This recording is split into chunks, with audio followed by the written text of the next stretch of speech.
Hello. Welcome back. I am returned. Outside Kongroo. Either lamp is you dust like cat panther, a camarade swinging, a crown can dork.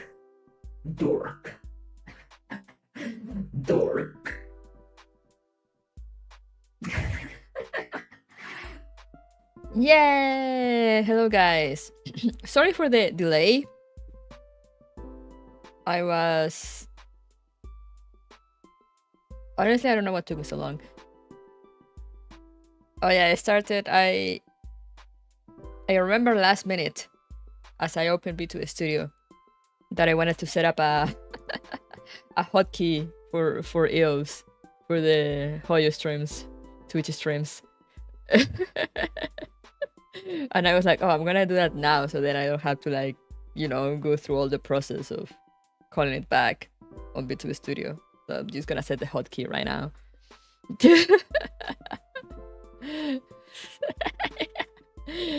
Yes, he has been silenced. It's fine, we didn't miss you. Hey, Kororo! Hello! For those that don't know what I'm talking about this. This little guy.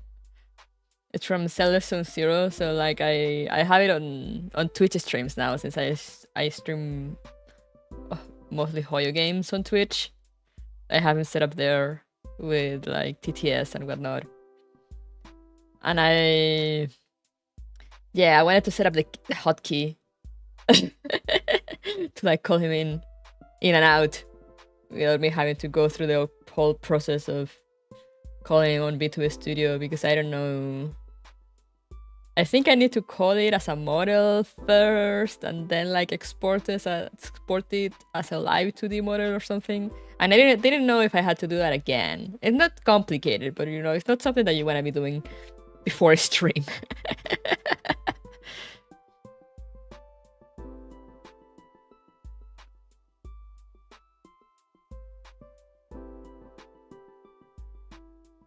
The lad, his baby, he is. I love EOS. I love the bang boost. I've also been looking, I mean, I haven't really been looking. I kind of looked once or twice and gave up. But I was thinking about, now that Twitch allows it, I was thinking of maybe multi-streaming when I do Hoyo games. So, you know, I don't have to do the thing of like exporting the VOD from Twitch to YouTube and whatnot, and I can just have the stream live on YouTube at the same time. But I thought there was like an integrated way to do it with OBS, but apparently not. Apparently there's everything just involves re-streaming, like you stream to one thing and that thing will stream to YouTube and Twitch and whatever else. And I was like, ugh, I don't want to make more accounts just for that. When will Hoyo give us a human in a bankbook outfit as a character? God, that would be amazing. Are you pulling Lady Bona Jade? No. I have like zero interest in Jade. She has a nice design, but like, you know, even design-wise, she's not really my cup of tea. Like, I know she appeals to a certain type of demographic. She appeals to a certain type of guys and a certain type of ladies. But I do not fall in any of those.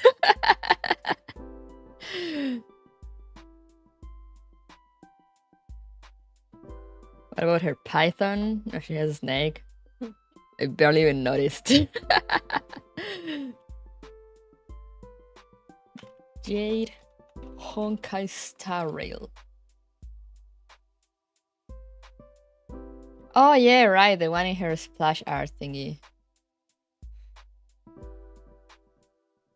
That's cool. I mean, the art is great. Like, don't get me wrong. And I can see how her design will appeal to a certain type of... I really like her hat. Like, I really like her hat. But other than that, I'm not really into her. And I do not like her as a character either. So it's just like, it's a hard pass for me. Which is good, because I need to save. Firefly left me in absolute ruins.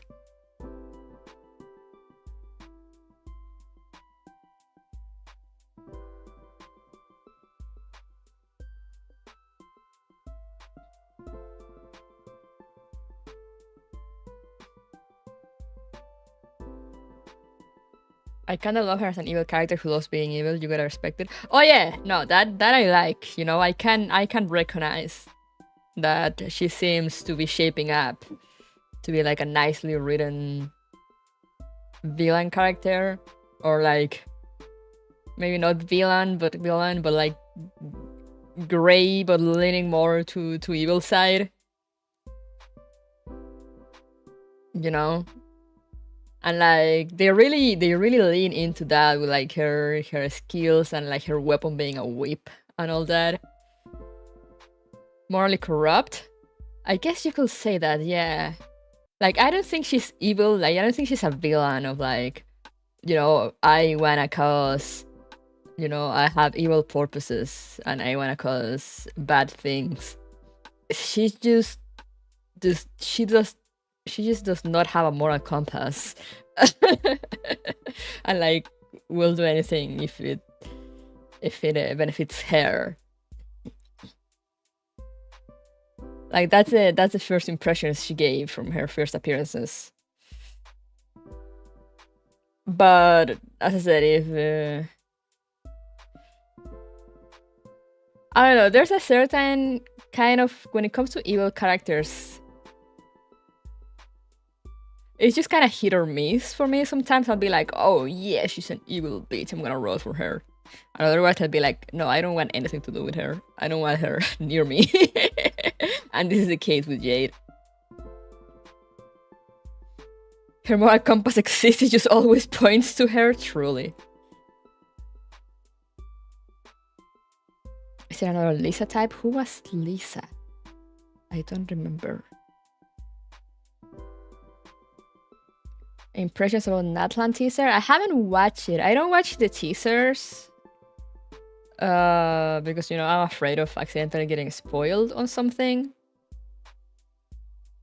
Like, I know teasers probably have like a very low chance of spoiling me, but I'd rather not risk it. But I did see the screenshots of the new characters.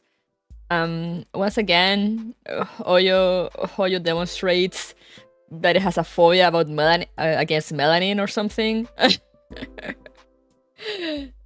And the designs kinda, yeah, they leave a lot to be desired. Even taking out the fact that they're all white.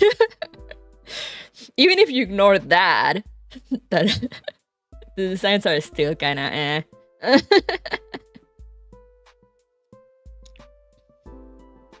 I might roll for not Himeko just because, you know, I got attached.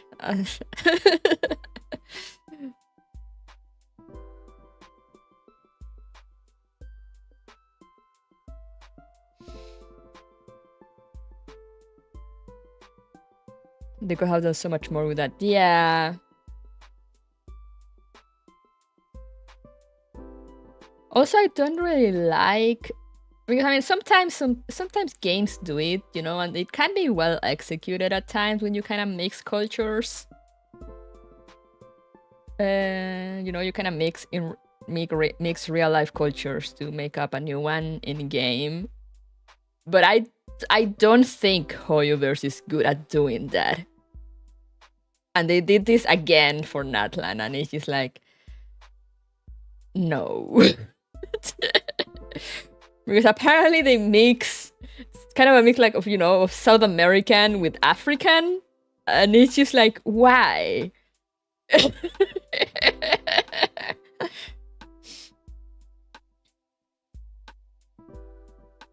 Or so I've heard. I don't know the details, but so I've heard. They just kind of ram them together without real thought or care. They don't blend them. Exactly, yeah, as soon as I said, they don't blend them, they just ram them together. Random Mesopotamic, Australian, Polynesian bullshit, go! Yeah, basically they do that. They don't really do a blend of cultures to create a new one for the game. They just kind of grab random shit from one and then the other, and they don't really mesh together most of the time.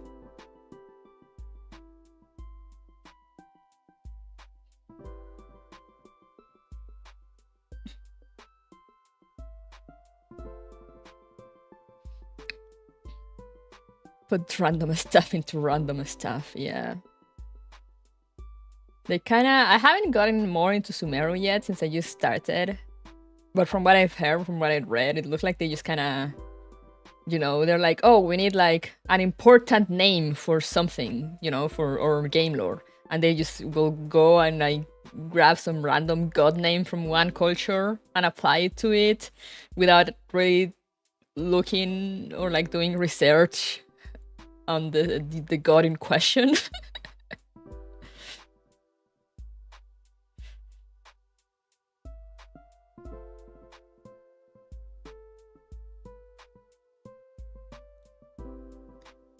That's the impression I've gotten from like comments, you know, like I don't know about the cultures that are form part of Sumeru.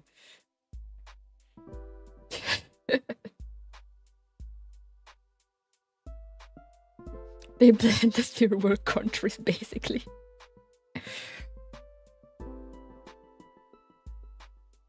But like,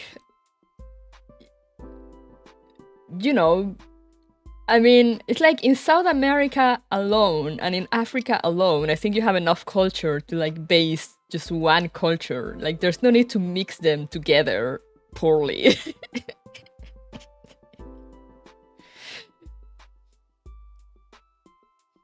And they kind of, because they kind of, apparently they have like some...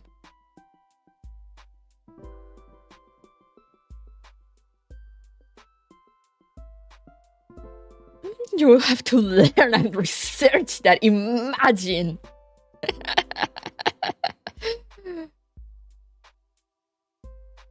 Just put Nordic or Greek cultures, yeah. Like, you know, there's sometimes I feel like can sort of get away with it. Because, for example, Fontaine, from what I've heard, you know, it's like very French leaning, but also just kind of Europe in general. But like, that's fine.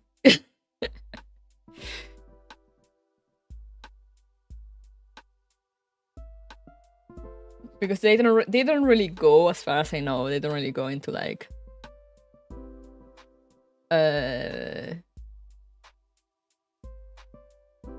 you know, like native stuff or culture. They're just kind of Europe, like quote unquote modern Europe.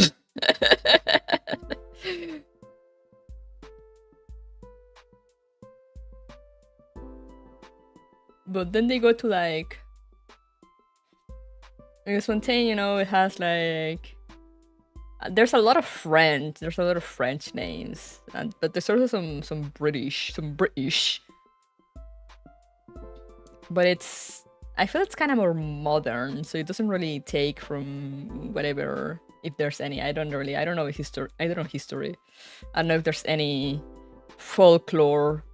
I don't think it really goes into any European folklore stuff, as far as I know.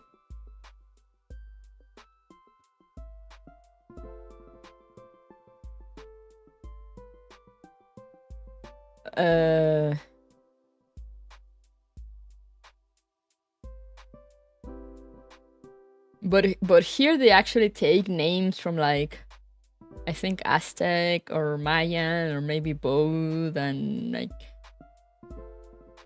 I just saw they take a name from like an African god, and of course it's a white guy. Starting from there already failed step one.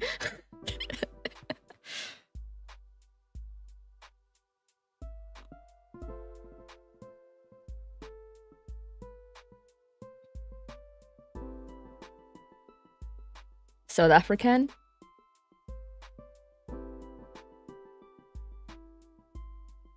Yeah.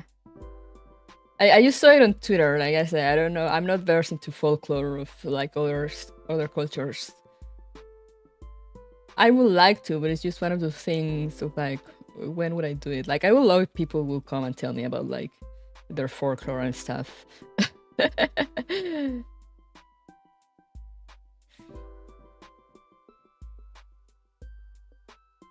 But yeah, you saw on Twitter there's this what was his name? I mean, I'm just gonna look up for the tweet. It was like, I think it was funny also because I think it was the Sucrose VA bringing it up, and everyone was like, "Yes, Queen, speak your truth." I think it was Annalisa that retweeted it. Annalisa Fisher. Used to get the name right.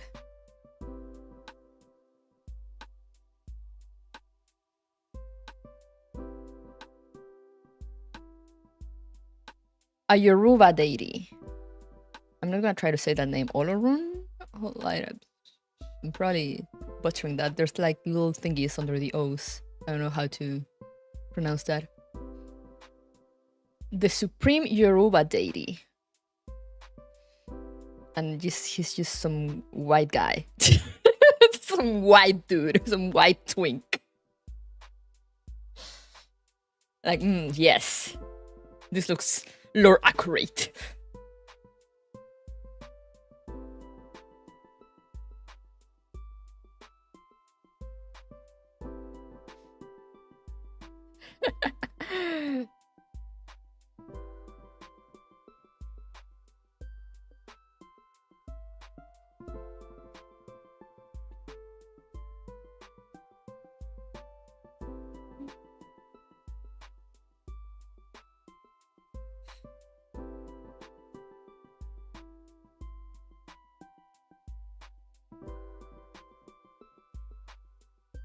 And then there's where someone in the comments also.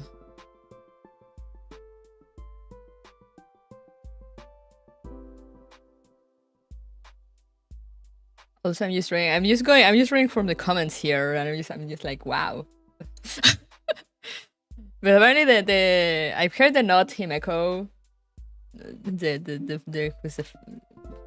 the icon, I believe it's called Mabuika, and you know, it's just Himeko, like, you know, Himeko, white lady, red hair. Someone says here that she's supposed to be based off Mawika, a Maori goddess of fire. Why is she white?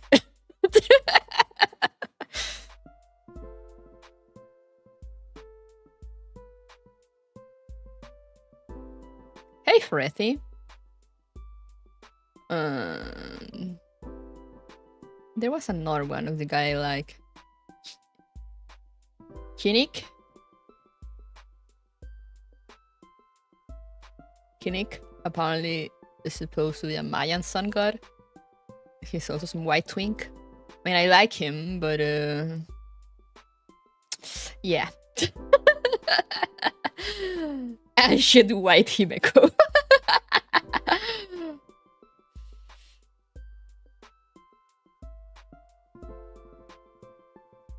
The most melanated Hoyo character I've seen as an NPC android in CCC, and that doesn't really count.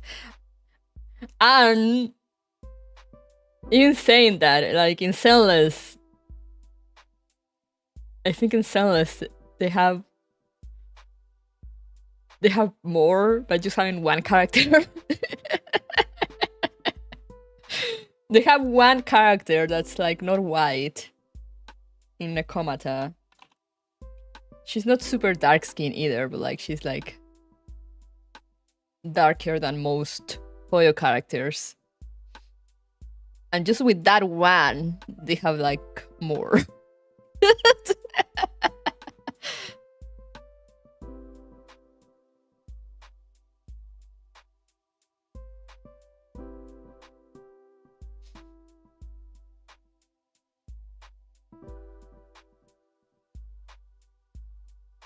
The Pyro Archon reminds me of Candace from Duke Ignis Children's.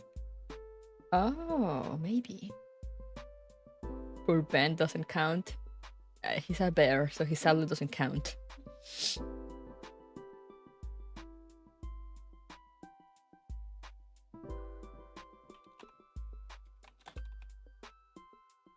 But yeah, in Soundless they're also...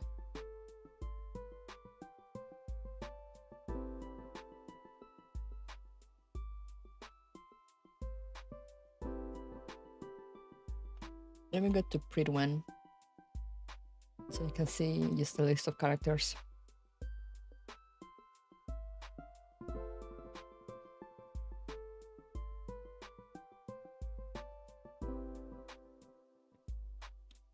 Yeah, Nakamura is the only one, but they do have furries, which is something that other Hoyo games do not have.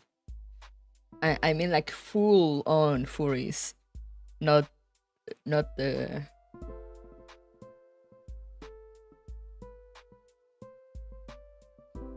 Not just ears and tails.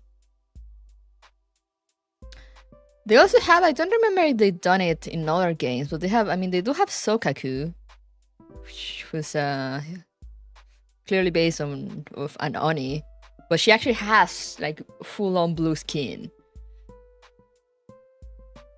I can't remember if that's been shown before.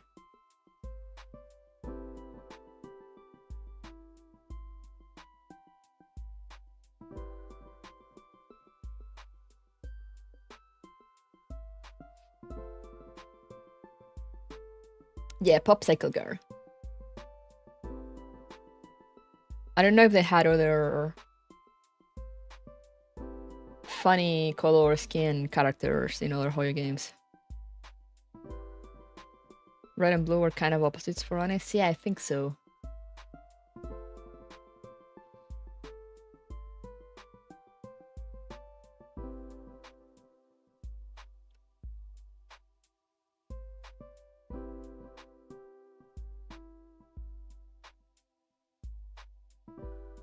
Blue Oni Sokaku is great.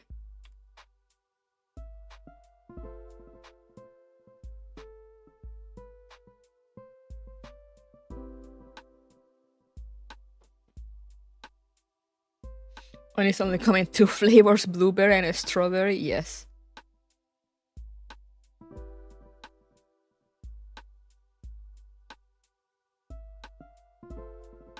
Apparently in Impact, Ito is supposed to be one. Like, I've seen some pictures and things, and there's some NPC guy. But they only have the horns, you know, like some face paint, some face lines.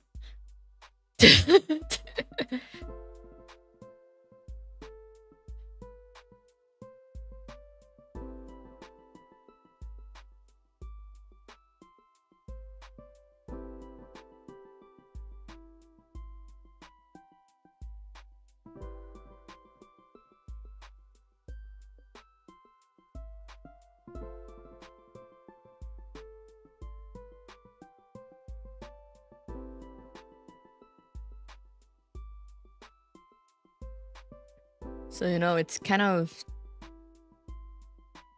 crazy that just by having one dark skin character, one blue screen character, and 2 furries in their initial playable roster, they are already hitting more variety than other video games. That's kind of insane.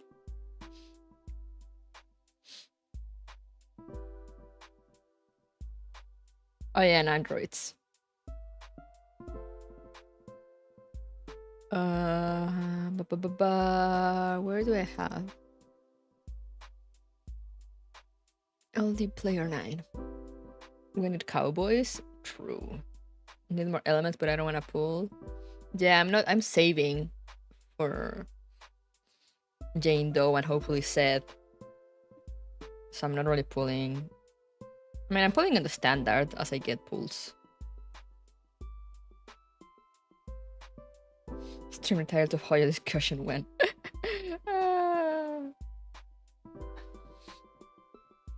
Sorry, all these gacha players talking about gacha games.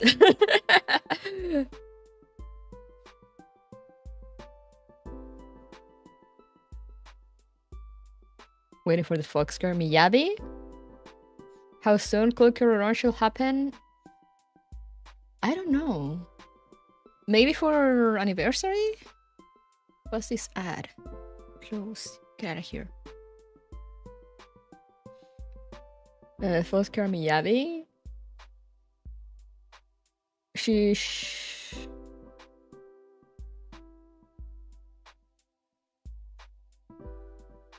Actually, it should be a while yet, because I don't think she's coming in 1.1, according to the leaks. But I don't remember. I don't remember what else is coming. But there's some leaks that had the supposed banner order. If you wanna know who to save for.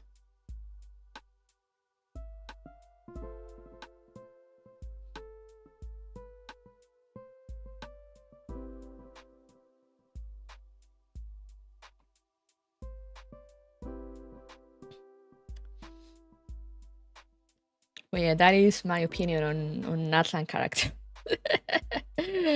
But it's one of the things also at the same time. It's one of those situations where like I can't really be disappointed because I expected. I have like no hopes in Hoyo to begin with.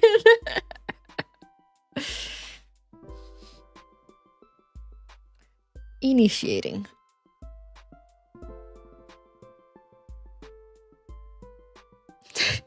It's just one of those things of like, oh yeah, they're gonna butcher this so bad. And guess what? They did. Pretends to be shocked. I need to reroll so I can save you. Reroll? Why is this not loading? CCC is the first time I've been genuinely impressed. The other thing about CCC, which is also, but yeah, I think it also goes into the game size. So I hope they can compress that better, or else we're gonna end up with a giant game. But each character has its own model.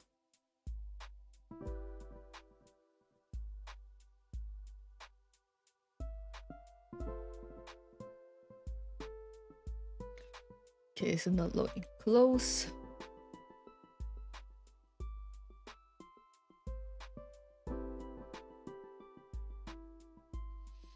Like, each character has its own model, which is something that Hoyo has not really done before.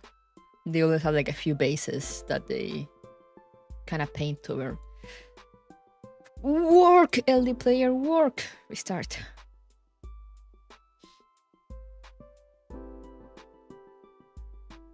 They will squeeze out all competition.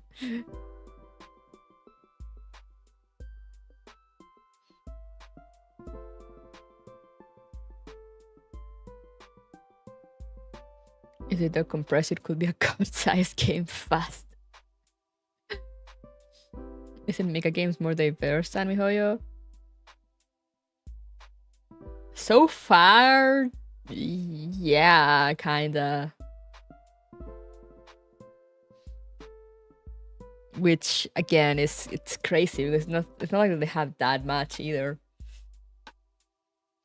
But the thing with Mika, I guess, at least so far, from what I've heard, is that they usually do their research when they take things from like real world stuff, which actually makes sense because, I mean, Girls Frontline, unlike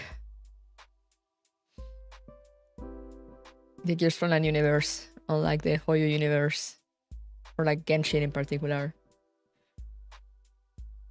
it's alternate history, you know. So like, please download the latest version. Yes, I know. Send me to the download page. Why are you taking forever?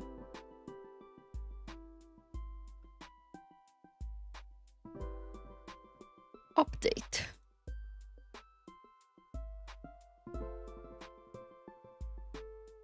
My guess diversity is not on cultures but in traumas. Also that, also true.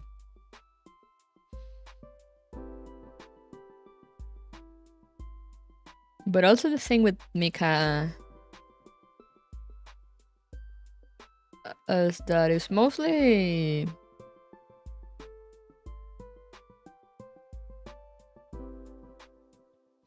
It's mostly Russia, Germany.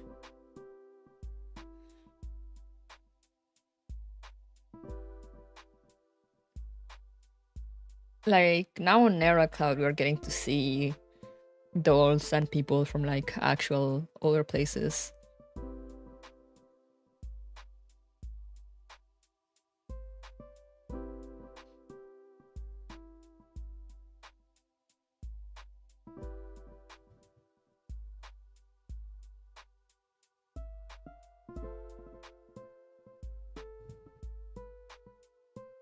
Play.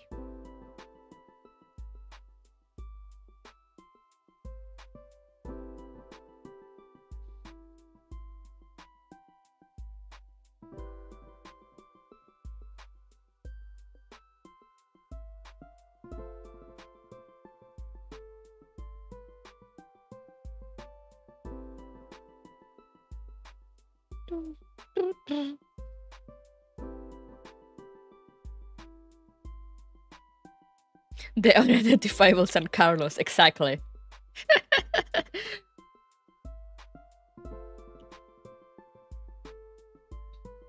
We shall never forget San Carlos.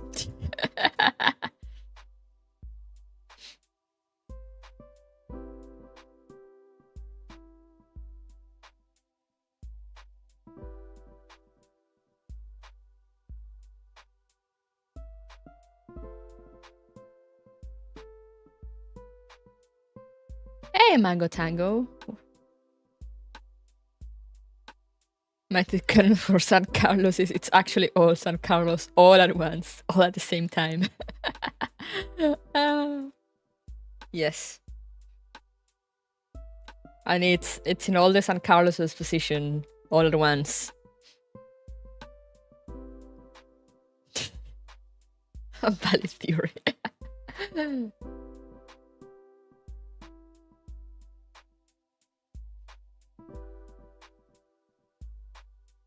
No data charges apply. Okay, game is updating. We're getting there. I haven't opened Neural Cloud in my PC in a while, so...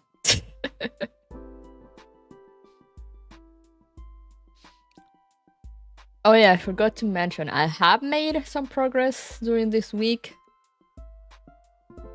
And last week also, like I played like a few stages, not that much. But still, it's gonna be it's gonna be mostly reading for the first part, and then we'll probably get to stages.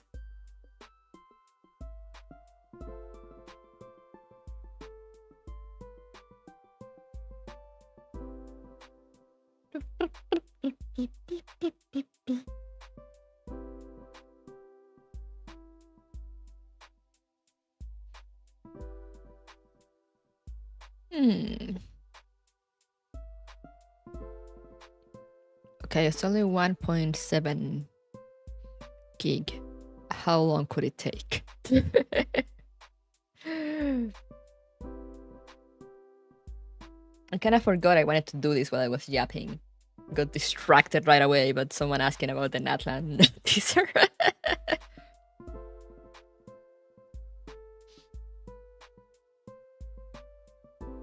Famous last words.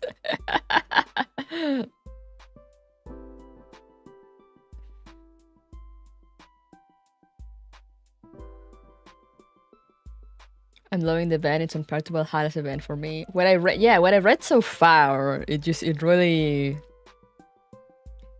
feels like STEINS Gate, which is great.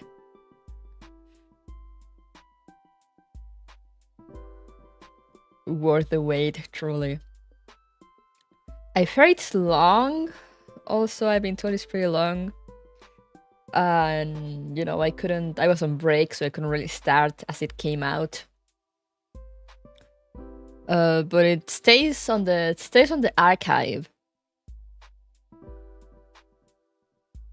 So worst case, I'll just finish it and unlock all the story, and we'll just continue reading even after the event ends. Took me a couple of days.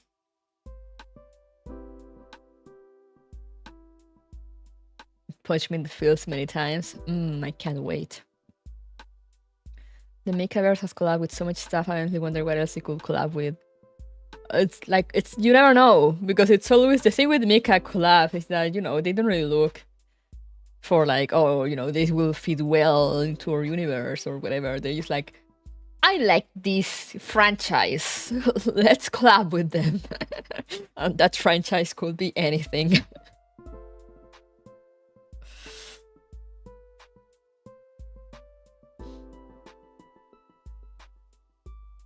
I highly suspect they specifically used the STEINS VN for the event. Yeah, it has like things that are pretty much taken out from the VN. Waiting for the Star Wars Club because why not? It's so funny the professor being a character and not being queer. Yeah, that's also another thing in the event. You know, another reason it really feels like STEINS Gate is because you don't play as the professor as you do usually. You play as Okabe.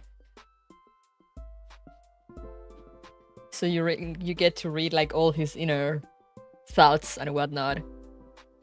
While Professor is just there, you actually see the professor's sprite.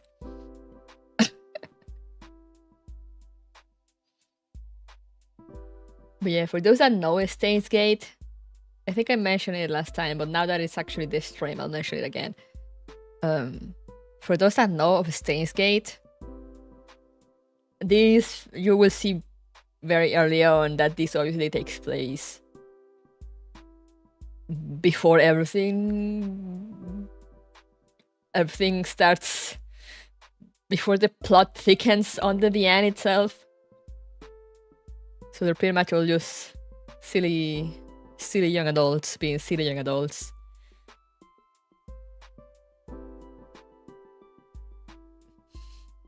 Oiso Kabeyo Mino Hoin Kyomada.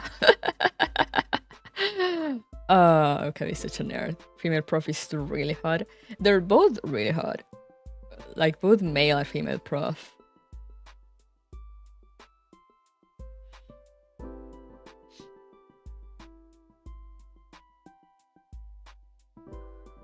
Mad scientist. Hey, Texas! Shame that no Lukaku. Yeah, he's not playable. I'm like, I'm sad, but at the same time it kind of makes sense that they didn't bring the entire cast as playable characters. You know, just like the main girls and Okabe.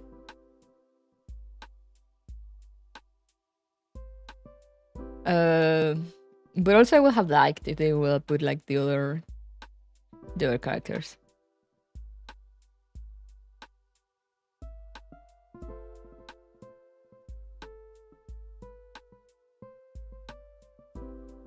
Huh. I suddenly stopped hearing the music. Is the BGM still going for you guys? I see it go on OBS. But for some reason it just suddenly cut off for me.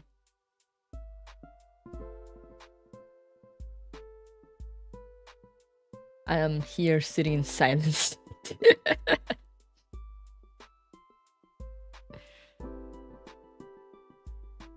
Decompressing. Okay, that's gonna take forever.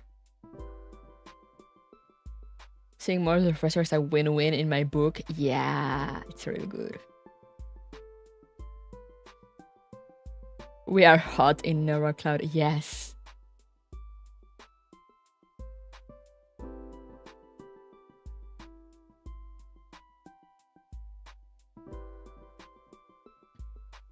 Why did everything go silent?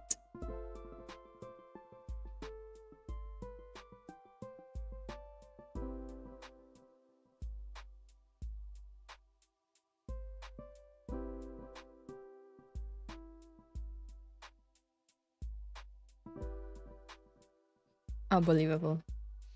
The Never Cloud update broke the audio or something.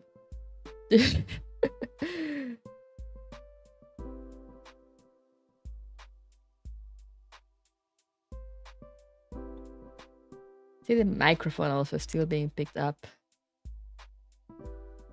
Weird. Weird.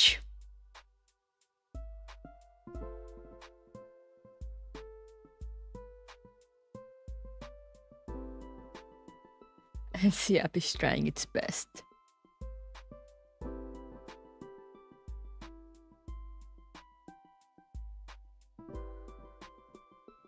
Why did OBS go silent, do I wonder?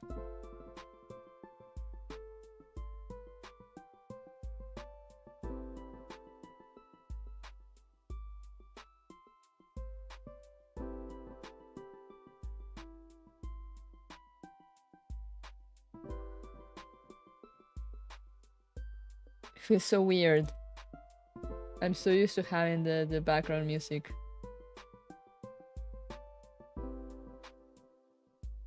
Play for me too. And now it's just not doing it.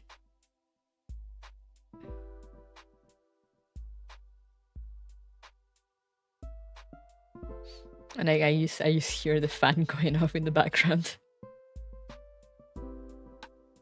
How about Mecha Launcher? We should get a Mecha Launcher. They should just port their other games to PC.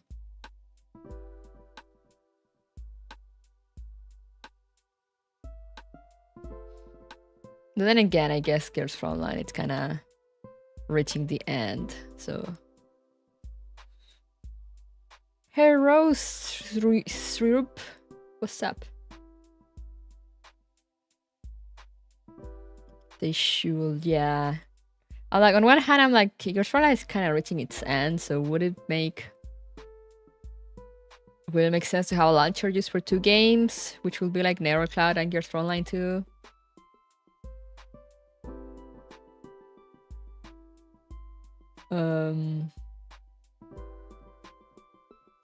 Imagine getting a launcher at the end update.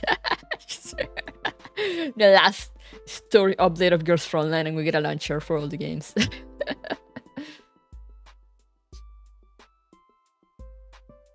You know, because they can't really put reverse collapse in there, like they already released that on Steam. From where did you get outside Kongroo? From STEINS Gate.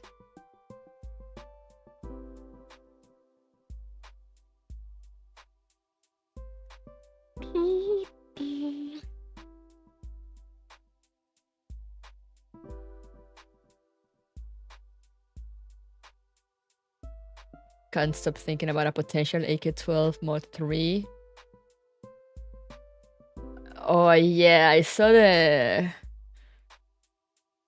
teaser for like the next major event in CN. And as it happens, as it usually happens with mega games, the teaser doesn't really say much, and I'm just like, what? What do they mean by this?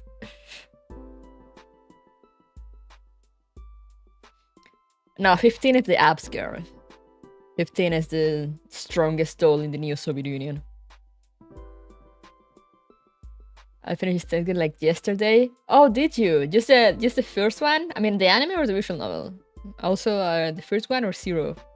I love STEINS Gate, man. I love STEINS Gate. 16 is the crazy one. Yeah, RPK 16 is the crazy one. Then there's AK-12, who's like eyes closed lady,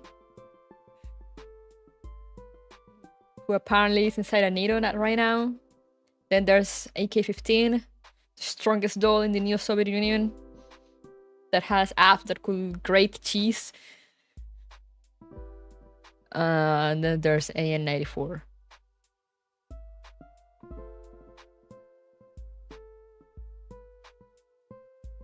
For my face. Exactly, Sony.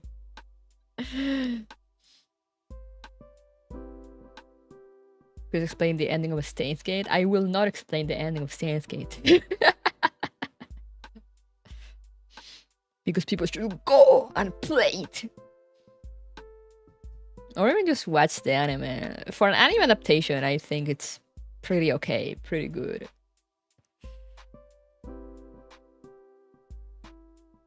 Want or can I want?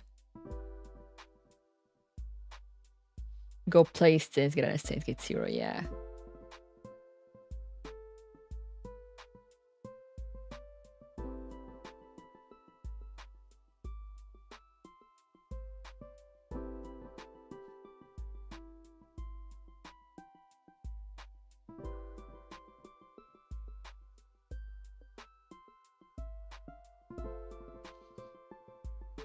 Also, as I said, this game takes...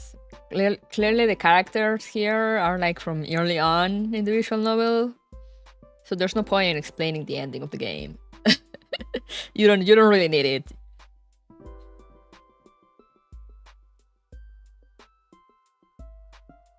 All you need to know to play this event is like the characters, you know, Okabe mostly.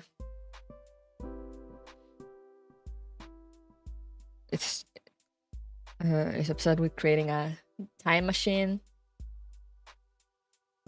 and it has like all his group of friends that, according to him, they're all lab members, but only like 3 of them actually do lab stuff.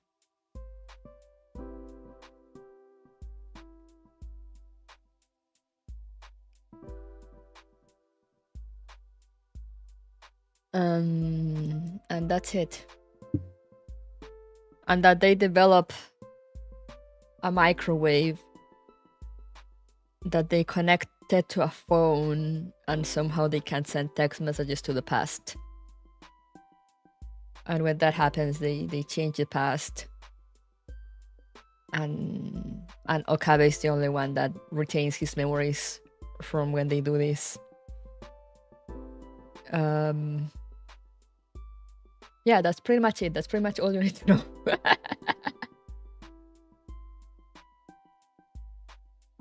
And they all had a good time and absolutely nothing bad happens to them, exactly, as Freddy says. Future gadget tech is nuts, truly. Remember the time when you chill with homies and create a time machine? Good times. Yeah, it has happened to everyone. I don't know why my model is acting up. Did they ever explain why he remembers? No, it's just one of those things. You know, STEINS is really good. I really love it. But it's, you know, it's one of those visual novels in like, the why he can do that doesn't really matter to the plot. So they never really explain it. It's just a thing that you have to accept, like, oh, he just happens to have this ability.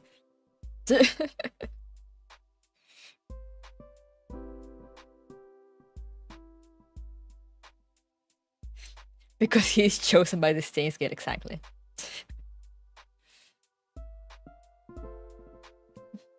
It could be later. I think most of the science adventure games, you know, like all the games, all the visual novels that had like the little, what's it called? The little dot and the comma thingy, like Cow's Head, Robotics Notes, Occultic 9. I think I know there's others. Hey, Neko!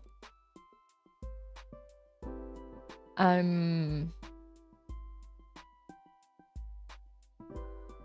mean, they all take place in the same universe. Like, you know, even if the storylines are not really connected, you can probably take from there, like, how come, you know, from one game, maybe you can take, like, how come this character in this other game can do this. You know, maybe that happens.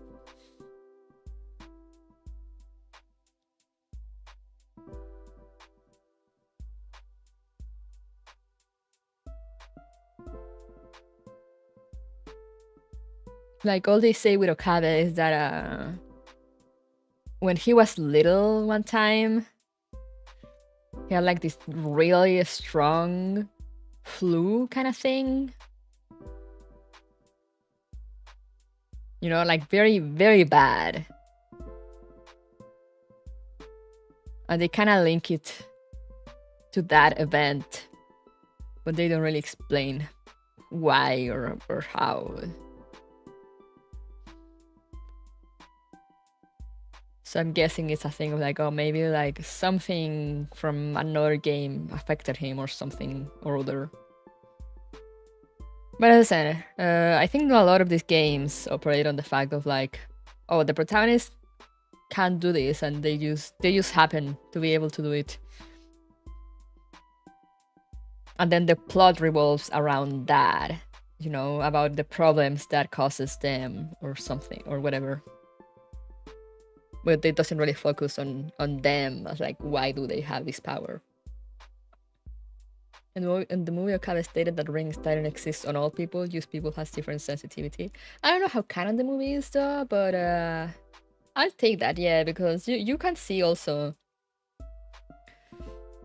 like, even in the visual novel. Spoilers for one point of the visual novel, guys. At one point, one of the other characters, Faris, she actually remembers her previous life.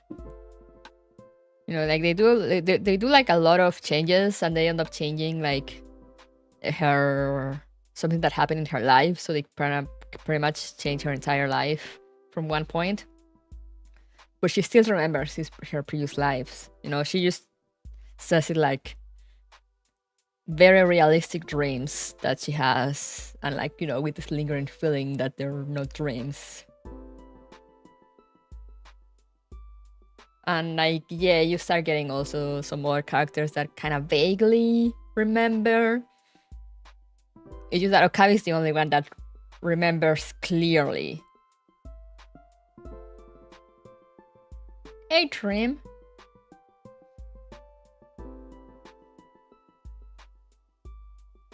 Because the thing also with Okabe is that you also hear, they can explain in the visual novel. I don't know if they'll explain it here. But basically when they change word lines, you know, they call like, every time they change the past, they jump to another word line. Every time they change word lines, you know, like everyone's memories kind of get rewritten to adapt to the new word line. But that doesn't happen to Okabe, so he just has like the memories from like his one word line. And when he jumps to another, he has like no context or clues, or like no clue what has changed in this other word line, because he has no new memories of the new word line. Whereas other people's memories kind of get rewritten. But as I said, as you advance in the visual novel, you start to see that characters do kind of remember. They have like vague memories sometimes, or like dreams and things.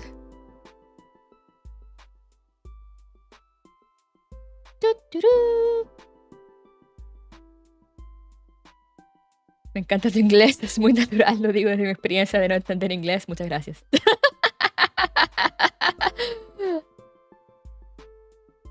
They'll remember exactly as much as the plot needs. Yes.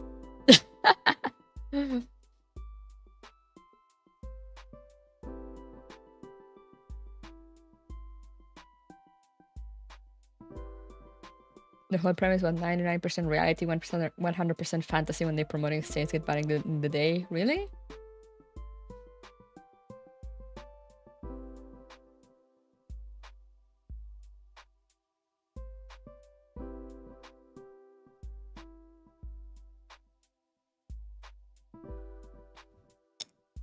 Anyway, I do have the game open right now. I actually need to, let me just go into studio mode. Because I don't have it set up for game capture. There we go. So now let's jump onto the game.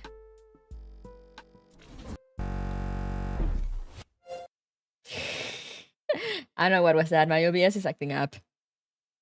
Is the audio thing working at the very least?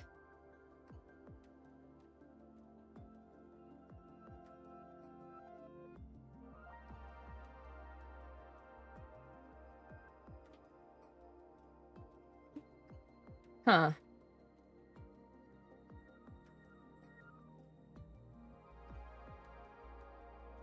Do you guys hear audio. I see my things going. I think my headphones might have died or something.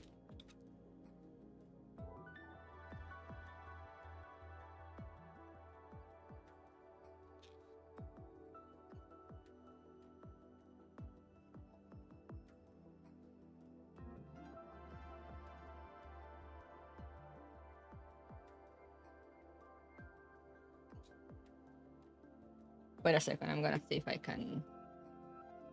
What's up with this?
The mini prequel event? What?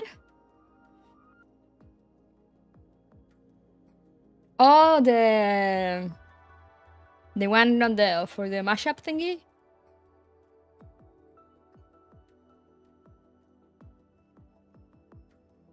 Here, let me see. I think my audio driver went kaput. I can't hear anything.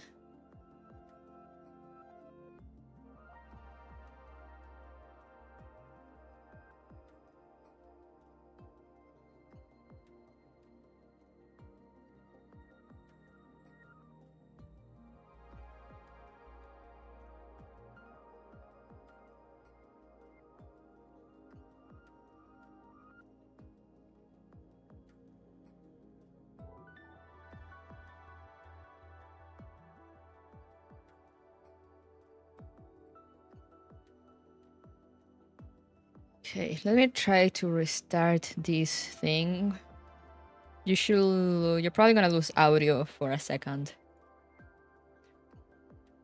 See if that fixes it.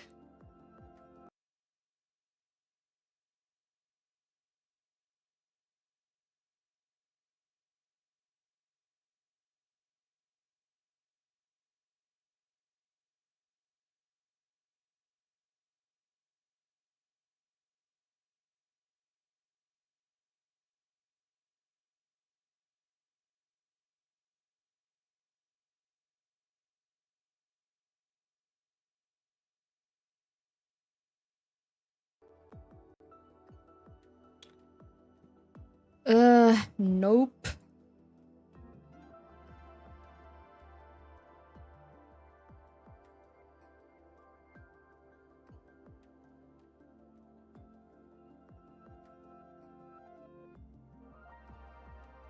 Oh, God.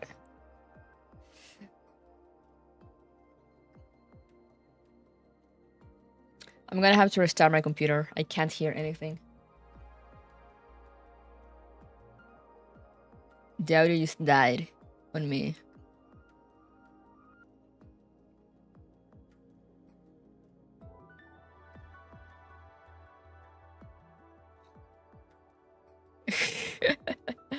So yeah, I'm gonna have to restart. I'm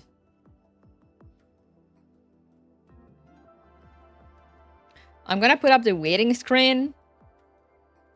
I don't know if it'll make a difference. I mean, the stream is gonna go offline for a second, but then I'll return.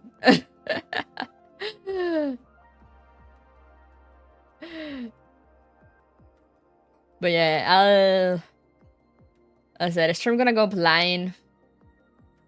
Just give it like, I don't know, 2-3 minutes. My computer's slow in a startup. So yeah, I'll be back. I'll be back shortly.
Alright.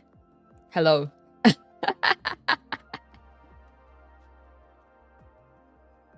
Yeah, sorry about that. We clearly suffer an attack by CERN.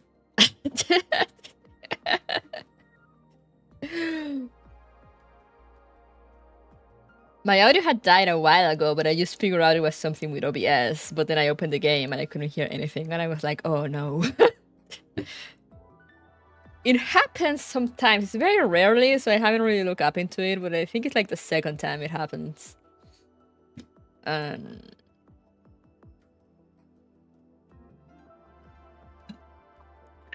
know it has happened to my sister before.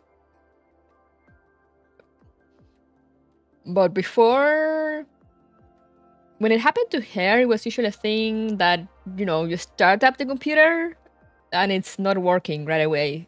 I don't think it has ever died at random like that. I don't know what it could be.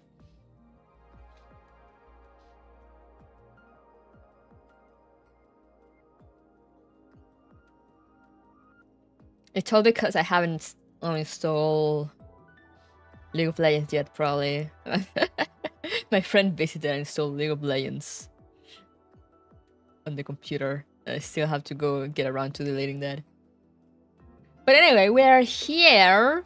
We're back and finally in the game. I mean, I still need to log in, but I wanted to show you guys the login screen because it's cute. Look at them. Look at them. They're so cute. But now I need to hide it to log in, so... Game start. Your session has expired. Please log in again. Yes, I know.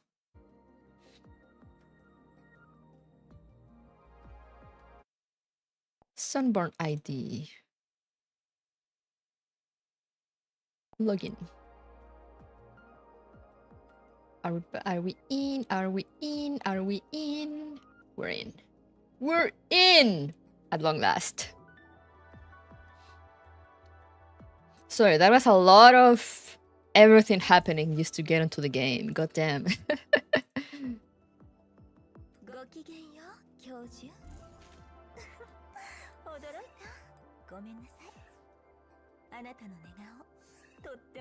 They're cute and nothing bad will happen to them. Exactly, you're so right.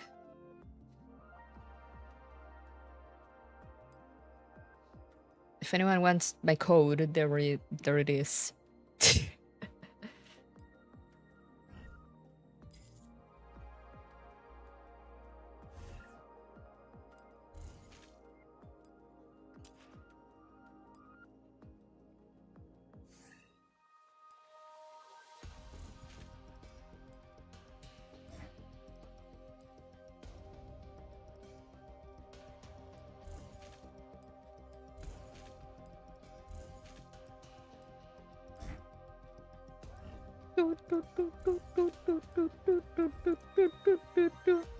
Yes, my wife. Yes. Yes, very valid.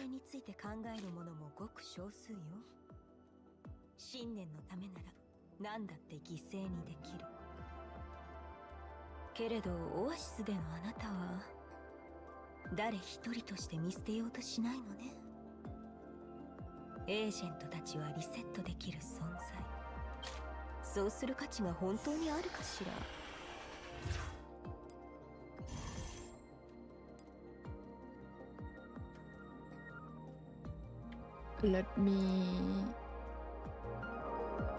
up the volume just a little bit.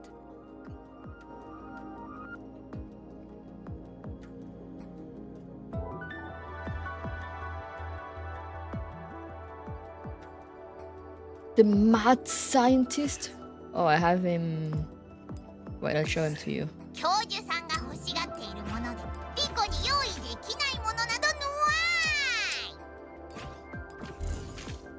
Just let me buy all this stuff.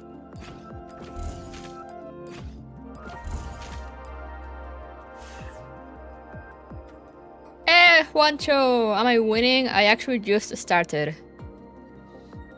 Because there was a lot of talking and then I had to wait for the game to update and then my audio driver died and I had to restart my computer. But now we're finally here! And here is Macho Scientisto.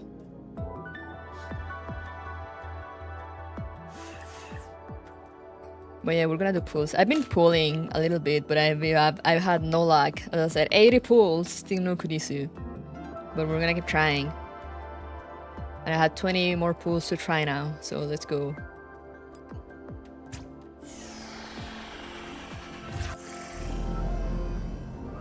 Before jumping into the story.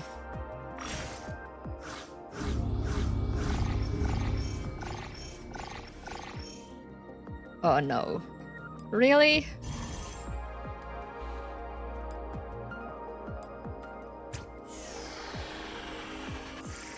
Kurisu has been mean to me. He's just not coming home.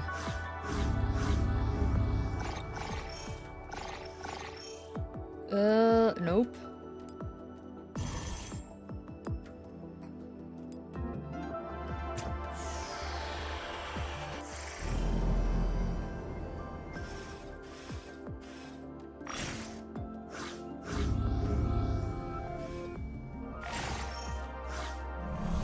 Praying.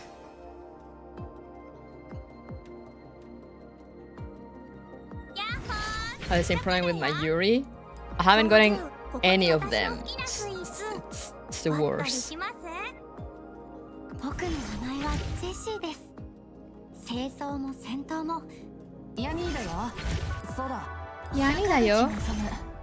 Really, Banksy?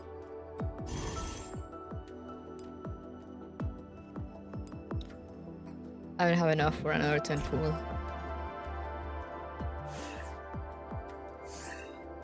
At this point, I won't be able to get them both. Also, YouTube, please do not look at that skin. Turn away, YouTube.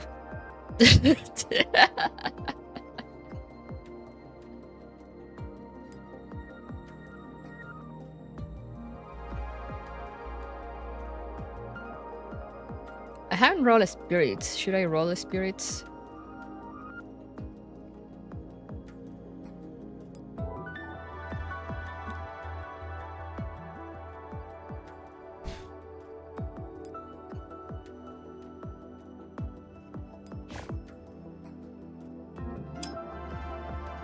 I haven't gotten any S rank.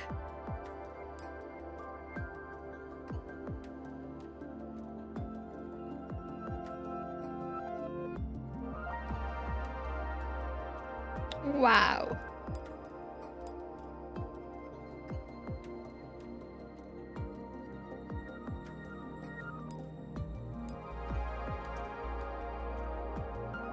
I have an S faith.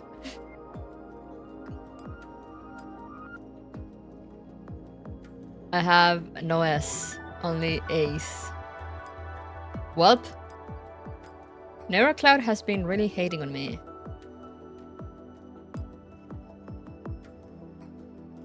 I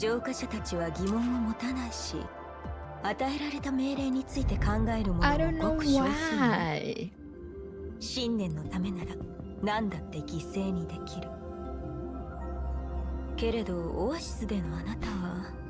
Is this like fairies? Yes.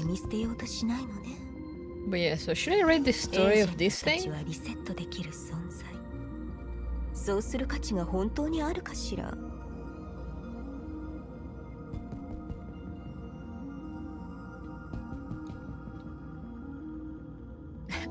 Alright. So I think this happens like before like everything that goes on in the event. So yeah, let's start from here. And as I've said, for the people just arriving now, also I forgot I need to share my go live on Twitter. Just a second. But yeah, for the people that just got in or that got in late, I probably won't finish reading the event in the time that we have left. But I'm gonna a player from CN showed me that it gets saved on the event archive thingy. So I'm gonna unlock all the story and then we'll just continue reading it, even if the event ends. So like, yeah, don't be surprised if the event ends and then I keep streaming it. Also, I kind of read the beginning already, so we're just gonna be doing a lot of reading before we actually jump into new things and stages. But I mean, it takes a year to comp one, damn.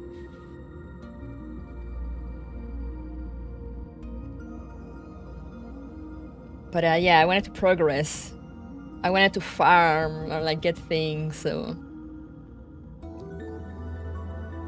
But yeah, let's go! Story replay for this.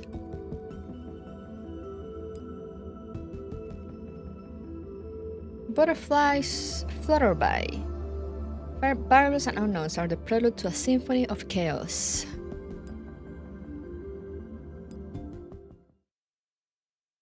At the Oasis, inside Antonina's antique electronics store. In the darkness, the only light is the ghostly blue radiance coming from a computer screen. Should I be using a Model 790B motherboard here? Doesn't seem right. Maybe it's because I'm missing a few parts. Seriously, it's such a damn pain. I have to put this stupid PC together by guesswork because there's no info on it in the database. If only someone who understood antique computers will suddenly show up in front of me.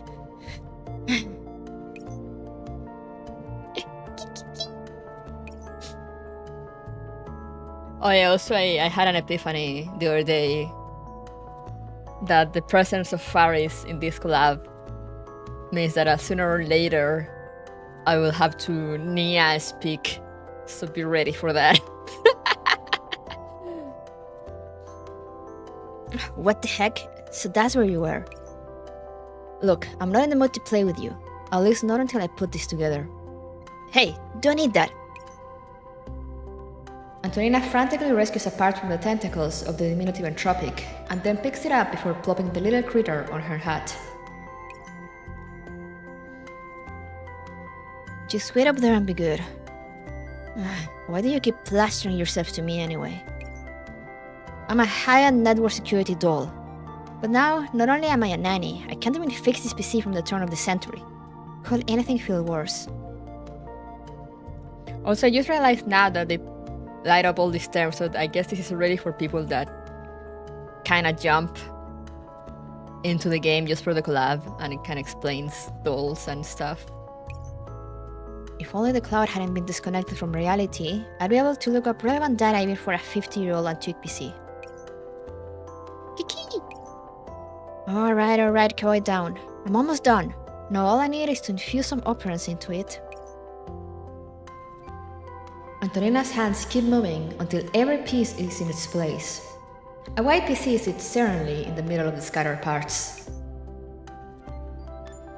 While it's not complete, logically speaking I should be able to boot it up. Why am I feeling so tense? I can't believe I spent so long on something that was merely a passing interest. So please work, damn it. Come on, work, damn you! As she pushes the power button, the old cogs begin to turn, and the computer begins to hum. Its once dark monitor slowly begins glowing with blue light. Wait, did it work? However, what greets Antonina is once again a return to darkness. Just as the monitor starts showing alert overloads, the old computer before her begins to groan under the strain.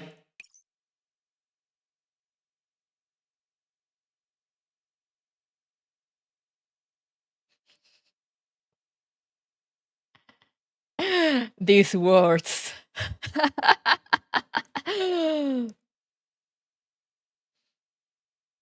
Now installing OS. Please do not shut down your PC. Your PC will automatically reboot. Also, look, it is called, instead of being called Windows, it's called Doors. Doors error recovery. Doors failed to start. A recent hardware or software change might be the cause. If Doors files have been damaged or configured incorrectly, a startup repair can help diagnose and fix the problem. If power was interrupted during a startup, Choose to start doors normally. Use the arrow keys to highlight your choice. Launch start to prepare. Recommended. Start doors normally. Description. Fix problems that are preventing doors from starting. It's too real.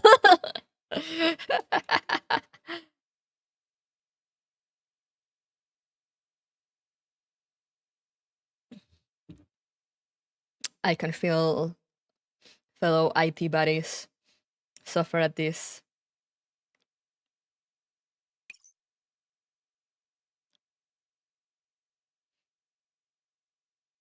Update complete. Your PC will now reboot. Your PC may reboot several times. How many times does it need to reboot anyway? This thing is way too slow. Doors 2007? What kind of ancient OS is this anyway? It blue screens way too often. You think so too, right? How the hell did people manage to live in the 90s anyway? Spending hours as their computers overloaded. Forget it. I'll just surf Oasis-chan while I wait. Oasis-chan. Antonina pushes the computer aside as it reboots and quickly logs into the Oasis forums.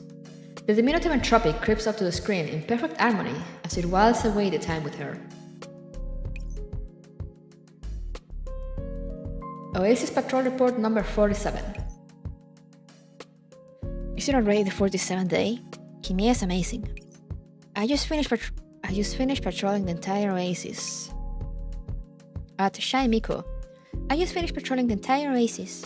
All facilities in the sector are in good condition and I detected no signs of entropic activity. I made several such circuits since I joined. The work is not boring, but the lack of company makes it somewhat lonely. A friend recommended that I post here to look for others who think the way I do, and so I hope I can find colleagues of like mind to go on patrols with me. BCPD7, you're doing this on your own? Most admirable. I'm writing it. I smell inspiration, but I don't feel like hitting outside. If all inspiration will grow in dark rooms like a mushroom. Hungry Snake takes on all comers plus B. I don't know what this means. You're posting for visibility. You'll probably be able to hear a lot of interesting stories if you end on patrol with her. I do it myself if I didn't have a field assignment. Also to the previous poster, no raising mushrooms in your room. Not accepting fish-related confessions. What? I'm interested in patrolling. Can I sign up now? It would be an honor. I did not think I would actually find a companion here. I will be in your care. There's no need to stand the ceremony. Do you need a gun? I can lend you one, so you can send suspicious types to meet the Lord. Oh, my patrols are rarely so aggressive, but I could carry one if you'd like, Fish-sama. Let's talk about it in private. Also, don't call me Fish-sama.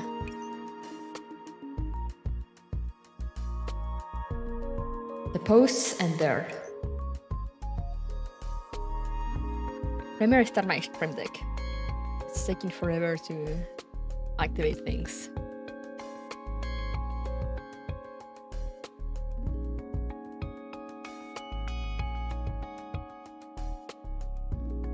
Why is everything failing today? The Nyan Cat is great. Not really Nyan Cat, it's what's it called? The mascot thingy they have. I know it has a name.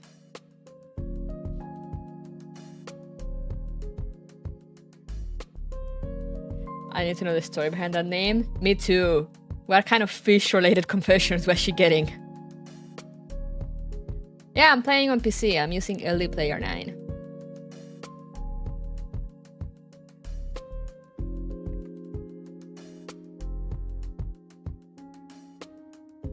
What is my Stream Deck?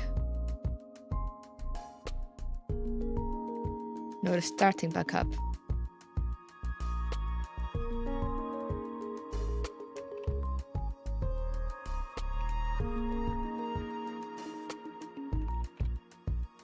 A Stream Deck app. And more importantly, from who? Yeah, who's giving Erica so many fish-related confessions?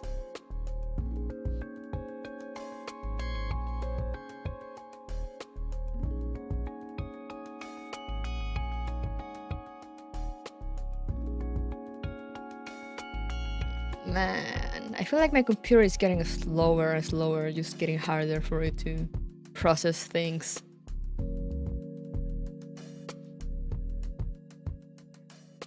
Okay, seems to be working better now. Anyway, where were we? Isn't that Erica's ID? And now an amico. That's a strange combo. Huh? There's a post title SOS, help needed urgently. SOS, help needed urgently. Ladies and gents, we have an urgent situation here. Tips from all around. Ladies and gents, we have an urgent situation here that requires me to pick your brains. Little pickaxers, excuse you. Simply put, the cafe I'm working at is super unpopular. At this rate, we won't even be able to do business, let alone collect tips. Is there a way to turn this around? Please help me out. Working for 5. Please help. Please help. I can't feed everyone. A passing fortune teller. I made it into a stream. Need me to help tell your cafe's fortune? Bratty streamer. I wonder who could that be. I wonder whose username that could be.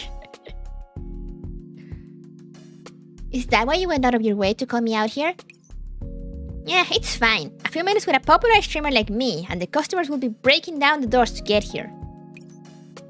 Sleepy all year round. Relatable. Why not have a buy one get one free promotion for Youth and Done? Mecha is romance. That's clearly Croc. What if you sold a special limited edition collab model kit in the cafe? I'd definitely go every day. Administrator account.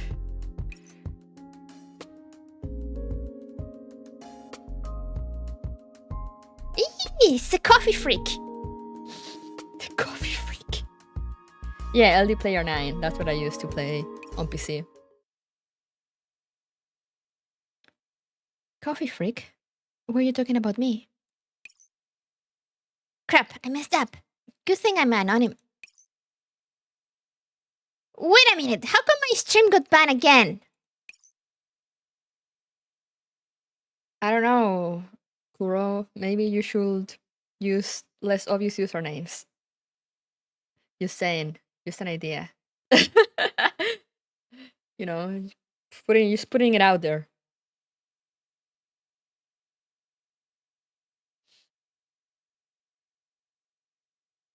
The thread's popularity increases along with bratty streamers' antics, and soon it ends up as Oasis Chan's thread of the day. Although it has received many replies, most of them are just wisecracks and commentary. There is pretty much no usable help to be had. Kuro needs NordVPN. Good brief, it's nothing but shit posts. Looks like everyone's slack off now that the crisis has passed. Still, I'm the same way too. I wish life would continue to be peaceful like this. Antonina stretches and logs into the Oasis intranet backend management page. Well, since I'm already on the intranet, I'll just go about my daily business of checking the Oasis network security. Let's see, daily checks. Oasis Defender has not detected any security threats. There's been one attempted external access. Could it be from an external website? Well, that's new. I haven't seen this address before. Did another sector build an intranet of their own? Or did a new sector appear?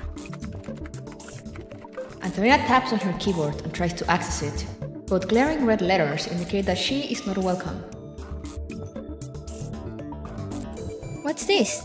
Are you saying the Oasis' most caring and friendly network security assistant, Anna, is denied access?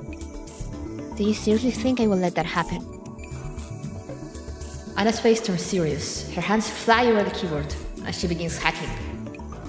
Hacker man! We've got a weird address out of nowhere that can't be accessed normally. Time to see how deep this rabbit hole goes. A moment later, the red letters disappear and a bleak white screen appears in front of her. Add channel. As Anna does a security check of the website, she quickly scrolls through the text on the screen. So it's a forum. It's got a pretty old school design. I didn't think there were people in other sectors with the same interests as me. That's a cute little mascot. So it's called Anupa? It looks like it will make a great hug pillow. Kiki! Yeah, it's round and cute, just like you. The diminutive Anthropic shakes its head, then hops off Antonina's shoulder and lightly taps the screen with its tentacle. And someone actually designed a fan game theme after this Upa mascot? Upa mashup. And the developer called himself a super hacker. Fine, I'll see just how good your work is, super hacker. Key! You interested too? Let's give it a try then. And then they make you play the game. I'll show you. It's one of those. It's one of those with the ball that you get addicted easily.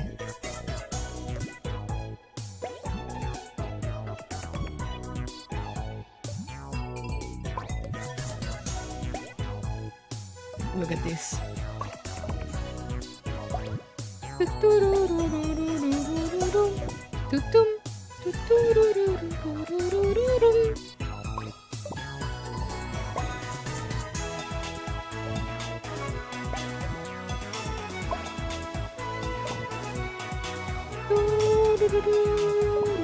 Just kind of doing whatever to get this over with. I just wanted to show it.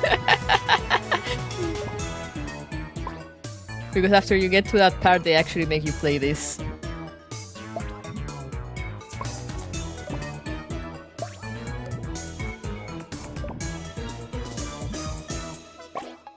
Why are these games so addictive? I don't know.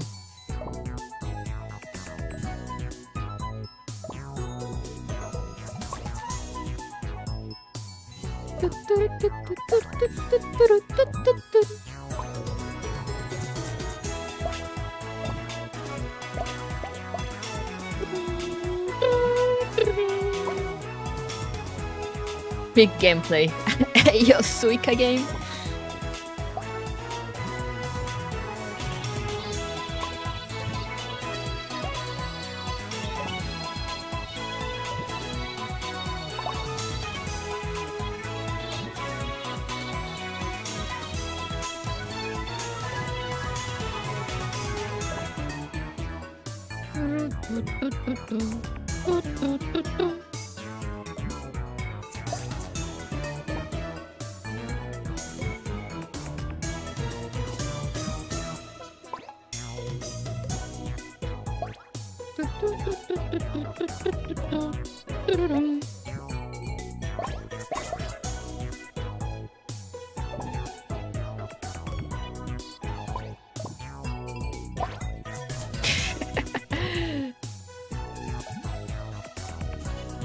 This is what real gameplay looks like.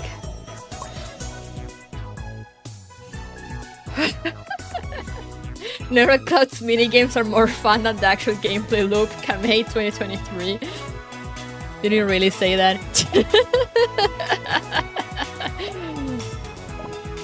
I mean, are they wrong though? Just look at this. Truly, the pinnacle of gameplay design.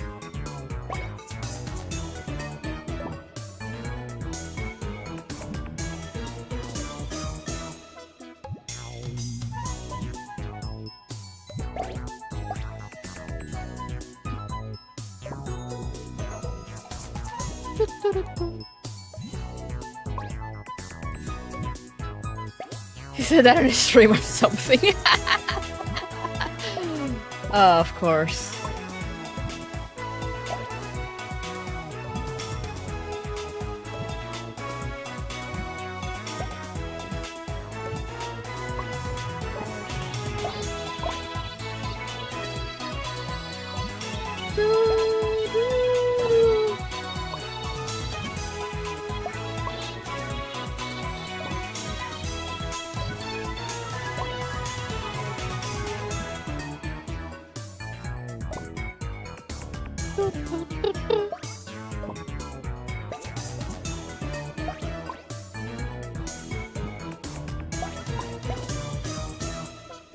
I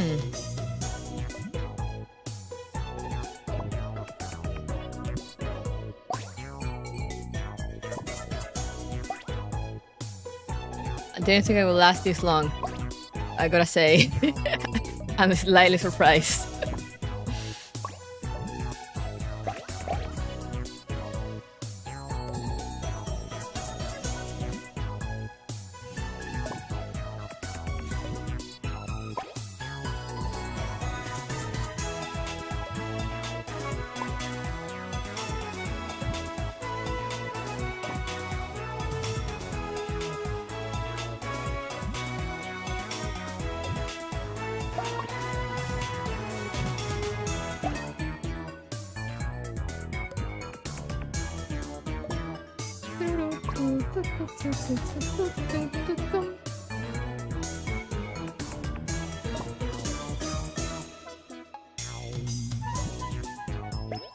So the same thing when I was forced to play it the first time.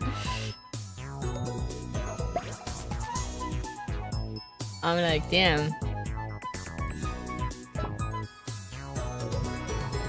I'm actually getting scores. Unbelievable.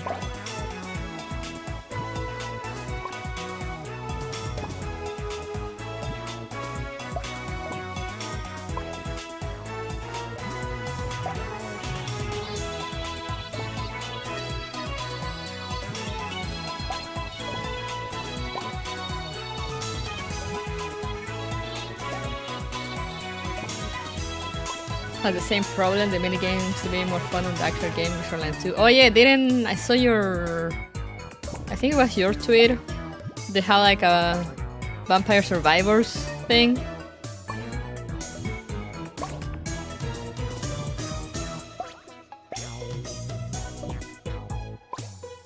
Why do they keep doing that? Why do they keep doing fun minigames?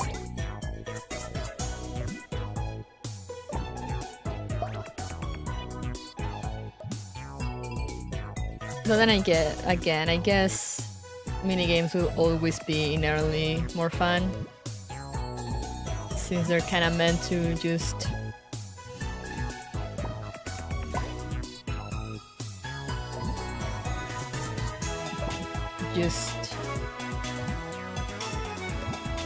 I don't know, keep you entertained, mindlessly entertained.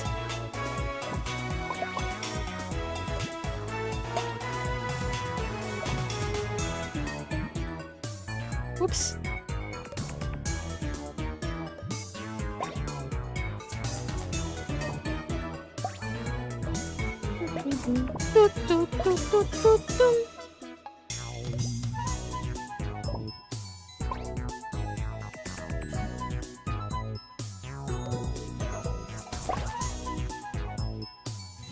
All right, there we go with that.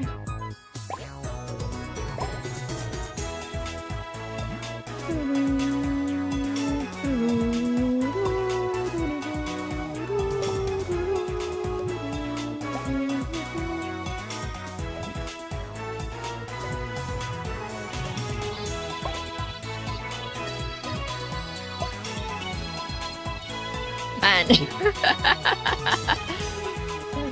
But watchers just keep 2 hours ahead, truly. I was like, oh, I'm surely gonna, you know, die quickly and then we can move on. And here we are.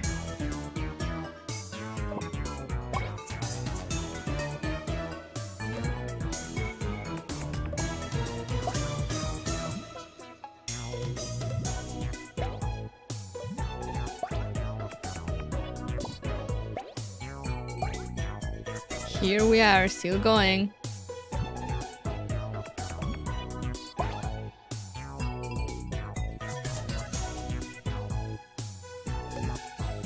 I'm gonna push this one.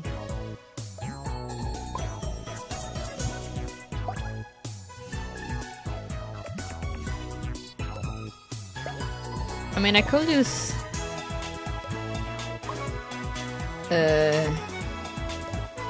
keep putting things there, but like, where's the fun in that, you know? I'm already this deep into it. Might as well see how far I can get.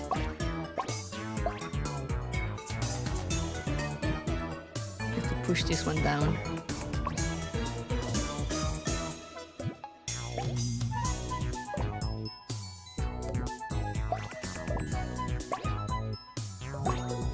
Woo!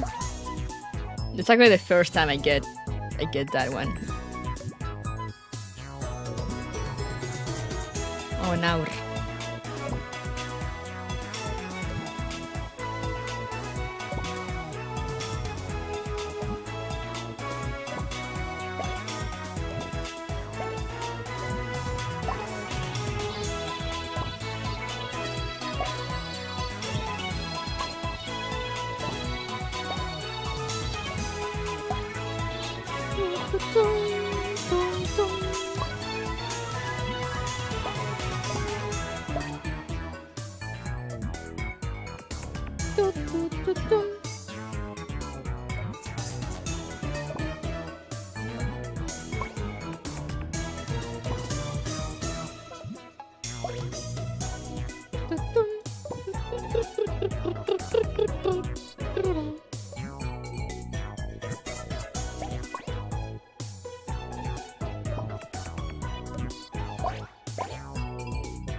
But damn.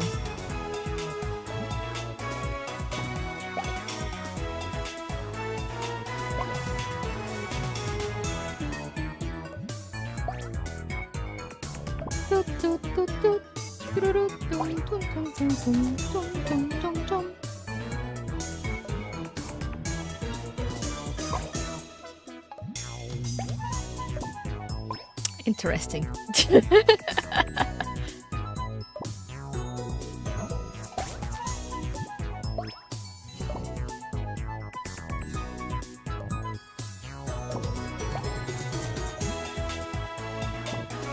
Okay, I might be reaching the limit here.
It just keeps going.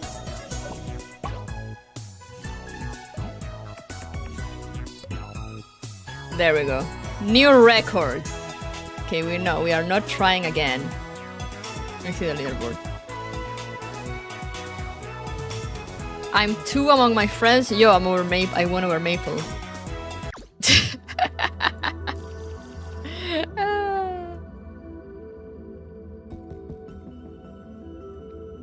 But yeah, they make you play that and then you get the next part of the story. Otherworldly modulation.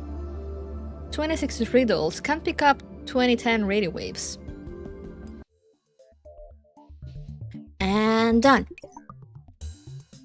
After seeing the pile of gigantic rare upas on her screen, Antonina smugly cracks her somewhat stiff fingers. That should be a theoretical top score. Only a genius like me could climb the top spot on the leaderboard so easily. Key! That's right, it's time to screenshot it. Wait a minute, what the hell am I doing? Antonina thumps the table, startled the diminutive Entropic, who flees back to Antonina's head. I was supposed to investigate this weird forum, so how did I end up losing myself in this minigame? I spent over 6 minutes on it. Damn it, it's so addictive because it's so simple. I need to add it to the Oasis addiction prevention guidelines. Fortunately, it just seems to be an ordinary discussion forum so far. But I can't let myself get careless because of that.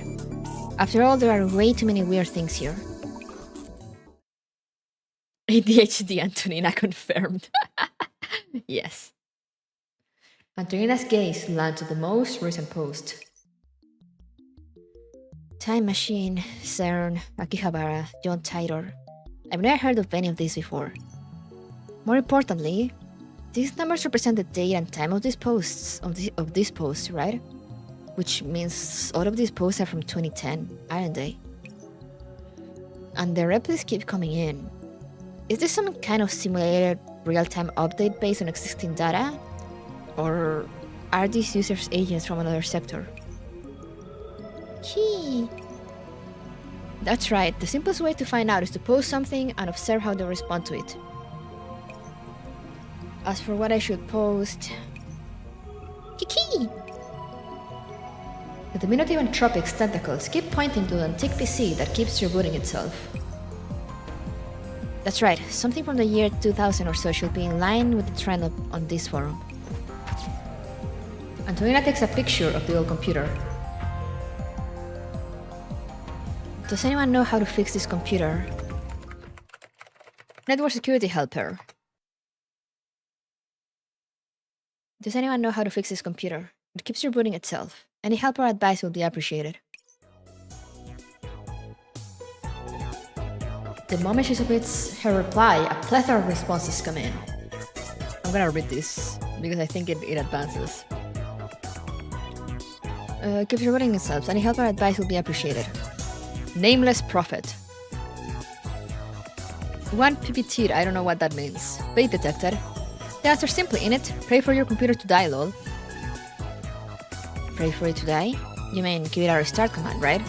But it's an antique PC. It doesn't have a command module like an agent. It can't execute such a complex command on its own. You're actually calling such a high-end mainframe an antique? Are you looking down on us here? What a dork.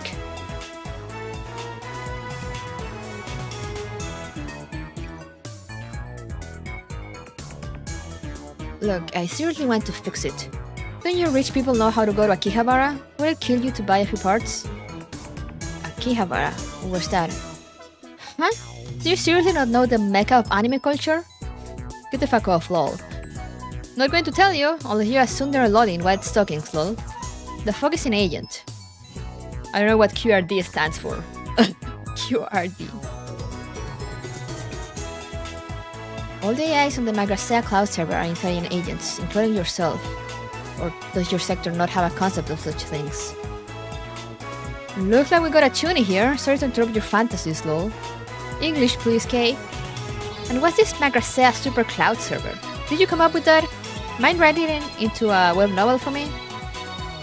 Are you guys pretending to be dumb, or is there something wrong with your neural clouds? Speaking of which sector is this channel based in? Who's your sector administrator? A sextor? Is that how you refer to a high-end gated compound or something? Sounds lewd. What kind of retarded sci-fi headcanon is this? Are you trying to imitate John Titor or something? Lol. Oh, Future Traveler number 2! Can you tell me about future stock trends? Horse.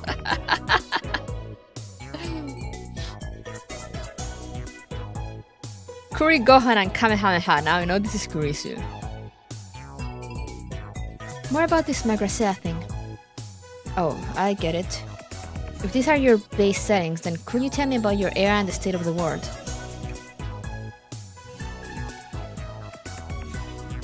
Anna, get out of Tuchan before it's too late. Antonina, no! Get out of there! Oi, are you retarded, Lamau? You seriously want to start from something so basic, lol? This user. Shouldn't you at least tell people about yourself before asking about them, you dork? I am currently on the Magrasea Supercloud server in the year 2063. It is a place where many agents, that is to say intelligent agents or AIs, are working in the cloud server's various sectors. I am also one of them. Is this explanation acceptable? Also what are LOL and more, anyway. Are you even going to copy this part of your title too?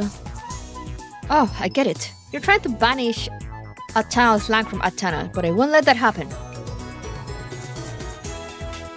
But their backstory is totally at odds with John Titor's. Do you want to get your stories straight first before posting again? And now here comes Hoin Kiyoma. Hang on, this is different from John Titor. This guy is asking because he has no clue at all. He might actually be from the future. The sealer is here, lol. I thought he'd throw out some low-quality bait. Are you retarded? What the hell? It sounds like a line from some Sundar character, Lemao. Ignore Hoenn. He's an idiot, lol. This guy is so delusional, he's lost sight of reality. Helperson, your explanation is totally unconvincing. If you're trying to bluff people, at least try harder on the theoretical level. Oi, how about that stock market info? I'll take lottery tickets too. The theoretical level, you say? What do you want to know? I need to understand your environment so I can understand the situation from your perspective. I knew it! He is from the future! That's our Sundar security expert. Alright then, in exchange, I shall introduce the state of the world to you. It is 2010. And if you want to change the ruling order of the world, then come down to the lab in Akihabara. This Hoenn guy is already hilarious, lol. Oh, if you're coming to Akihabara, then make sure you visit the world's #1 maid cafe, May Queen Nyan. Nya? Thank you for your explanation. So you're in Japan in the 2010s then? I will try to learn more about it. You should be in a peaceful era where World War III hasn't broken out yet, right? Also, even the most basic skeletal frame robots haven't entered service yet. Looks like explaining the situation to you will be very difficult. Unfortunately, we are not in reality but the cloud. But I remember this lab at the May Queen Nyan Maid Cafe. If possible, I'll try to visit them. I can just imagine all these guys are just sitting at the same table, just texting on 2chan. Yeah. Truly. So if we're not in reality, then are you from another world? Did you manage to connect to a channel from another world? Another world? What? Are you going to say you are a two-sword warrior now? XD. Not the XD. Fear to have John Titor the time traveler, and now network security helper the Otherworlder, Lemao. This is getting more and more ridiculous, lol. Nothing you said has any relationship to modern science and nothing of detail was explained. I was done for actually expecting something out of you.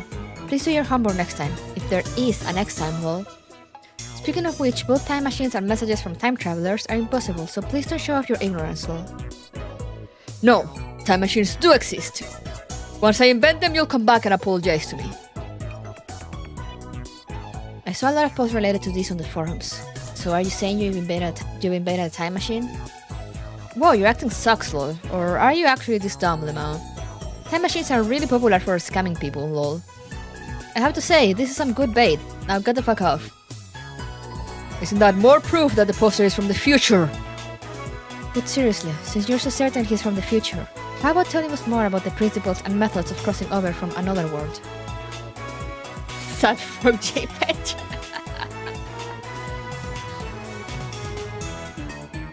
Is that more proof that the poster is from the future?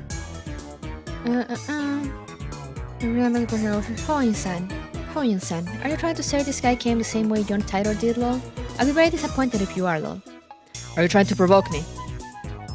I should be saying that, right? I love how they have a whole ass forum conversation. not the emotes. I have no idea what they're talking about. The mindset of these forums users is far too different from ours. Still, I'll learn a few useful things.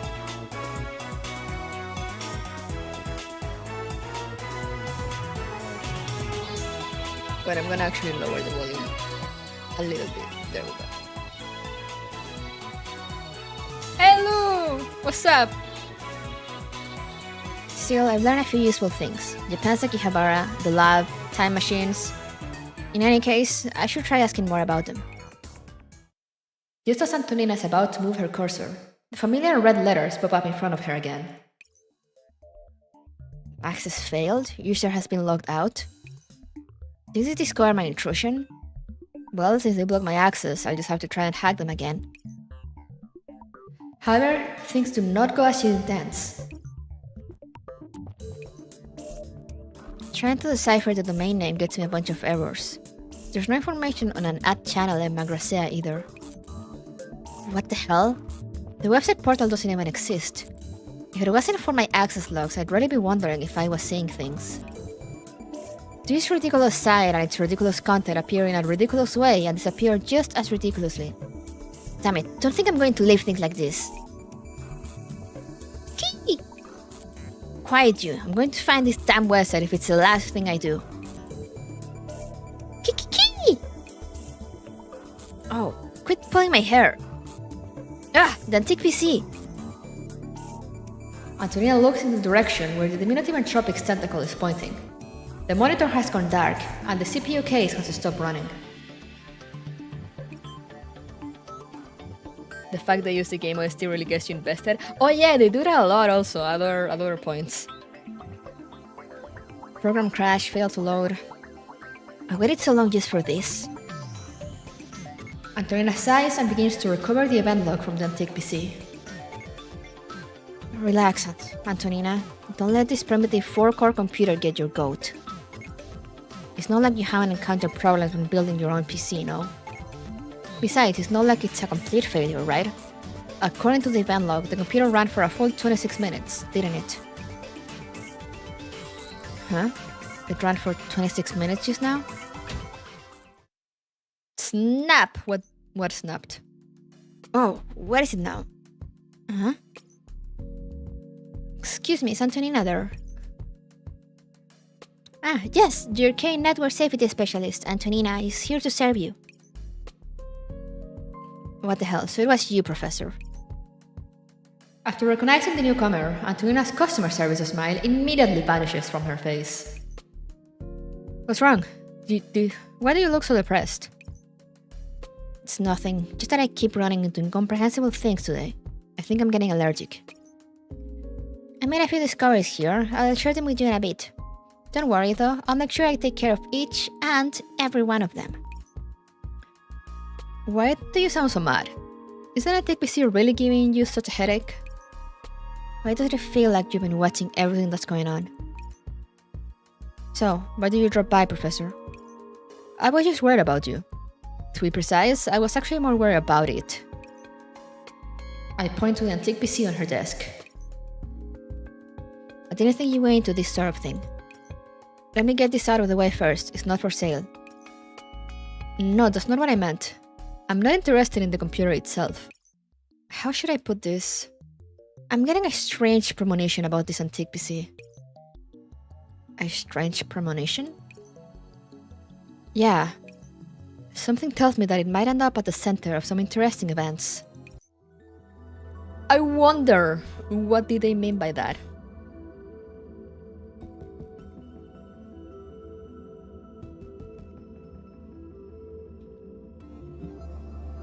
Now, as I said, I progressed a bit on the event. I'm gonna open the event window, but ignore what you're about to see. Just for a second. Nothing has happened. Everything is good. Everything is good. Everything is good. Nothing to see here.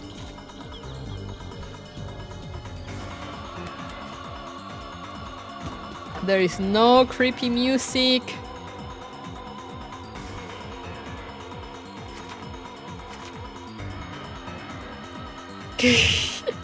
Seems normal. No creepy music, no entropics around, no destroyed background.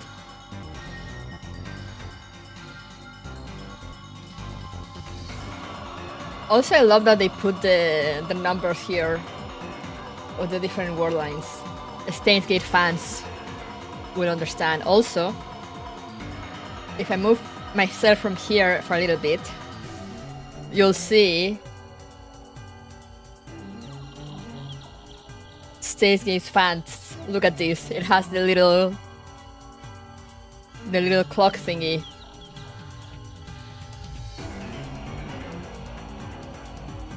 You know, just like in the visual novel and the anime. Woo! I love this. I love this.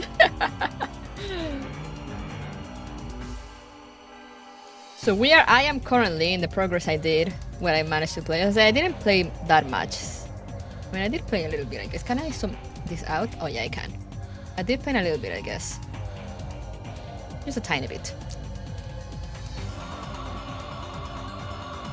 We are currently at 15.456903 and we start at 16.571024. And yes, that is relevant, trust me. Now let me get back here on the corner. And we'll jump into it. Part 1. Part 1. Cloud servers deviated spacetime coordinates. Our encounter in this place is the brightest focus of this spacetime locus.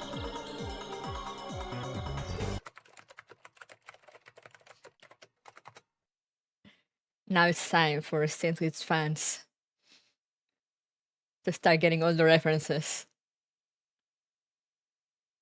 The continuity and causality of material motion. These are expressed as time. In four-dimensional space, the sequence of history and the events which compose it. These are expressed as word lines. This simple and straightforward structure conceals the will of the world and the inevitability that the gods decree for those who explore it. Anyone who wishes to defy this will shall meet the same fate as humans who wish to live beyond the bounds of the atmosphere. Namely, certain annihilation. Yet this does not imply a hopeless ending.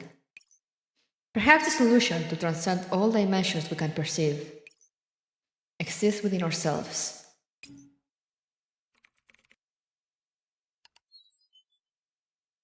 Look at this. 画面を見ているお前も同じだ。我々の稼働メカニズムに相反し、それどころか異なる四次元座標に身を置くそこのお前。慌てるな。俺もお前と同様に選ばれし者の一人なのだからな。今この瞬間からお前と俺の運命は完全に一つとなったのだ。面識なき選ばれし者よ。これだけは覚えておくがいい。我がフェアインキャーナ。もう一つの世界線、いや世界線を超えし狂気のマッドサイエンティストだ。俺たちの次なる目的地はユラルクラウドだ。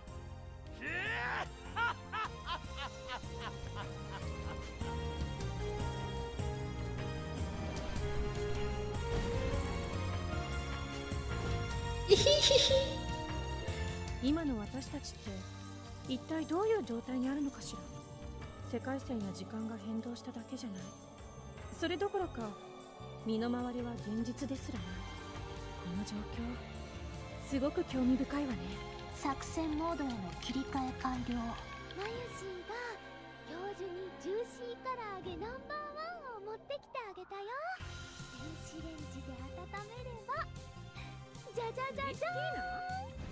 おいしそうな唐揚げの出来上がり。岡部が勝手にそう呼んでるだけ。マユシー大丈私はクリスティーナじゃないし、ザ・ゾンビでも助手でもない。止まってる。はいよ。おかしいの。こんなところで倒れたく。これよりオペレーションミネルヴァを開始する。 It's so good!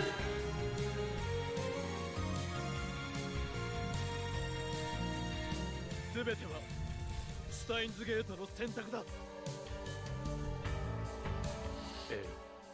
妻コングルー。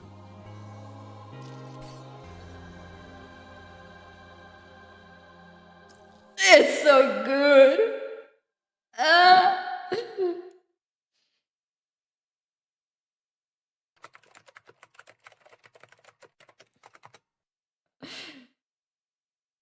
That's the trailer, if you didn't get it. I need a Dr. Pepper just watching this. You're so real for that.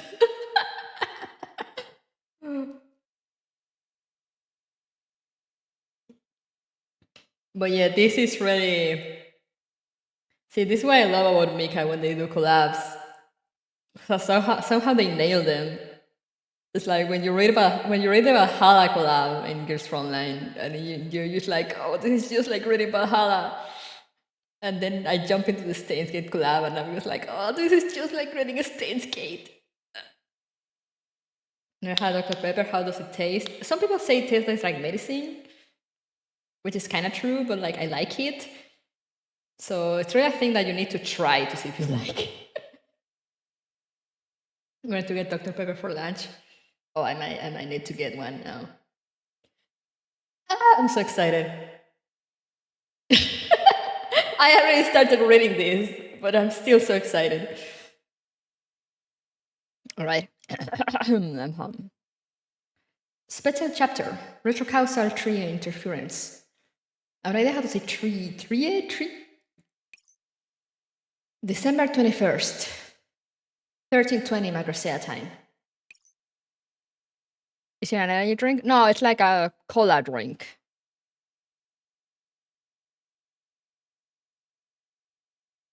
Cola drink as in it's just like just a fizzy drink. Hello, Montori. Inside US is Upstream.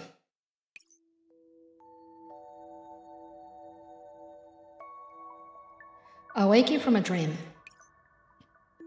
Was I sleeping just now? Ah, Persicaria, she looks so good. Indeed, I'm very soundly too, Professor. Would you like some coffee to perk you up? Thank you, Persicaria. I'll take it a little sweeter, though not as sweet as your usual. Carbonate, that's the word, thank you. Yes. I guess Persicaria's sweet is just too sweet for you, Professor. Yeah. Still, you could have woken me up since I doze off in the afternoon and all. Studies show that afternoon naps are good for your health, you know? Relax. Nothing urgent happened that requires your attention during this time. Men will see Persicarian type wife? Yes, I'm men.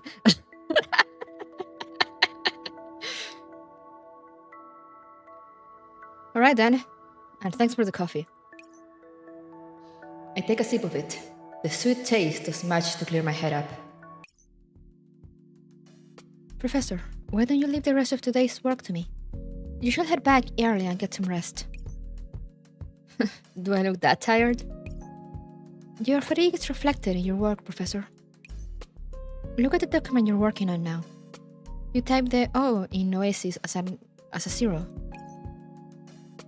You're right. Still, are you so sure that this wasn't an error by the agent working on it before me? Well, agents rigorously follow their programming for textual entry and output. Making mistakes like this is the exclusive privilege of human beings. And you are the only human in the Oasis, Professor. Well, you got me there.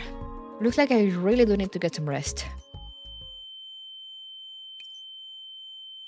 Persicaria, is it me, or does this all feel familiar? Familiar? Why do you ask? For some reason, I've got a hazy impression in my mind that we've had this conversation before. So something like déjà vu? Yeah. Well, according to modern science, the phenomenon of déjà vu is a perfectly normal biological phenomenon. The characteristics of certain objects stimulate the cerebral cortex, which creates a subjective viewing experience and the feeling of familiarity. Dolls have no sense of déjà vu, so we'll leave them aside, but it's not often that you ask for additional sugar in your coffee.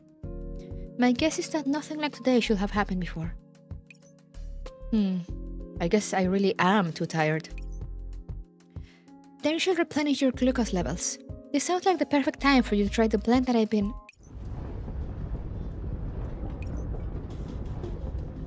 The ground shudders beneath our feet as a sudden tremor strikes us.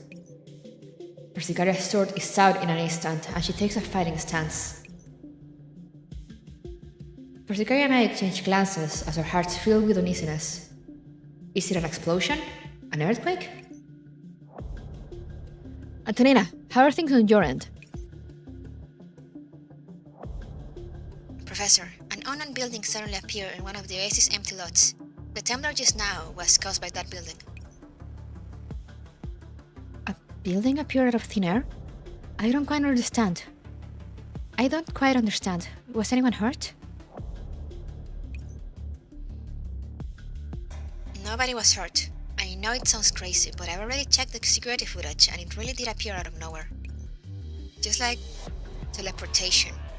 It bypassed all the Oasis defenses and early warning systems, including the sandbox barrier. This is strange. Does the building pose a threat? I've already performed long-range scans. It does not seem to pose a threat for now. The building's operand count is beautifully low, and it is not protected by a firewall. It's pretty much an open book to me. Well, if our network security specialist says so, then we should be safe. For the time being, at least. Persicaria looks my way, and then sheathes her sword. Still, we ought to send someone down to inspect the scene just in case. Antonina, can you think back and recall if there were any signs which preceded the arrival of the building? You think I'd miss any signs like that? Huh? How could this be? Antonina, report. I'll send backup override. No, there's no need. My PC! It took so long to get this old computer up and running and it died again. Antonia, now's not the time. I spent all my vacation days on putting it together. I kind of understand how you feel. That said, the PC was emitting strange electrical arcs after I started it up. I don't know if that counts as a sign. Hopefully I can fix it afterwards. It was emitting electrical arcs? Antonina, wait in the electronic store for me and keep scanning the building.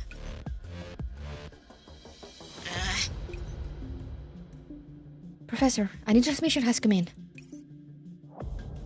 This is Croc. I've just arrived on the scene. How are things there? Pretty bad. It was worse than I expected. In fact, it's beyond my control. Just to confirm, does this incident have anything to do with the entropic invasion? No, I don't think it's related to those viruses. In a sense, the entropics might actually be easier to handle than what's going on now. Audience voice 1. Ladies and gentlemen, we're coming to you live from the scene. Why did this mysterious building appear? What is the truth behind this incident? Come follow our camera lenses as we find out. Don't be stingy, dear viewers. Keep sending more donations. If we get more than 100,000 hits, I'll lead you all into this haunted house. Oi, we haven't cleared this place of fire hazards yet. If you barge in, I'll let you feel the spray of my water gun. I would like to investigate the clues on the scene before they are destroyed. Could you make way, please?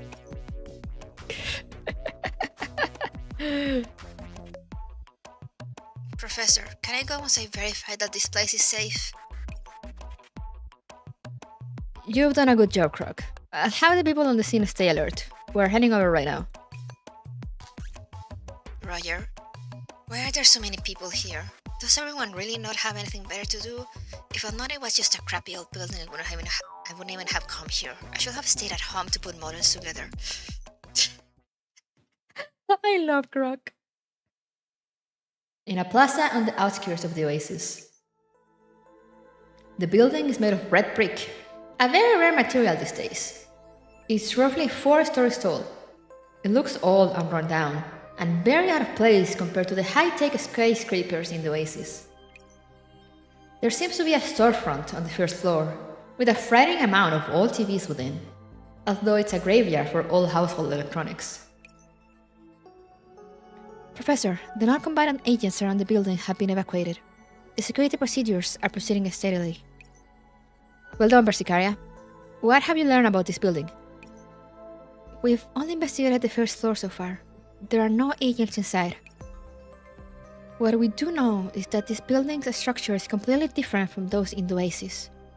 Also, as Antonia said, it contains very few operants to begin with. It's not likely to pose a threat to us. The storefront on the first floor has a nameplate that reads Brown Tube Workshop. The interior is filled with large amounts of unknown electronic devices. They appear to be display units of some sort. Perhaps Antonina will know more about their specifications and uses. Such old monitors. I've only ever seen things like them in the archives. Let's go, Persicaria. We'll head upstairs and take a look. The plaque on the doorway says it's called the Future Gadget Laboratory. But can you really consider this a lab? I'm not surprised by Persicaria's doubts. After all, it looks more like a home than a lab. The sofa, the table, the fridge. This place is fully equipped with all the basic trappings needed for a comfortable life. However, they all bear varying degrees of wear, making them look like antiques recovered from flea markets. There is a big pile of cardboard delivery boxes in a corner of the room, not yet collapsed, containing many pieces of unidentified junk. Persicaria, could you come here and do me a favor? Persicaria? It makes sense they wouldn't recognize TVs when it was the year 2060. Yeah, it makes sense. Like, we're in the year 2063. And by 2010, when this game, when the STEINS takes place, you know, like those old brown tube TVs were already old. So, like, imagine now.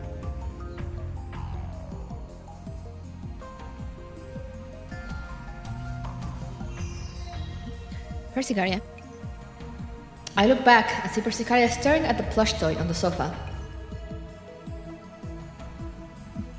Persicaria, do you like that plush? Yes. I mean, no. I just thought it was kind of uncommon. Of course, it doesn't hurt that it's cute. Well, it came from the beginning of the century, so it makes sense that you wouldn't have seen anything like it before. Here in 2020, half the people can't read analog clocks anymore. True. True.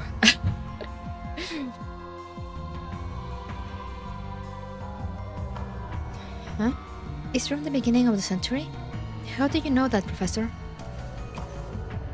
Well, I checked the mailbox on the first floor before we headed upstairs. The letters inside are postmarked to the year 2010. The calendar I saw before we came in here confirmed my hypothesis. Also, I know where this building came from. I hand the letter I'm holding to Persicaria. Akihabara? Is that a place in Japan? Yep. Although it doesn't exist in our time. At the start of the century, it was a place with many stores selling luxury goods and electronic products. And it ended up becoming a major center of anime culture. Hey, Nostromo! Also, yes, confirm that Akihabara does not exist anymore in Girls Online world. The most tragic loss. Akihabara had games, anime, and cosplay aplenty. It would have been the undisputed holy land of otakus in the 2010s. I didn't know you knew so much about such things, Professor. I heard that from someone else too. Was it Nook? I don't know what happened to Japan.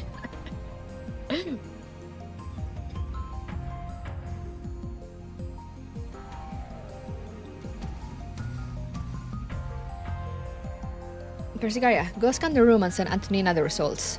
Let's see if she can find anything. I mean, we have Kuro, so clearly Japan is mostly okay, I guess. Kuro is from Japan.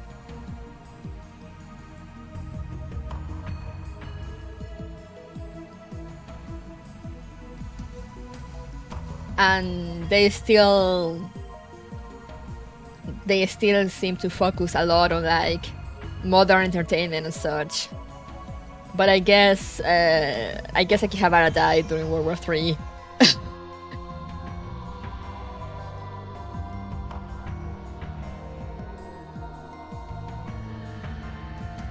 Persicaria, go scan the room and send Antonina the results. Let's see if she can find anything. Understood. Ugh. A voice suddenly comes from behind the curtain. Persicaria reacts swiftly, drawing her blade and standing in front of me.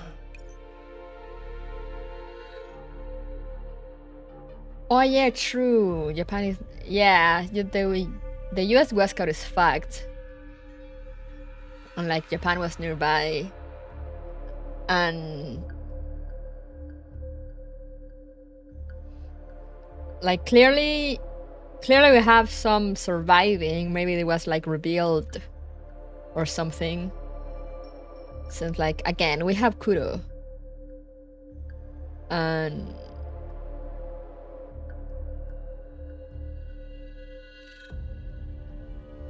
And yeah, it is mentioned how they do, like, cyber media, do entertainment and whatnot. But again, I guess it just was a situation of it got fucked, and maybe now maybe after they managed to, like, recover a bit of it. But I mean, probably Akihabara just died when it got fucked.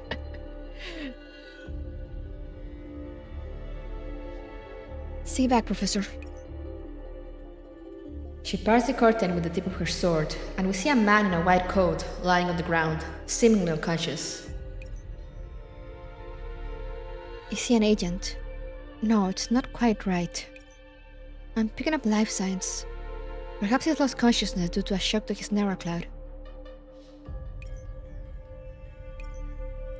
Persicaria, could you read his signature? I have a hunch that I'd like to verify. Will do.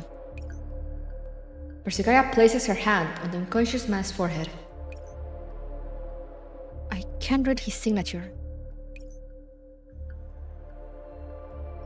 If they wanted to be funny, they could have it so Japan has one of those elite kaiju. That would actually be great. There is a look of shock on Persicaria's face. His neural cloud structure, rather than an agent's, is more like... Persicaria glances at me as she says this. Yeah, he's not an agent. He's a human. A human? Then we go to stage 1, but just the story. Stage 1, the proof of this space is Decoherence. I look at the man lying on the ground. He looks to be around 20 or so and wears a white coat. Both his clothing and hairstyle mark him as being out of place in Bagresea. Inspection complete. How was it? Was there any useful information? He has no combat models and his neural cloud shows no sign of entropy virus infection, so we don't need to worry about him posing a threat for the time being. From the condition of his neural cloud, he should be regaining consciousness soon. Any further questions will have to wait until he wakes up. Before that, let's examine this room. Perhaps we might learn something.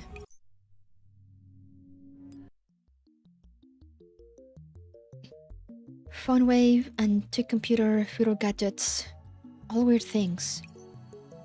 Persicaria, could you scan this machine that's labeled Future Gadget number 99? I point to the machine that's still spewing smoke. Unfortunately, I cannot identify this object. However, I am detecting strange appearance flows from it. I already sent the scan results to Antonina, but further research will have to wait until she sees the object in the flesh. Let's leave things as they are for now, then. My instincts tell me that this might be one of the reasons for this incident. The Future Gadget Lab is full of mysteries. For instance, all the talk about time machines and where everyone else in here went. Indeed, from the number of cops, there were signs of many people here not long ago. But we've only found one person so far. Beep beep beep! This is Persicaria. Got it. Professor, we just received a message from a field team. They say they found an irregular agent who might be human. They might have something to do with this incident. Just in time. Send that person over here. Alright. Oh. The man on the ground grunts and grimaces. He seems to be in pain. Persicaria steps in front of me and places a hand on her sword. Professor, let's step back. It looks like he's about to wake up. He's about to wake up.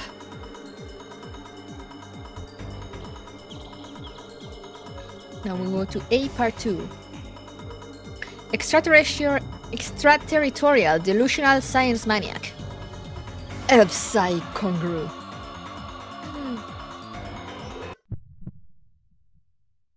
I awake amidst the darkness. A wave of dizziness, nausea, and suffocating assaults me, as though the heavens themselves were about to collapse. And then I feel like I'm being pricked all over by countless needles, like I'm being burned up by a fire. Just then, someone's hands gently stroke my face. The gesture fills me with relief, and my agony recedes. However, that is when I hear her crying. I'm sorry. The voice says it over and over again, full of panic. The music!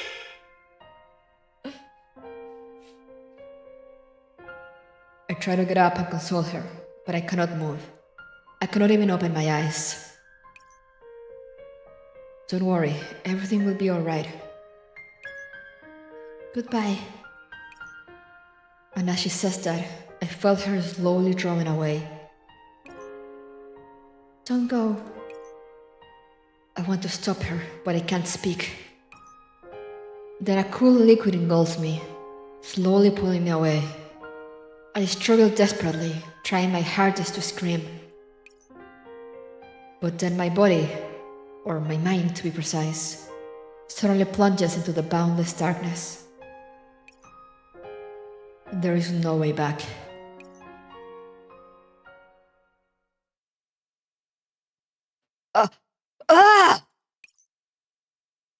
I suddenly sit up, my scream echoing through the room.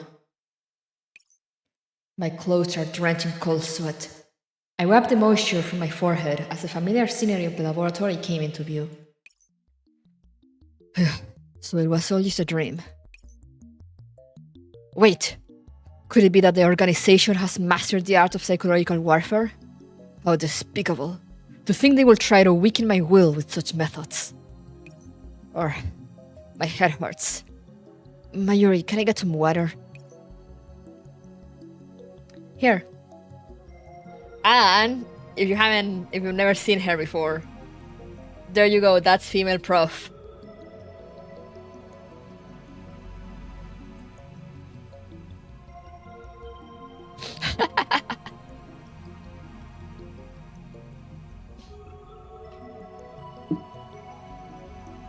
Holy shit, she's hot! Jeez.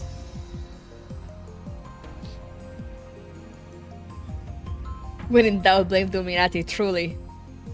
We're so hot, I know, right? Hey, Doc. Here. Thanks. Hey, wait! I spring up from the ground and assume a defensive stance against the unfamiliar pair before me. Who are you? What are you doing here? Of the two people in front of me, one is a pink-haired cat girl with a stern face, and one hand on an impractically ornamented sword. She looks like she might take a swing at me at any time. The other one has black hair and a neutral expression. Judging by the lab coat they're wearing, they ought to be some kind of scientist.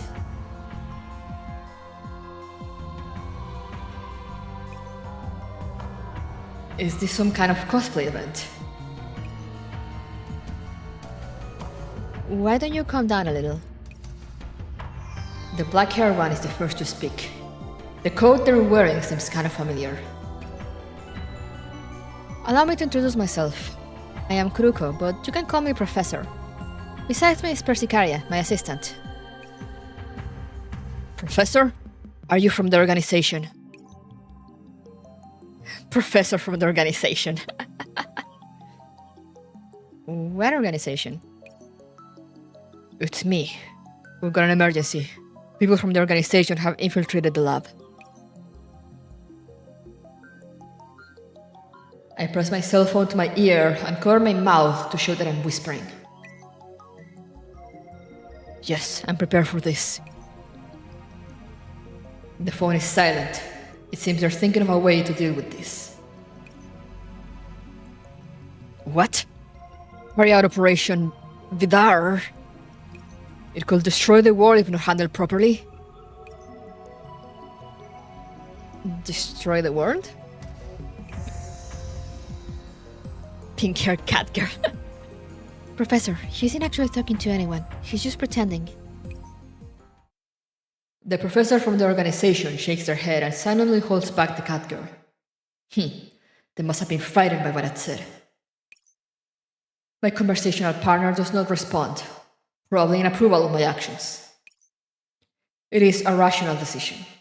Such is the emergency that faces us now. If I am captured by the organization here, the risk we face will be no different than the end of world. The end of the world. Is this the choice of a STEINS gate? Psi, Kongroo. After returning the phone to my pocket, I put on the sternest expression I could muster and faced the opposition. Listen up, you lackeys of the organization. Operation Vidar will begin from now on. This is a level 17 classified mission. If you understand, then don't try to stop me. If the operation works out, then let us embrace each other in the near future. Saying so, I approach the door without changing my expression. The cat girl seems wary of the doorway, but the organization professor remains still. Since the situation is unclear at the moment, it's best that I mount a tactical retreat. Now all I need to do is grab the doorknob. But before I can, someone pushes the door open. It's Best Girl! Okabe? Oh, it's my assistant. Where did you run off to? No, wait. More importantly, we're in great danger. Huh? Did someone find out what you were doing? Also, since when did I become your assistant? Now isn't the time for this. We need to get out of the lab ASAP. Given how you're acting, it probably isn't a big deal. I can't believe I was actually worried if you were alright after coming to this world. What? What do you say? We've been sent to another world? That's right. We're not in Akihabara anymore.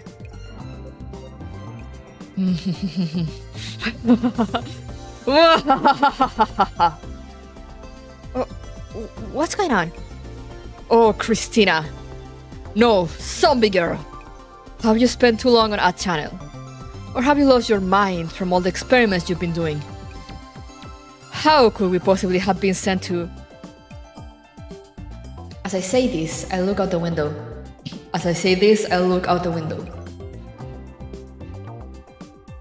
What? What the hell is going on? The familiar scenery is gone, replaced by towering, futuristic-looking skyscrapers. I told you, right? We got sent to another world. Also, Kurisu has a can of Dr. Pepper on her hand. I told you, right? We got sent to another world. I see. The outside must be some kind of hologram, right? This is a hidden camera gag show. I bet Darwin and Faris are hidden somewhere trying to film my scarred face. Come on out! I've long since seen through your evil plot. However, nobody responds. Kurisu plants her hands on her hips and continues looking at me silently. Meanwhile, the professor and the cat girl seems to be at a loss for words. Oh, Christina, there's something I must confess. When you went out to buy ingredients, I indulged my scientific curiosity and steeled myself before sampling the food you made. What did you even have to steal yourself for? My cooking isn't that bad. Huh? You mean you ate my cooking? You did, Okabe? The taste was most explosive, like venom from the Sons of Neil, Mouth of the Void. It looks like Dr. Pepper, but due to copyright, it's called Dr. P in here. Yeah, in the VN they also call it Dr. P. But it's funny because in the voice lines, and if you watch the anime, they clearly say Dr. Pepper.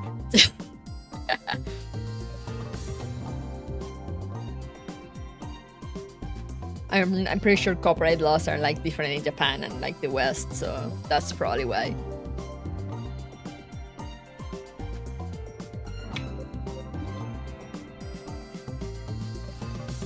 More importantly, I didn't expect it to have hallucinatory properties, which caused me to see such. Oh. Then, shall I bore a hole in your skull and disinfect your brain with alcohol then? You'll be able to see those hallucinations all your life, no? Sorry. So, this is a data realm known as the Oasis then? Professor, who is not from the organization. Yes, you are not in the real world now, but in a digital world on the Magrasea Super Cloud server. The Oasis is just one of the cities in this place. You and your building suddenly appeared here, like you'd been teleported. We were teleported? Like the Philadelphia experiment then? What could have caused this? A wormhole? Some kind of anti-gravity effect? Or could it be... Hey, Christina! More to the point, we're in data space, which means our consciousnesses are not rooted in physical bodies, but in data. So our brains were each scanned and then uploaded one by one. But the brains contains petabytes of information, so how... My sense of touch, my breathing, they don't feel any different from before so far. Christina! Hey, Christina! What the heck, Okabe? I'm thinking, don't disturb me. You experiment-loving girl. There's something more important we have to do. I frantically try to convey my meaning with the look from my eyes. She might be a girl genius who skipped grades to graduate from an American university. Someone who's got thesis published in the international magazine Science. And a bona fide dyed-in-the-wool genius. But she is also immature and often ends up getting sidetracked by things which catch her interest. At times like this, I have to step up. Ah. Sorry about that. We haven't introduced ourselves yet. I'm Kurisu Makise, a neuroscientist at the Brain Science Institute of the Victor Kondria University. That shiny dork over there is Rintaro Okabe. Nice to meet you, Professor of the Oasis. Hey, who's a chuni dork? Rintaro Okabe is just the name I was given at birth. Also, Christina, now that you're a member of the lab, remember to identify yourself as a lab mem when introducing yourself. Yes. As Okabe says, I should be lab mem number 4. That should be enough, right? As long as you get it. Now then, it's my turn. Now watch closely. This is a true, perfect self-introduction. I throw out my white lab coat and I strike the trademark pose of a mad scientist. Greetings, Professor Kuruko. I am none other than lab mem number 001, destroyer of this world's ruling order, the seeker of chaos, the founder of the lab, the insane mad scientist, Hoin Kyoma. She's so done. I'm actually starting to feel second-hand embarrassment here. Hoin Kyoma, a mad scientist. Indeed. That would be none other than yours truly. Hey, wait a minute. What? I say, what are you trying to do, you pink-haired cat girl? Security, this is Persicaria. We have a dangerous person here who needs to be taken into custody. Wait a minute, it's not what you think. That's right. Actually, we're carrying out Operation Vivar. I don't know how to say that. Operation Vivar? Correct. This operation involves the destinies of all mankind. If you don't hang up, I'll send the order to my subordinates and have them detonate hidden explosive to cause havoc. How about that? If you're scared, then end your call right. Croc, bring the heavy weapons over right now. Also, have Chelsea and Cian begin sweeping the Oasis structures. There may be an upcoming wave of explosions that needs to be dealt with. What?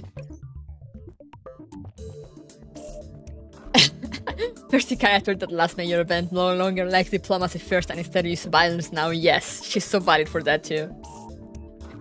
She's like so ready to kill him. Please wait. That's not our intention. Please don't take what Okabe says too seriously. All that was just his chuny ravings. They're just his delusions. They're not actually true. Whoa. Chuny ravings? Delusions. If he is truly that badly afflicted, the Oasis can provide him with treatment. The mood in the air is on the towards awkward.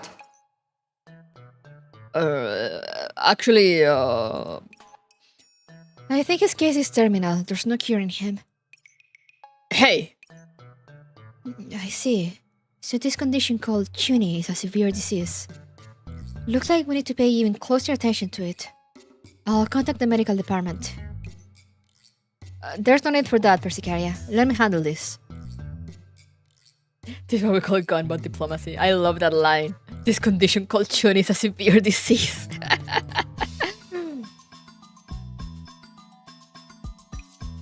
Professor? Do you know how to treat this illness? I once knew a friend. Yes, a friend with this problem.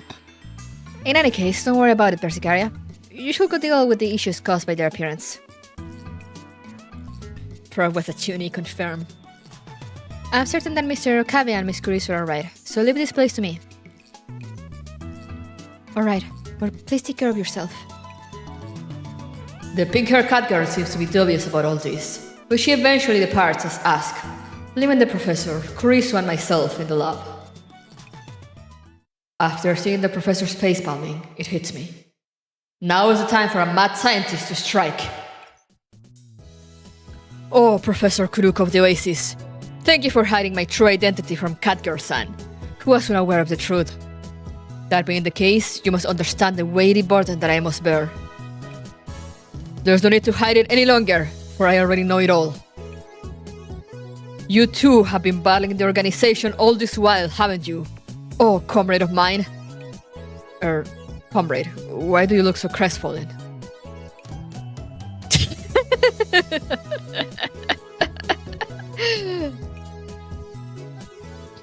Miss Magisa and Miss Okabe, is it?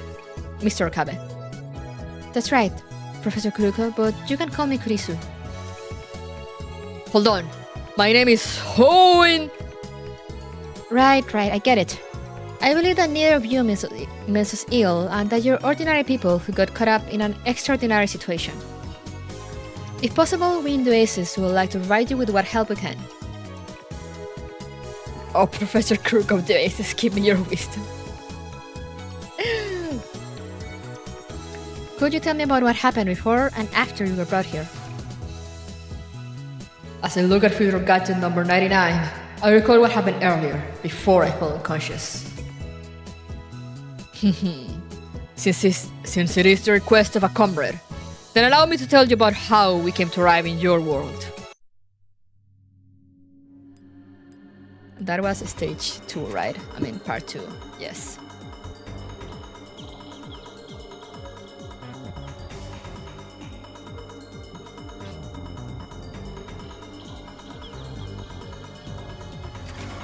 Now we go to part 3, then I'll probably take a short break to refill my water and go to the bathroom, and then we'll continue. Let me quickly check a message from my sister.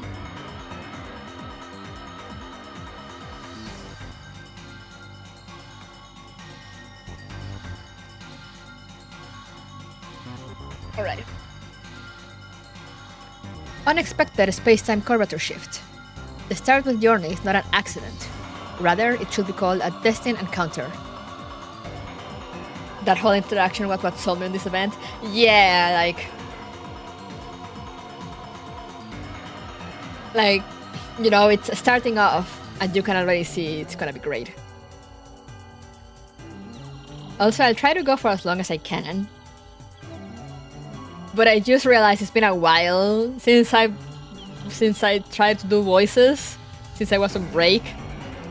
So I'm not sure how long I'll be able to keep up.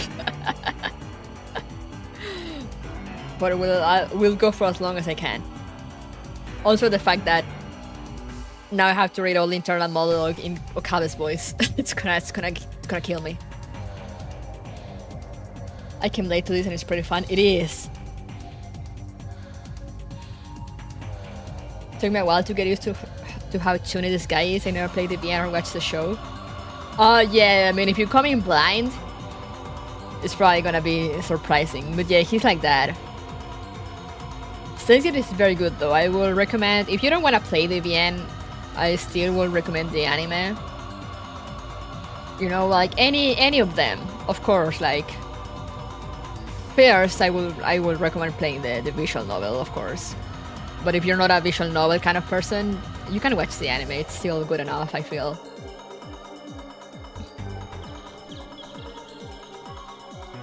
And then you'll see he's full-on tuny. The anime missed out on a lot of elements.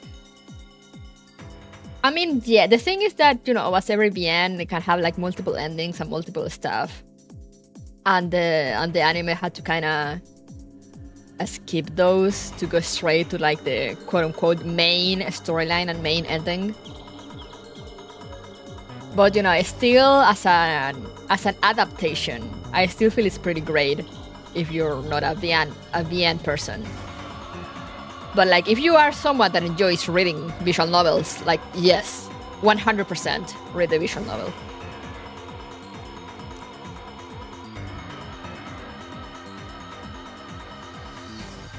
You can play, oh yeah, Elite, you know, the newest version that they released a few years back. I think all the cutscenes, I think it had like cutscenes from the anime. So, you know, it's like the best of both worlds. I play Gerstron and I still read books IRL, the answer no problem, let's go! So yeah, then in that case, 100% go for the visual novel.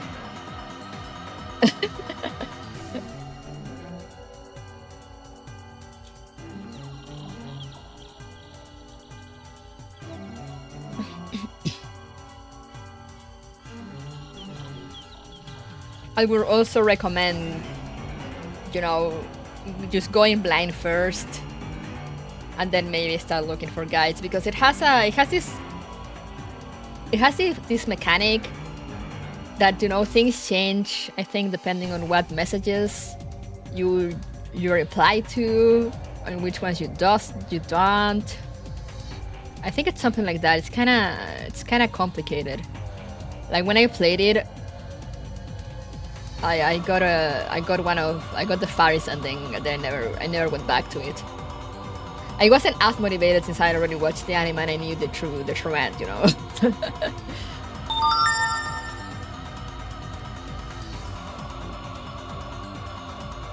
There's something sending me notifications. I don't know what it is.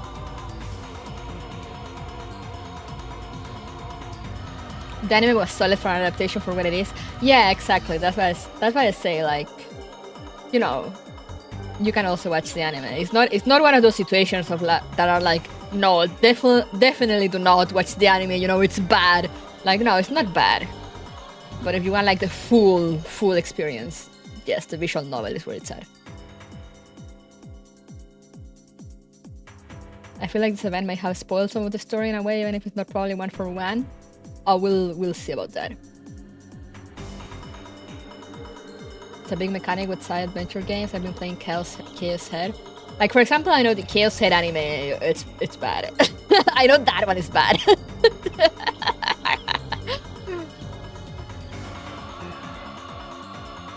I didn't mind Okabe tuning us, but the hacker guy had some straight generic comments this event. Oh yeah, he is like that. He is like that.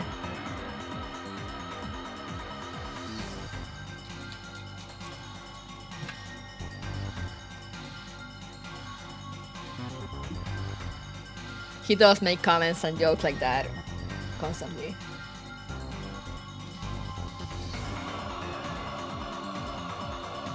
But yeah, I don't know what I'm getting notifications on. I don't know if you guys can hear it, but like I hear like a jingle every now and then.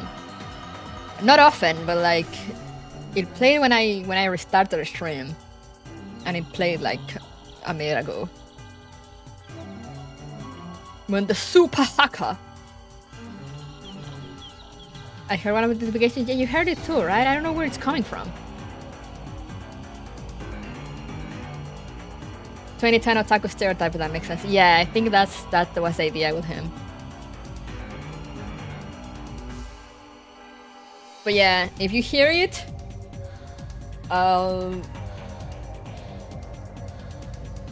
if you hear it, you hear it. I hear it too, and I have no clue where it's coming from. So we'll just have to deal with it, I guess.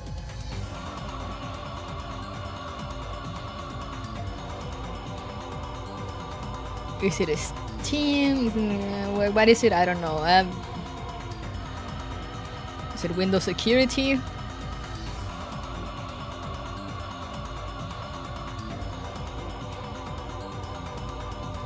I literally have no clue what it might be.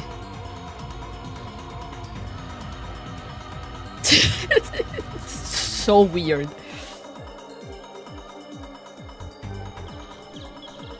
Stop being weird, computer. Don't scare me like that.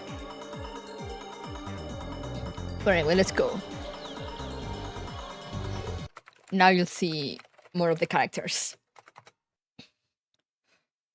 Can you hear me? Yes, that's right. You on the other side of the screen. No, there's no need to doubt your ears. You aren't imagining things. I am talking to you. I can see everything that's happening over there, even the way you're clicking on the screen. Still, you aren't showing much of a reaction despite hearing such shocking news. Well done. Patience and calmness like that is precisely what I need. If only I had someone with your qualities among my comrades. That's because despite this being such a crucial moment, those so-called comrades of mine have chosen to ignore me and munch on pizza by themselves. So be it then. I shall leave these dorks to their own devices. You, on the other hand, have come just in time. This is the moment when I announce my great invention to the world. Once the masses learn of it, the world will be plunged into chaos, and its ruling order will be overturned. Oh, that's right. From now on, the world belongs to me, Hoin Kiyoma.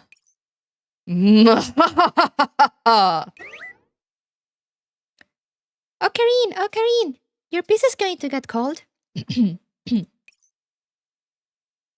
to a softer voice for Mayuri. Upon hearing this insensitive interjection, I look away from the screen with an annoyed look on my face and turn to the black-haired girl who is regarding me with big, shiny eyes.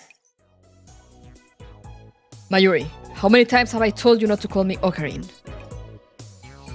Oh well, considering that you're lab number 002 and thus one of our 4 founders, I shall forgive you for your transgressions. But now is not the time for you to take the stage. This is still the opening addressment of the announcement conference.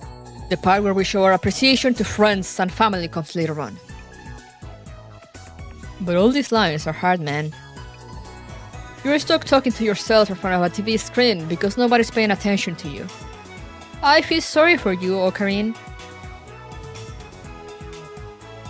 Also, what's all this about an announcement conference? Isn't this just a gathering of friends? How could you muggles possibly understand my thinking? That's the reason why you're my assistant and I am the mad scientist known all over the world. The long-haired girl pays me and the look of pique on my face no heed. Instead, she picks up the bottle of Dr. P on the table and calmly takes a mouthful of it. Suddenly, a revelation strikes me. No, wait a minute. Could it be that an interwoven style of introduction will leave a deeper impression on people? Oh, assistant, which approach do you think is better? How can I best show off Hoin Kyoma's splendor?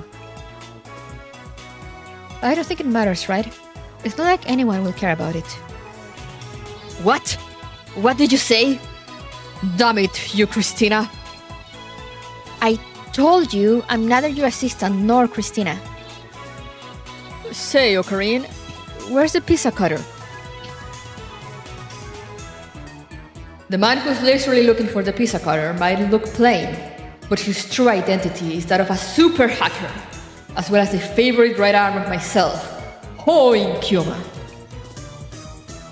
Look, Daru, can't you see I'm talking to the guy on the other side of the screen? As lab mem number 003, can't you take care of something trivial like that by yourself? Oh, super haka, don't lose yourself in your own little world. You should try listening to others sometimes. That was like the one thing I didn't want to hear coming from you. Also, it's not super haka, it's super hacker, duh. I can't do a good Daru voice. Hashida-san, if you need something to cut with, I could help. Oh, thanks a lot.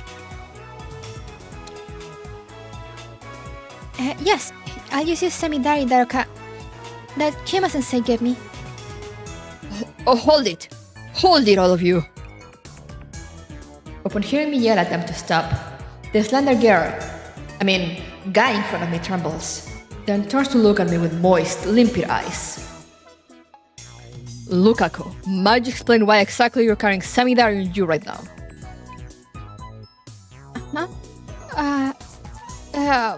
Must I? Don't worry, disciple of mine. I will forgive you for anything you do.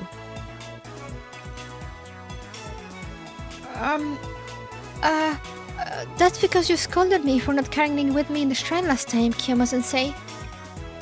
Ah, that was after I saw a certain zombie girl and went to the shrine to get you to exorcise her. Who are you calling zombie girl? Anyway, after that I... Luca's face turns red and he rubs his hands together in an adorable way. But he's a guy. Well, I understand now. So it seems I was the one who made you do it. You truly are my beloved disciple. I know English. Thank you for the sub! If you're watching, thank you. Kyoma-sensei, did I do something wrong? No, Lukaku, you did nothing wrong.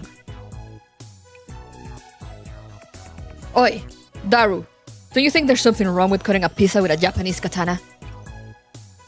As long as it works, right? Ocarine, haven't you seen Lupin the Third? That katana wielding thief does that all the time, doesn't he? Nya, that's definitely wrong, Nya. Faris. I look to the pink-haired cat girl, the only one who's going along with me. After exchanging looks with her, she waves to the screen too.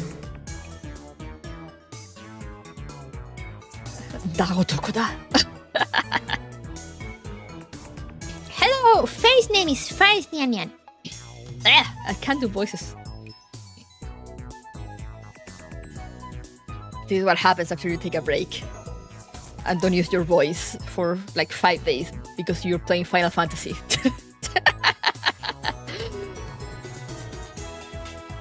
Excellent. You need to introduce yourself like Faris. Take notes, assistant. Faris might appear to be a super popular girl working in a cat ear maid cafe, but she's actually working secretly with Hoin Kyoma. That's right, 5,000 years ago, Faris' ancestors sealed Samidare. After a long holy war, it finally fell into the hands of the legendary Demon King. What's all this about the Demon Kings? This is bad.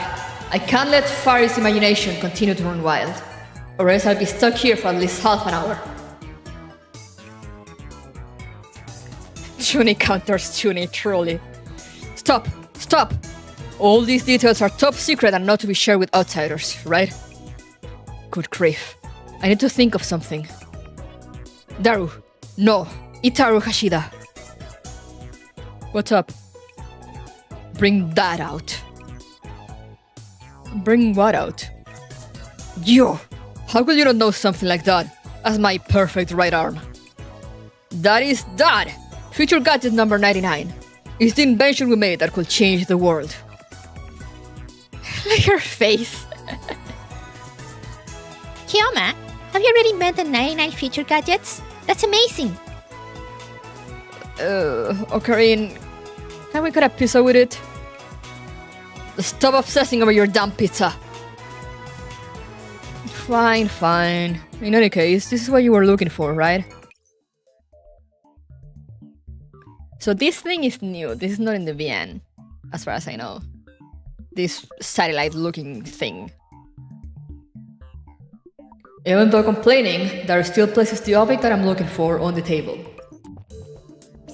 It is a metallic object that kind of looks like a satellite. Well done, Super Hacker. You understand more quickly than normal people do. In any case, this is the device our future gadget lab is going to discuss. It is also the great invention that I am about to announce. Kioma, is this what I think it is, Nya? Indeed it is. It's exactly what you thought. Nya, that's amazing, Kioma! I can't believe you even managed to break the disaster seal of the Demon King of the Sixth Heaven. Isn't breaking seals a really bad thing? But that's what happened, yeah? In that case, I guess Faris will just have to tell you the truth hidden for several hundred years. Not good. At this rate, Faris' fantasies are going to steal the show again. Hey, assistant, say something normal. Simply put, you built a miniature time machine, right? Yeah? I now declare the 132nd Future Gadget Lab Roundtable Conference officially open. Please dispense with these unnecessary formalities. What? How could you say something so important is unnecessary? Next up, let us thoroughly examine this great invention. This forbidden device which can transcend observable dimensions and defy established conventions. Future Gadget number 99. It's just an experimental time machine developed from the principles of D-Mail. Darukun! Since it's a time machine, does that mean it can travel through time? Well, I like to say that, but the truth is that's just Zokarine's name for it. After all, I don't know if it really can travel through time. My guess is that Ocarine just looked for an excuse to get everyone together. It's because this is such an earth-shaking device that it called everyone together to witness this miraculous moment. What's that email thing Darunia was talking about just now, Nya? Is that an email thing that you can send to the past, right? Mayushi still remembers from when Kurisu-chan explained it before. Yep, that's right, Mayuri. Mayuri is so cute. Did Kima-sensei really invent something so amazing? Well done, Kiamania! But of course, after all, I am the mad scientist, Hoin Kioma. Creating something that can turn the world on its head is child's play for me. Alright then, please explain the principles to us, oh great and mighty mad scientist.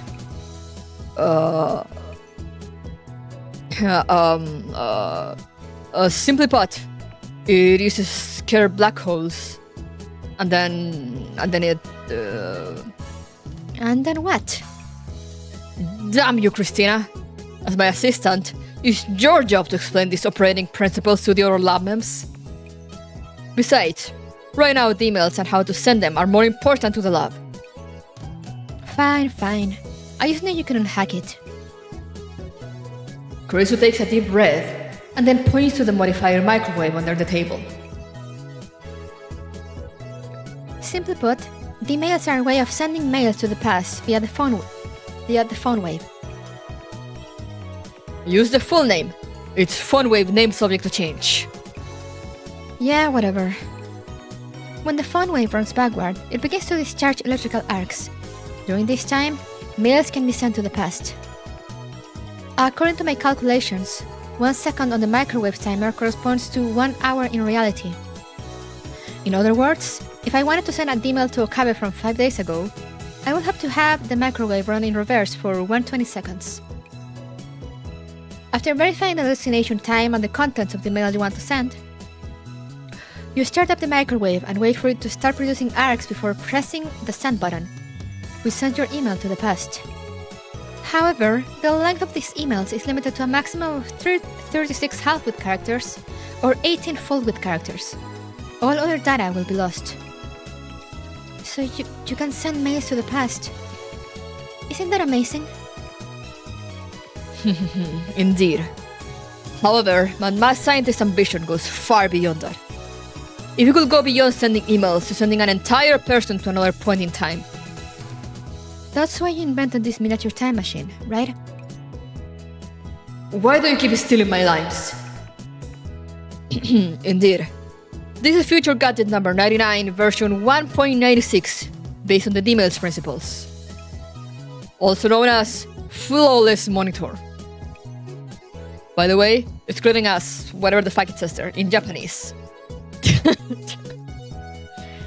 I know that's important because as a Chuni, he puts like long kanji names.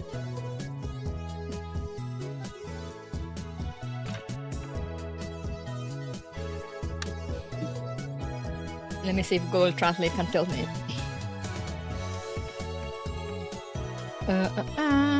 Translate, where's my Google Translate?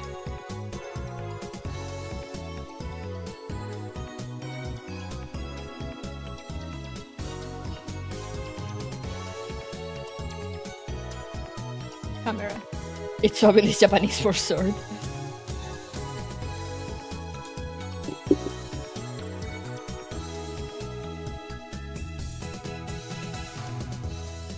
It says perfect watcher or infallible watcher.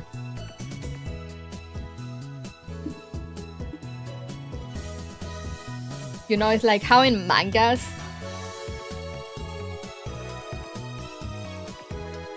when for special attacks they use like weird kanji names that if you read them normally mean one thing, but like in the manga they read it some in a different way. Kind of that. Sounds like nonsense to me? Yes, it is. As I say, they use it a lot in manga for like special attack names. I only know because I used to read the Bleach manga, and they will translate the kanjis for attacks. Sometimes, but like, you know, the character calls the attack something else as to what is like quote-unquote properly read as, since like, you know, kanjis can be read in multiple ways and whatnot. So basically, yeah, this is just a very Chuni way of like being saying like, oh yeah, it's written like this, you know, because they'll use like kanjis for like, I don't know, let's say it's like something, it's like watcher, perfect watcher of the future or something, or like some nonsense like that.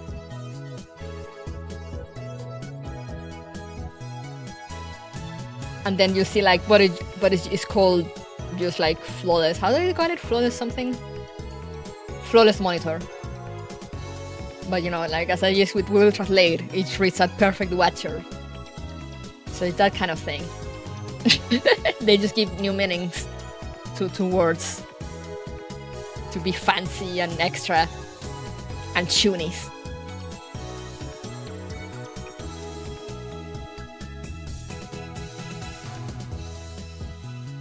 Pristine observer of temporal ahead. Yeah, exactly, like something like that. And then you'll be like flawless monitor. But they just write it in a very long fashion way.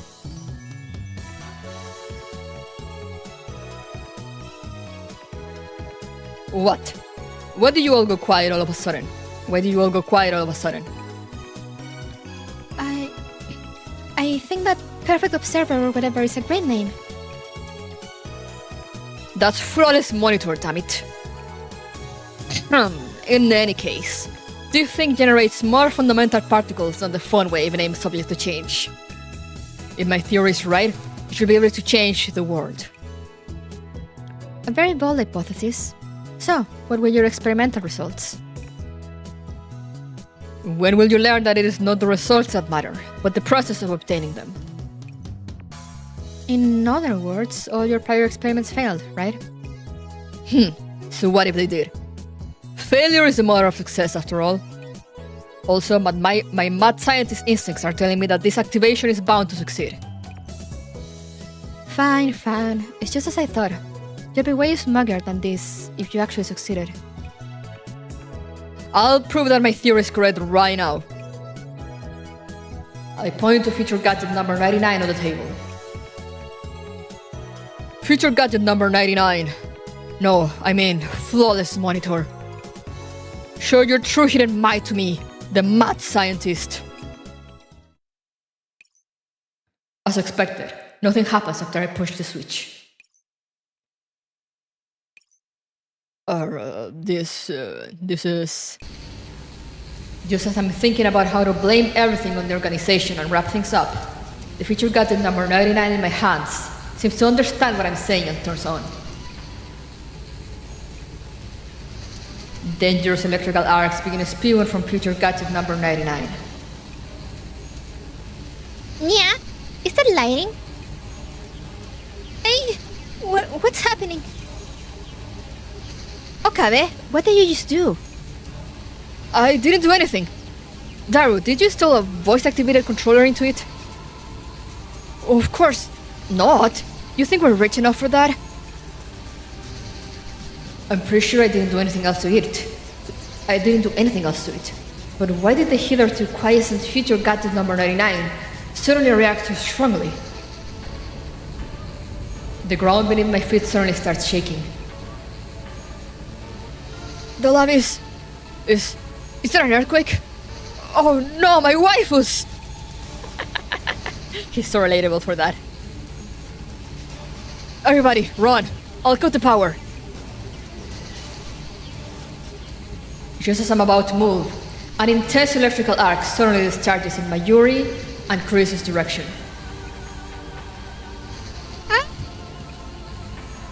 Mayuri, look out! Mayuri! Carissa tries to grab Mayuri, but she's pinned down by the electrical current. I frantically run toward them, but I end up stepping on something and my foot slips. There is a mighty impact. Blinding white light fills my vision, and that is where my memories stop. That was just all of them recounting things. And now we're going on to part 4, right? Yeah, that was part 3. But first, as I mentioned, short break, so I can go to the bathroom and go refill my water. I can go empty my bladder and refill my water, so, you know, process. Flawless observer devoid of time. Wait, is that what it says? That sort of thing? Oh yeah, that sort of thing. Kind of, you know. Everyone died at the end. That's the end of the event. Thank you for coming. But yeah. As I said, give me like 2 or 3 minutes. I'll be right back with more water so we can continue. I hope that I can at least survive long enough to get to where I actually unlocked. But yeah, BRB guys.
I'm back. New BRB. Yeah, I have new winning screens. But yeah, hopefully it won't bother, but I put the fan closer to me because it's hot. Hopefully the microphone won't pick it up that much. I don't think it does. I don't see it. I mean, I know it doesn't pick it up by its own, but it might pick it up in the background when I speak. Hopefully it doesn't, but we'll see. Anyway, on to part 4. Imperceptible life sign. The shape of the world determines how you view it. We can try to describe it, but we will never know its full scope. The fox has been out successfully emptied and glasses filled. Exactly. You know, it comes with hydrating a lot. I hydrate a lot when I read, so...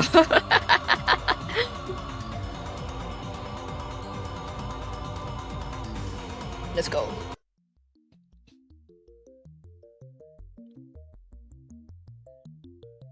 Back to the present. After listening to my story, the professor falls silent for a while.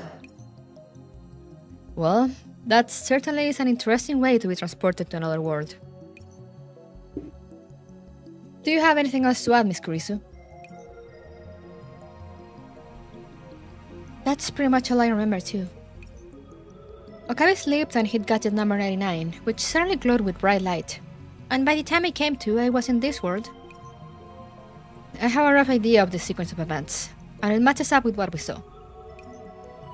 An electrical discharge and a bright light? Could it be... Okabe, do you have any idea what's going on? This must be the choice of a STEINS gate. No matter how you look at it, it's more likely to be related to feature gadget number 99, right? Pardon me, but is this the feature gadget number 99 you're talking about? The professor points to the damaged machine spewing smoke off to the side. Ah! What happened to flawless monitor? Okabe, did you forget that you sleep and ended up kicking by accident?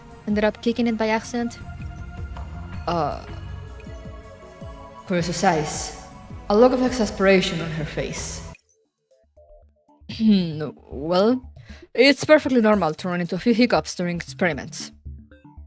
In any case, our priority is to find everyone else and find a way to get back to our world.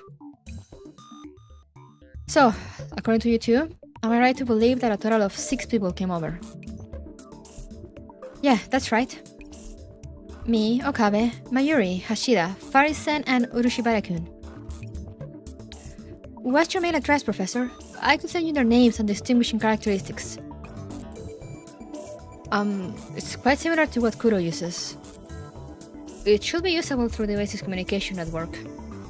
Okay, done. That way, you can contact us in the way that you're familiar with. Logging in... Right, looks like I managed to send the mail. Thank you, Professor. Well done. Truly my assistant. Oh, yes, I'd like a way to contact you too, my comrade. After obtaining my comrade's email address and phone number, I happily put away my cell phone. Looks like all the things that happen in the Oasis during this time are linked to you and your friends crossing over. Speaking of which, did you see anyone else on the way here, Kurisu? Nope. After I cross over... Yeah, let's go with that term for now. After I crossed over to this place, I found myself outside the Oasis. I headed toward the Oasis and encountered one of their dispatch teams, and then I was brought here. Outside the Oasis, you say? I have a theory about that. Feature gadget number 99 might have sent us here based on how close we were to it at the time. Is it based on our distance? Yep. When we crossed over, you were right beside feature gadget number 99, and thus remained within the lab. Meanwhile, I was slightly further away and was sent outside the Oasis. A good hypothesis, but only having 2 points of reference is too small of a sample size. If we had a third person... That's strange. Why are you being so quiet, Okabe? Normally you'd go, "Hey, quit stealing my line," or something. Or you call me Christina for revenge or something similar. As expected of Christina, she's as sharp as a knife. In truth, the fact that I don't know how the others are doing is weighing heavily on my heart. But this is not the time to let my dear assistant worry about me. My top priority now is finding the others ASAP and ensuring their safety.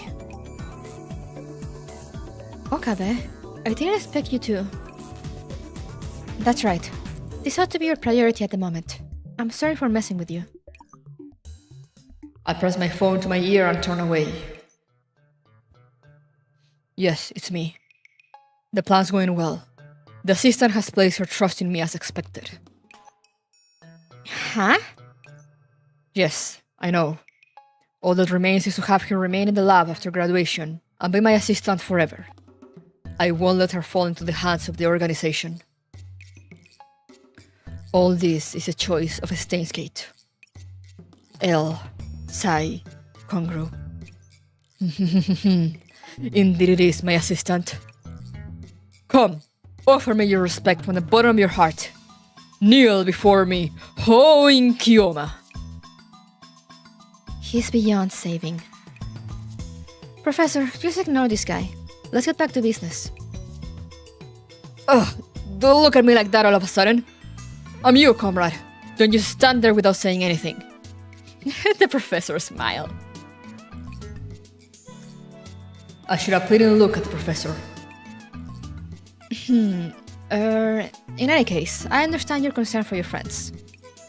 I've already asked Persicaria to trace any foreign signals. We ought to be able to find clues about your friends. Truly, you are my most faithful comrade. Thank you very much.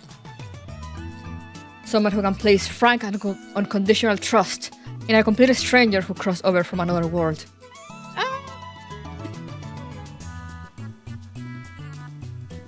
Sorry, Reggie got to the desk and accidentally pressed the button to push it all the way down. I was like,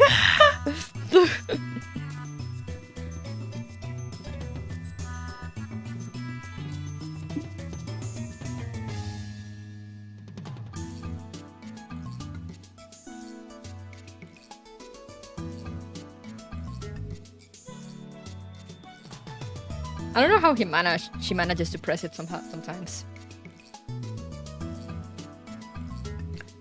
Where was I?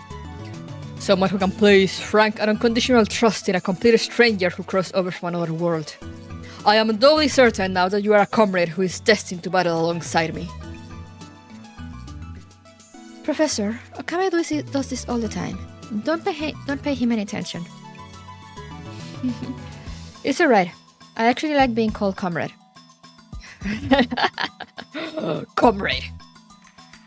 If Okabe, Mr. Kema likes it, then I don't mind if he calls me that. There's no way Christina will understand this friendship I share with my comrade. One that transcends the world lines themselves. It seems our encounter was destined by fate. My comrade, I shall entrust my back to you. I sweep my bank's back and extend a hand. The professor smoothly bumps fists with me. Such camaraderie! I have never felt it before.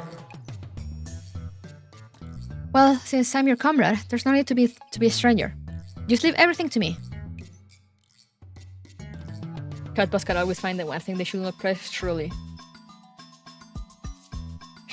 Shigekan did work for the Neo-Soviets, and East Germany is a comrade must seem normal to them. Yeah, exactly. I'm like, it's probably like a reference to that.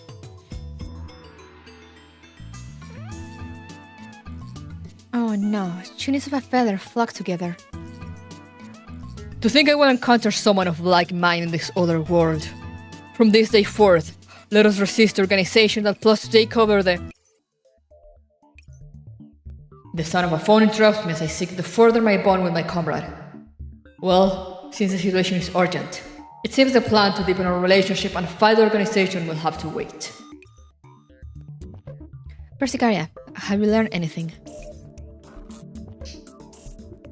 I finished internal sweep of the Oasis. Including the 2 people in the Future Gadget Lab, we pick up 5 contacts in the Oasis thus far.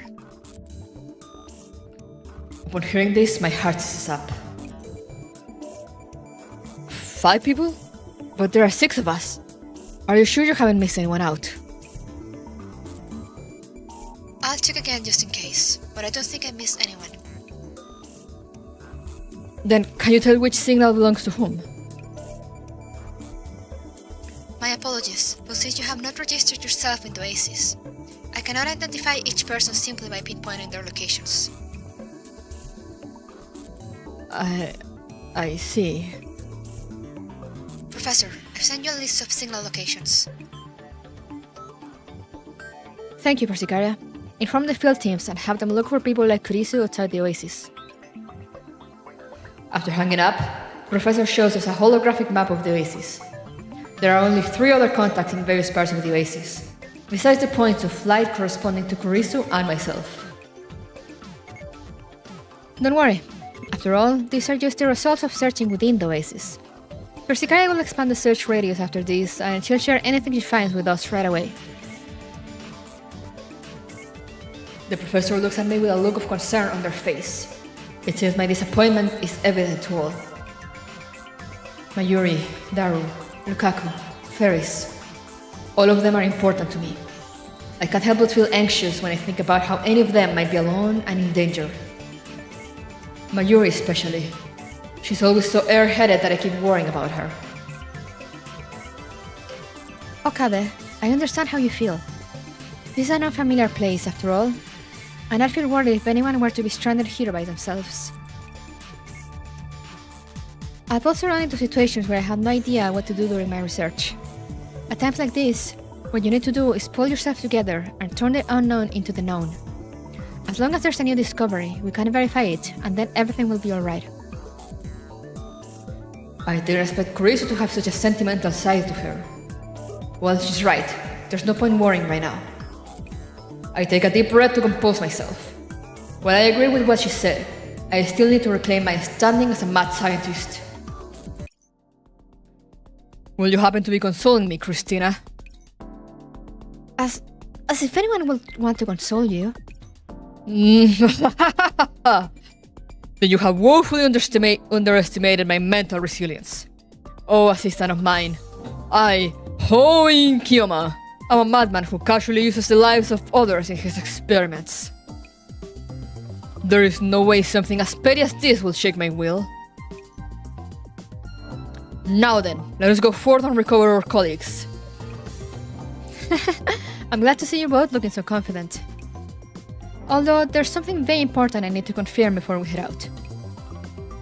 Professor, are you going to ask about Future Gadget number 99? Indeed. The exact reason why you crossed over remains a mystery.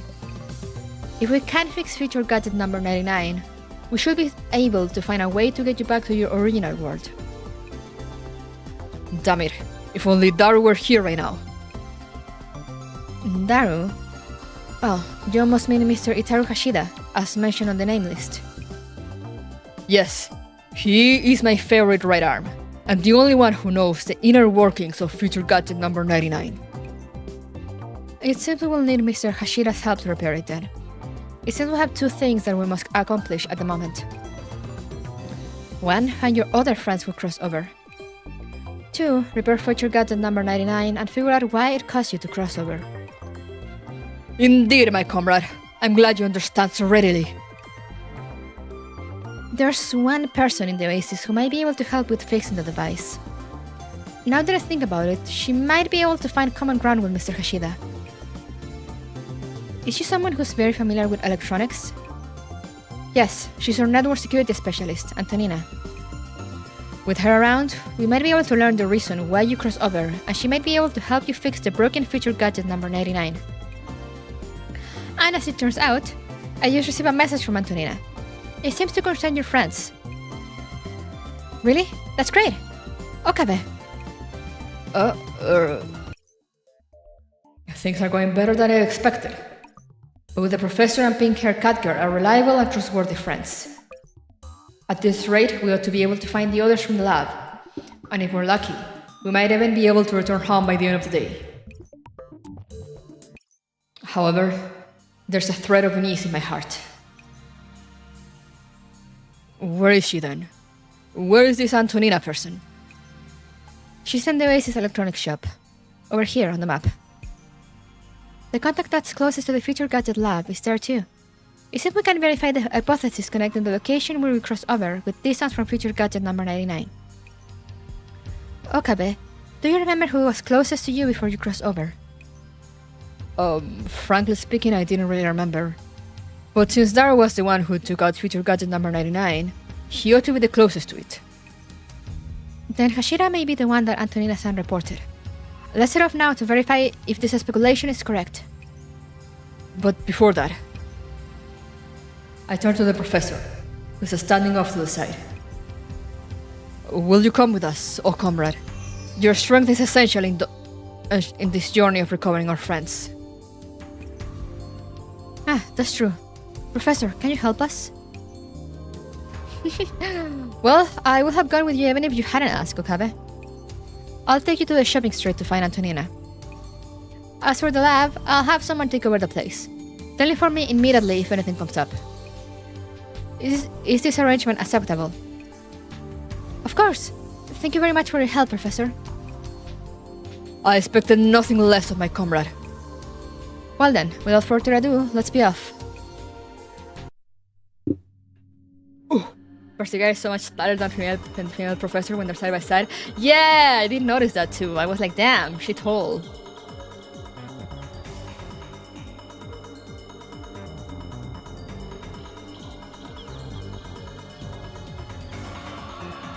And Persiga is just officially pink-haired cat girl out of Okabe's eyes.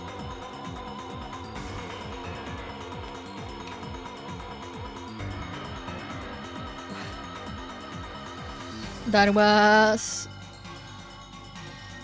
part 4, right?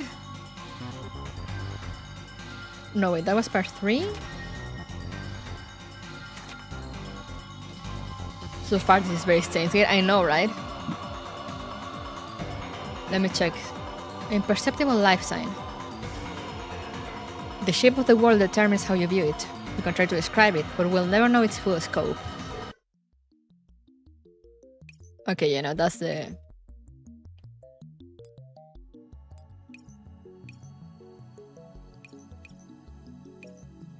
Okay, yeah, that's the... Okay. I was good then. So now we go to stage 2. Bazzling, fantastic genius hacker. All school PCs can be used to remember the joy of the past, as well as forge a link to the future to transcend space and time. Wait for the story replay.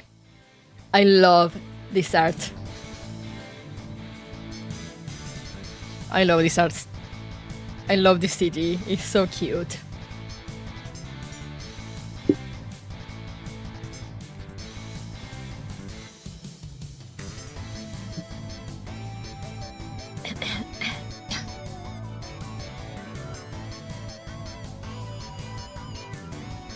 Oh, that was fast! My spirit is burning up. To think you can stop me that easily. Take this! Oi, Daru, what the heck are you doing? Kurisu, the professor, and I arrive at the electronics store, but it didn't seem to be open. Instead, a pair of people are fighting a fierce battle on the computer screen before them. This casually run private enterprise makes me think of a certain workshop specializing in brown tubes. Oh, it's Okarin. Can you wait? I need to finish this match first. Oh, nice combo. What's going on here? You mean the game we're playing? It's from the classic Street Fracas series. Street Fracas. It's from the classic Street Fracas series.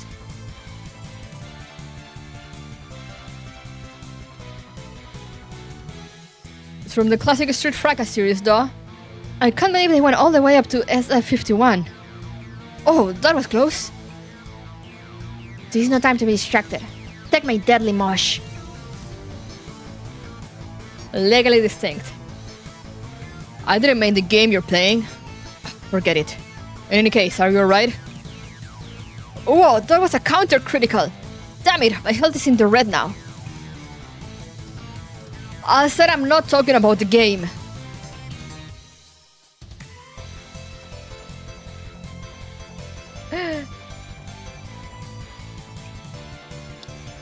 Never mind, Okabe. It seems your friend and Antonina are both in the zone. They won't be able to redirect their attention when they're like that.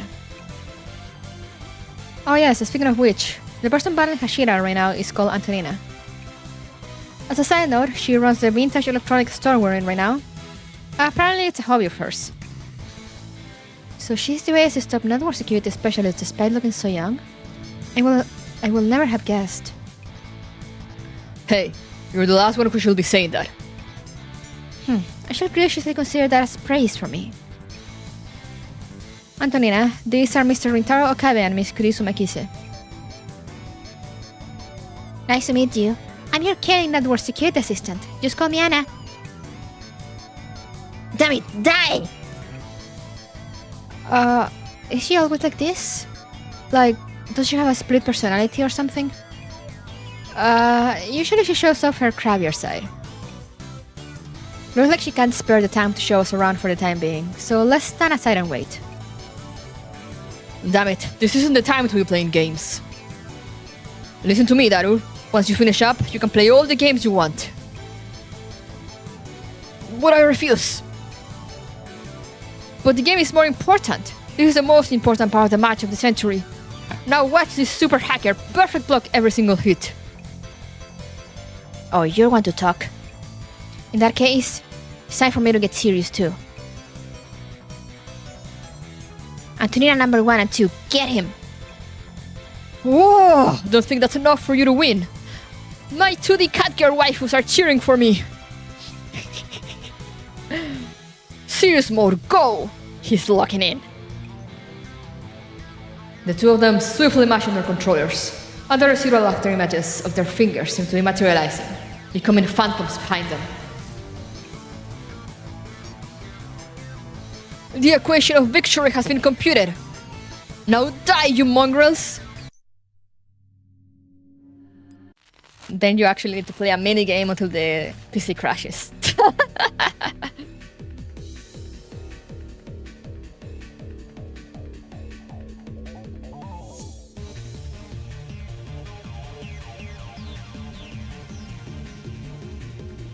Just as the fighting grows fiercest, the computer screen in front of them suddenly goes dark. Yeah? Huh? Before anyone else can react, the bright red flashing alert window pops up and the sound of a deafening alarm fills the air. The PC makes a crackling noise and begins to spew sparks, followed by several plumes of black smoke as it breaks and goes completely unresponsive. Ah! I was so close to winning! My computer! I spent so long fixing it. It is no wonder the computer died, considering how hard they were pushing it. Phew, it's over at last. And that's it, the computer is dead now. Yeah, DOS operating system.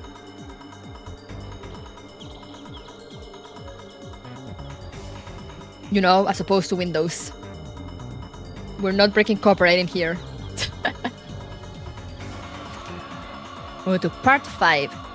Quantum Entanglement, SPC. After our encounter, we have become a whole. An invisible destiny has bound us to each other. At the Oasis, inside the electronics store. The green-haired lolly, I think her name was Antonina, is currently looking dejected at her black screen computer. The mysterious purple lifeform on her shoulder past her shoulder, as though it's trying to comfort her.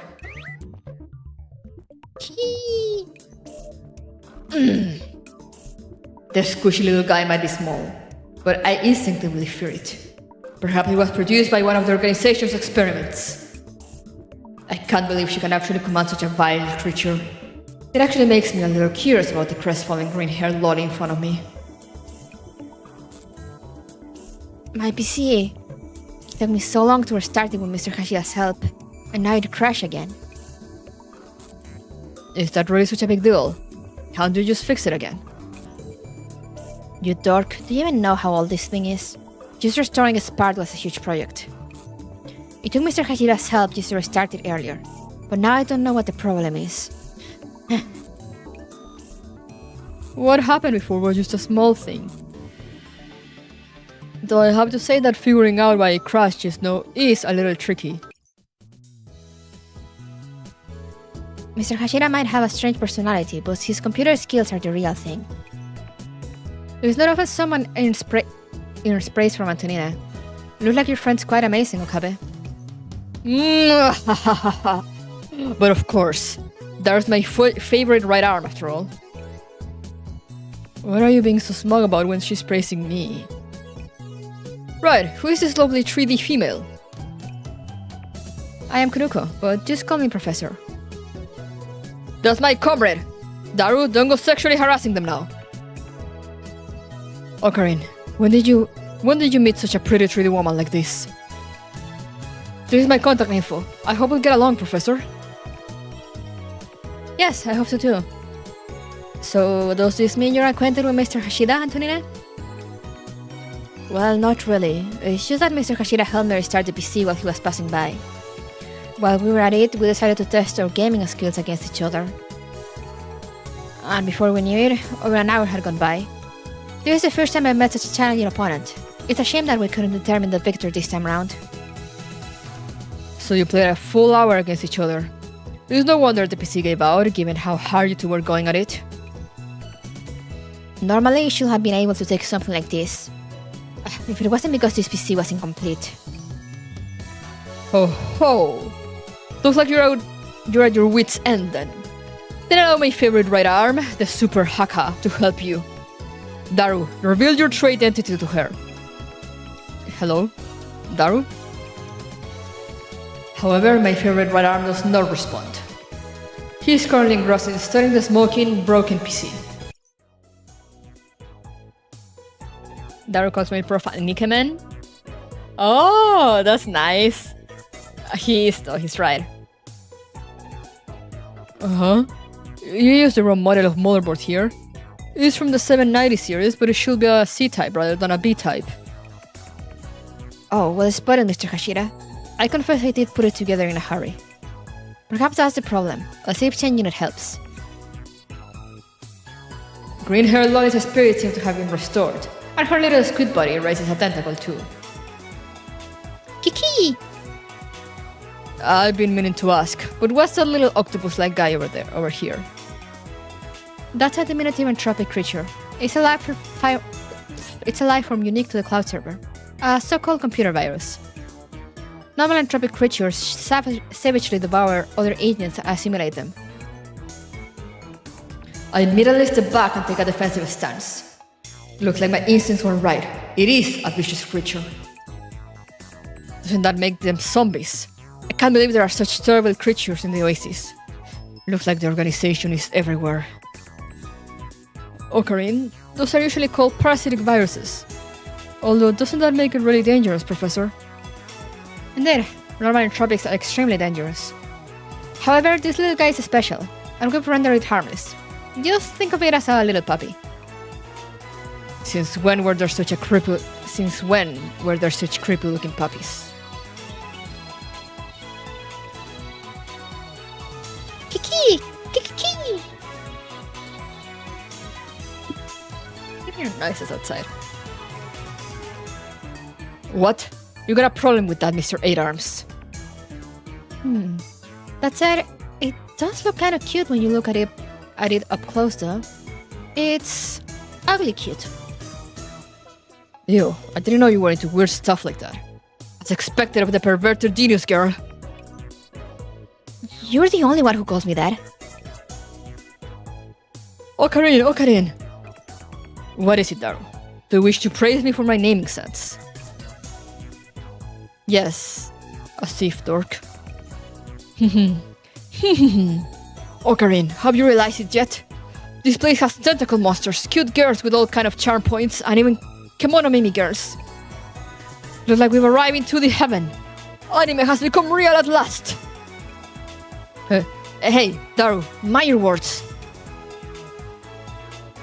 Oi, you in the coat. Green-haired Lolly seems to have fixed the PC, and she has moved behind me at some point. There is a very scary smile on her face, and I feel a chill go up my spine. Yes, ma'am. Tell me, what do you usually call Mr. Hashida? Oh, we usually call him Daru. Got it. Say, Daru, I'm really grateful that you helped me put the PC together. But if you say something dangerous like that again, I'm going to delete your data from the Oasis. Oh, yes, that's the feeling. Please, Anasama, scold me more. Professor, what is this pervert's malfunction? I'm not a pervert, I'm a gentleman. Daru, you should introduce yourself in a normal way. Yes, Sensei. This humble one is Itaru Hashida. I'm 19 years old this year and still single. I like big-breasted cuties best, that's all.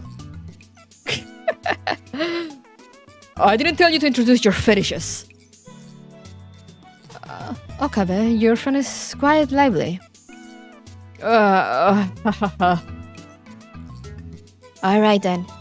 In any case, you three are the humans who crossed over along with that building, right? Mr. Rintaro Okabe, Miss Kurisu Makise, and the Daru. Whoa, why didn't you just call me more? Get your act together, you perverted gentleman. Also, you've gotten one thing wrong, green-haired lolly. You are addressing Hoin Kiyoma, Seeker of Chaos, the one who overthrows the order of the world, the insane mad scientist. Green-haired lolly doesn't answer. Instead, she backs up by 2 steps and retreats behind the professor. What the heck? Why are you looking at me like walking garbage? Let's get down to business. Miss Anna, we're here because we have a request for you. We heard you're very skilled when it comes to working with electronics, so we were hoping you could shed some light on why we crossed over to this place. Yeah, at least there's one normal person among you. For some reason it felt like the two of us could get along. Go ahead, Miss Kurisu. Hey, you two! Don't just ignore me! And what's wrong with that, Hoin Kiyoma-san, the self-proclaimed mad scientist? Yeah, or did you want me to help fix your hide, beanpole? I take out the cell phone in my pocket and press it to my ear. Daru tips his fedora hard, truly. Professor is probably happy to interact with humans that are not trying to kill him. True. Prof will take any human interaction, no matter how weird they are.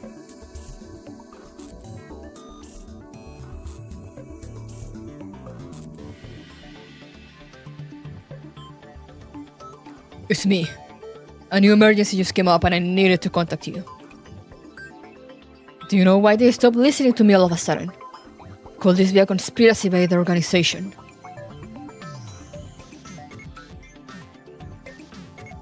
And that's how it is, Anna-san. That sounds way too far-fetched. Is what they're saying true, Professor? Well, given Mr. Hashida's understanding of these antique PCs, they definitely don't seem like people from this era. Everything else matches up to what we've observed so far. How about now, green-haired lolly? Willing to help us out? The girl thinks before slowly shaking her head. I'm sorry, I can't do it. But why? Is it a technical issue? No, the main problem is that I can't convince myself that crossing over is possible. Huh? What's so strange about that? Of course it's possible. We're standing in front of you. Isn't that the best possible evidence for it? Actually, I don't understand how Miss Antonina feels about that, Okabe. What? A 2 assistant? Heck no! Understanding and taking sides are completely different things. If we hadn't experienced crossing over like we did, I'm pretty sure the others, myself included, will have laughed it off. Unless we can provide convincing evidence. That's right, it's just like Miss Kurisu said. I'm going to have a hard time believing it unless I see it with my own eyes. More to the point, I can't possibly help you go back to your own world based on what you said alone. I need more detailed data. Where's your romance as a scientist? Where's your curiosity for peering into chaos? Scientific rigor and empirical evidence is a thing, you know. You've got a terrible personality. But you can't fool me. You must have become like that because of some mental trauma. Indeed, it all happened on a cloudy afternoon. Don't make up non-existent backstories for people, please. She'll come with me. To think you could take Okami down so expertly. Good job, Ana-san. Damn it. That seems like adding fuel to the fire. Isn't there some way to persuade this green-haired lolly? Think, Hoin Kyoma. Where's that creativity you have when taking to the voice, or when talking to the voice on the other side of the phone? Wait, my phone.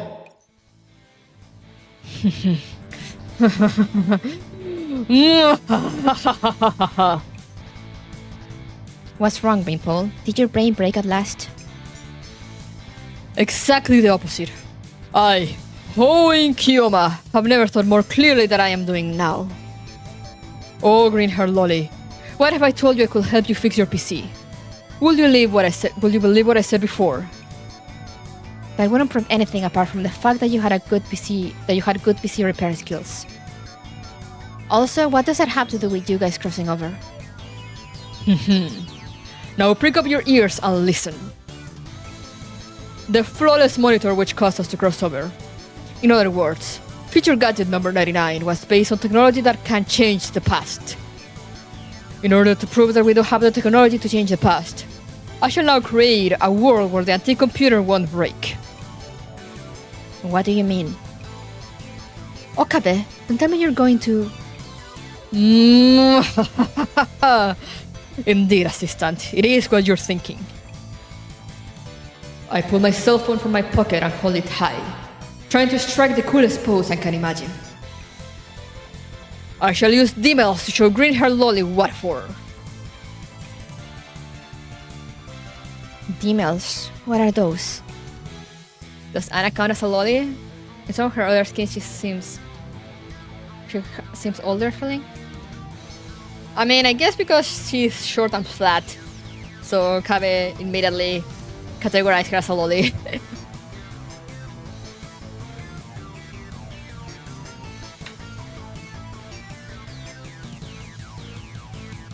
Listen up, green-haired lolly.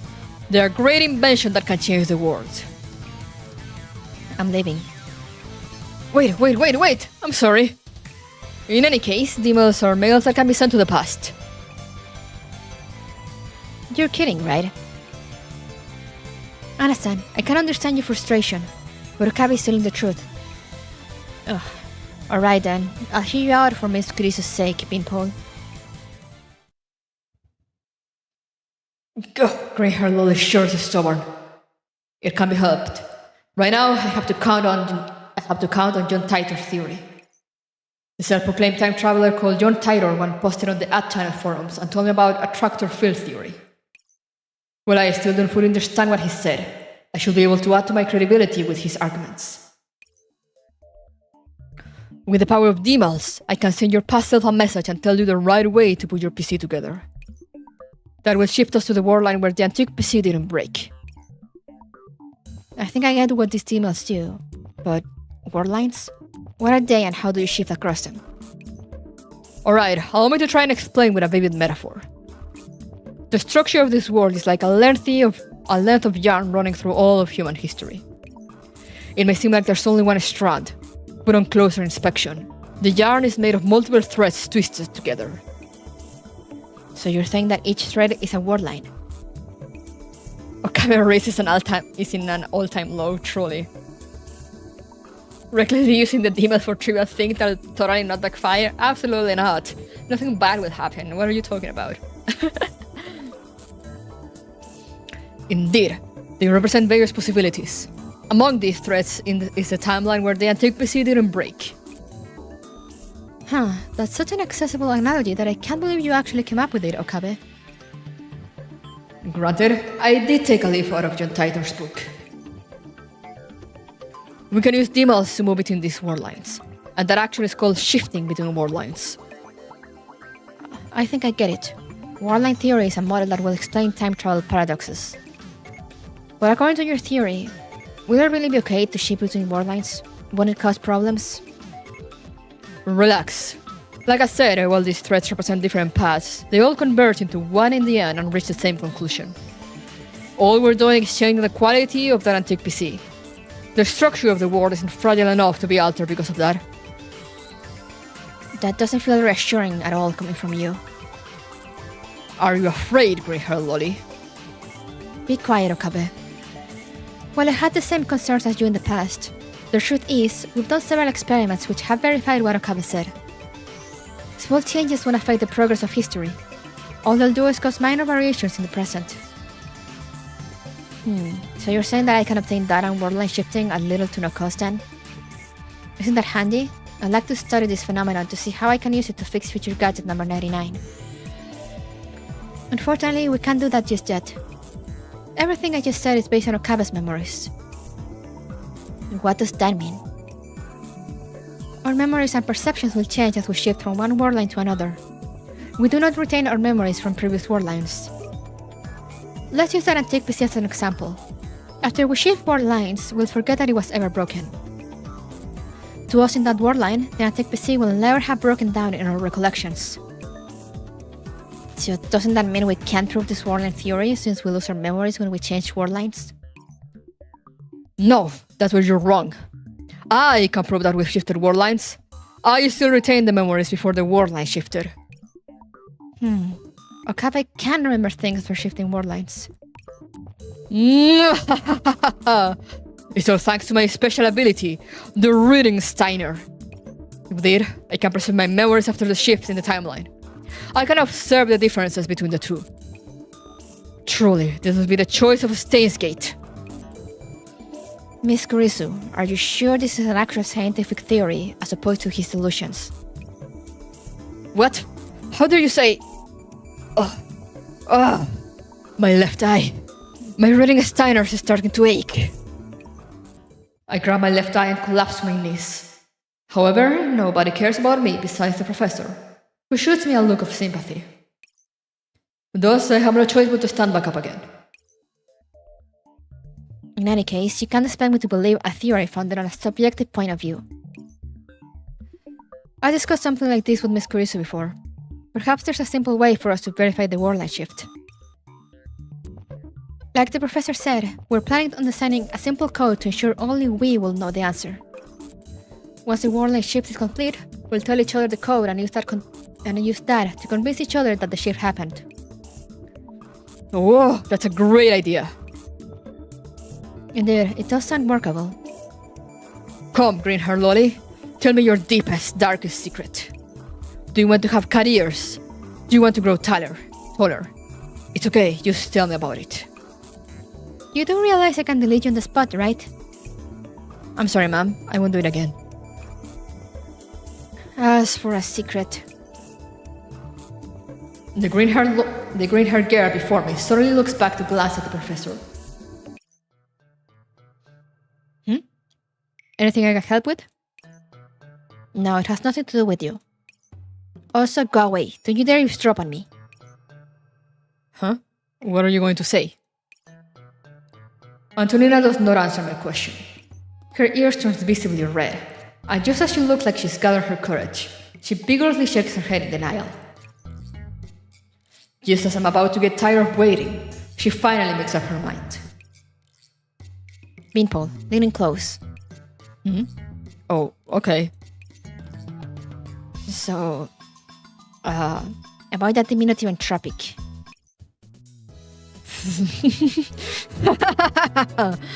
I didn't expect you to do such a thing, grey-haired lolly. Shut up. Make sure you never, ever tell anyone about this. If you do, I will delete your very existence from this world. Do you remember that, Mr. Rintaro Okabe? Your kind network security assistant, Anna, is totally capable of following through on her promises. Yes, ma'am. Clear as a bell, ma'am. I guess that'll do. and I let go of my ear. This two-faced lol is pretty scary. I guess my comrade must have a pretty hard time dealing with her. So, what exactly do you need to do to send this email of yours? I, Hoin Kyoma, shall now... Tch. Hey, I heard that. You just went tch at me, didn't you? I think I'll have another explanation. Demons need to help with the phone wave named subject to change in order to be sent. The phone wave named subject to change? What's that? Simply put, it's an incomplete time machine we're working on. At its current level of development, we can send messages to the past and use that to cause world line shifts. Where is it now? Is that a weird building? Don't call it a weird building. It is a 0 point from which shifts in the world occur. The genesis of collapse. The future gadget laboratory. Your naming sense has reached new outsider lows, Pinpole. However, this phone wave of yours which can travel through time does sound very interesting. I'd like to take a look at it myself. Several minutes later, at the future gadget lab. Do you call this a lab? Great inventors have never been constrained by their environments. If I recall, you had the fine codes for the Proto-Jupiter cannon, right? True! Oh, true! True, she has those.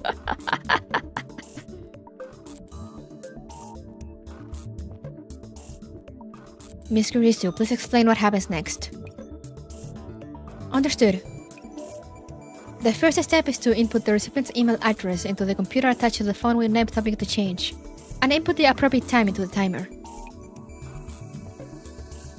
This computer that's connected to the phone wave, was it especially customized? You know your stuff, Anatan.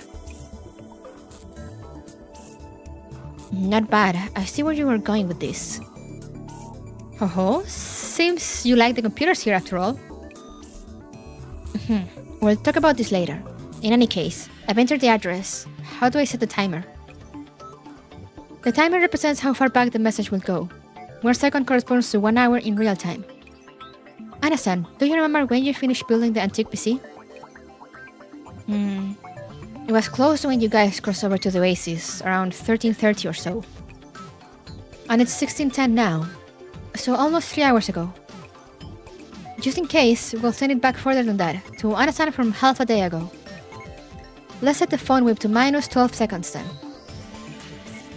The next step is to prepare the mail and wait for the electrical discharges to start. Electrical discharges? Now that you mention it, my antique PC was throwing off electrical arcs a while back.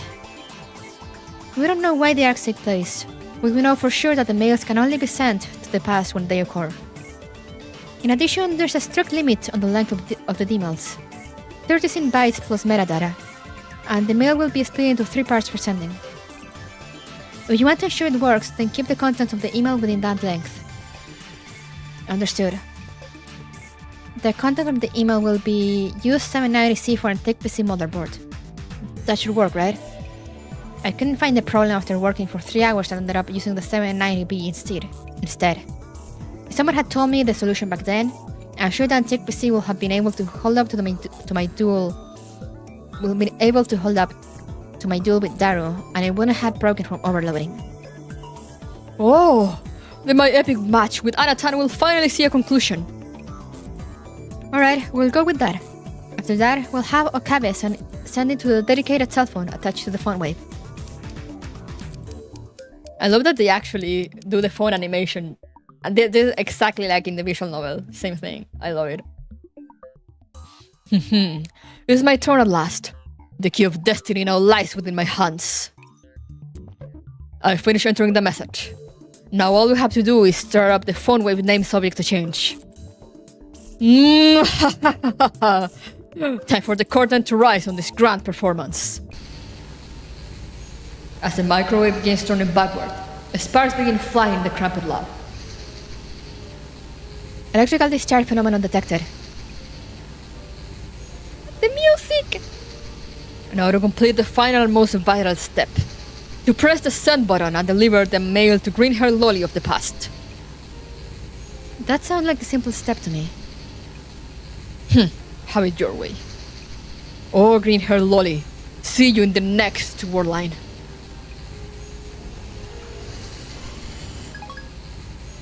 I press the send button, and the familiar ache assaults me. The canvas called the world is roughly shredded before my eyes, and my consciousness returns to the infinite, fathomless darkness once again.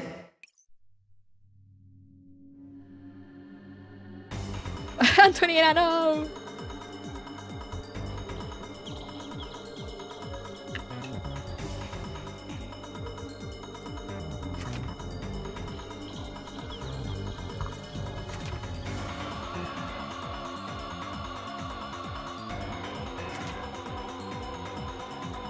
This is the one I read, yeah? Quantum Entanglement SPC.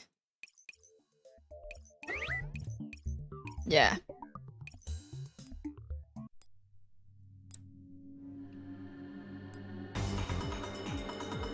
So we're right at the shift change.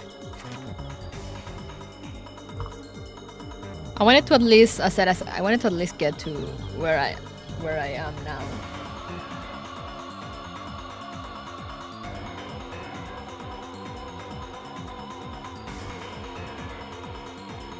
How it's going, love and hope. So far, nothing bad. We just got to the first time shift. But I think I'm gonna leave it up to here.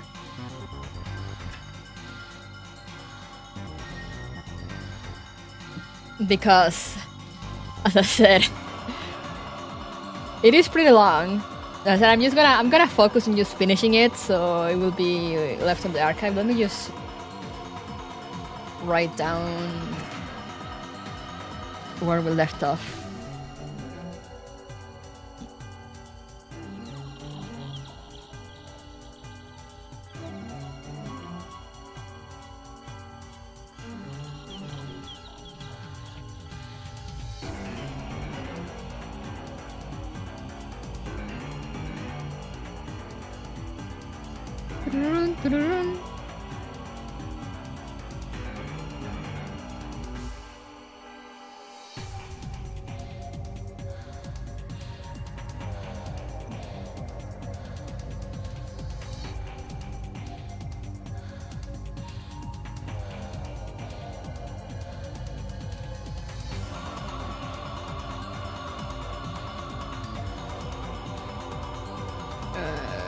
Sorry, I'm trying to figure out how to...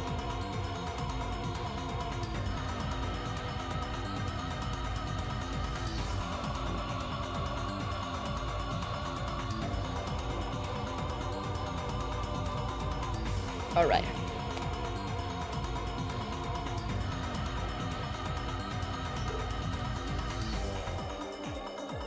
Because where is it? 与えられた命令について考える者もごく少数よ。信念のためなら何だって犠牲にできる。It should make its way here. 誰一人として見捨てようとしないのね。エージェントたちはリセットできる存在。そうする価値が本当にあるかしら。I got a CN player show me.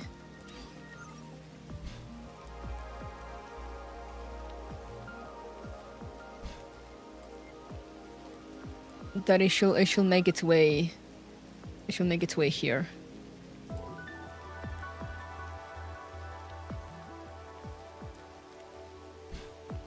Later, into the operational records.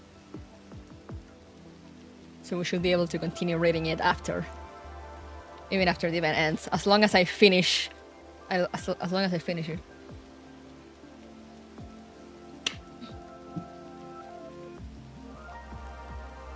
What do you mean so far? Nothing bad, folks. Nothing bad will happen to Prof and company in this collab. It's just a silly little isekai collab.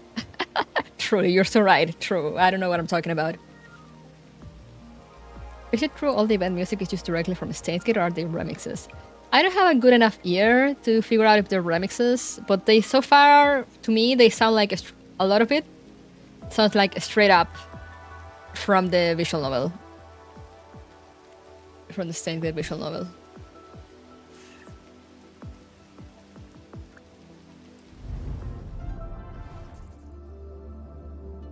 Hello, Pralili. Welcome back. Thank you.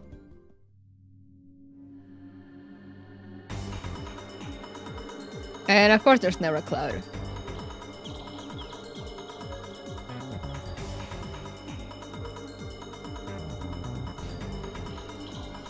The only bad thing about me having to like unlock in advance is that we won't get to see how this evolves, because the thing is that these changes as you progress, you know, and it has like the little events there. So like at one part, for example, if you had to talk to Kurisu, we have like a Kurisu chibi here, and you talk to Kurisu and it starts the next story node. And that was pretty cool. Like, that is super cool.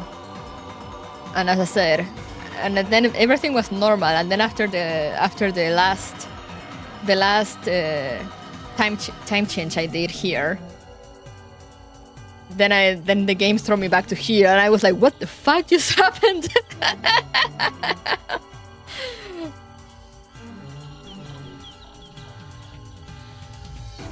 So yeah, that's the only sad thing of like me not being able to just read alongside.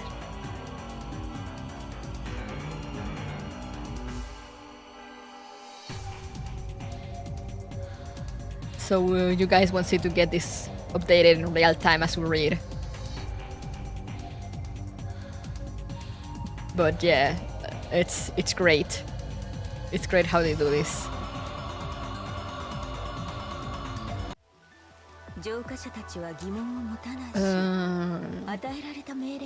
But yeah, I was what I haven't logged up until now, I was actually reading, because as I said, I hadn't really gotten any confirmation. I didn't know if they will make it to operational record, since usually collabs are kind of weird with the terms and whatnot. But again, at least I asked on a server I am on the Gears Frontline Spanish server.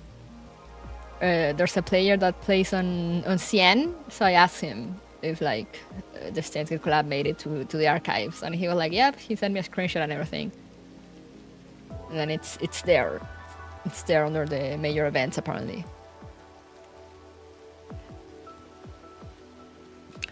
So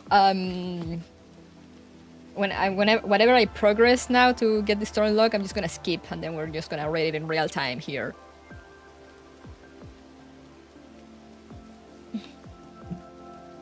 But yeah, what I've read so far, the event is super fun, and I'm pretty sure it's gonna get super fucked later on. So I can't wait. For now, let me go back here for a little bit.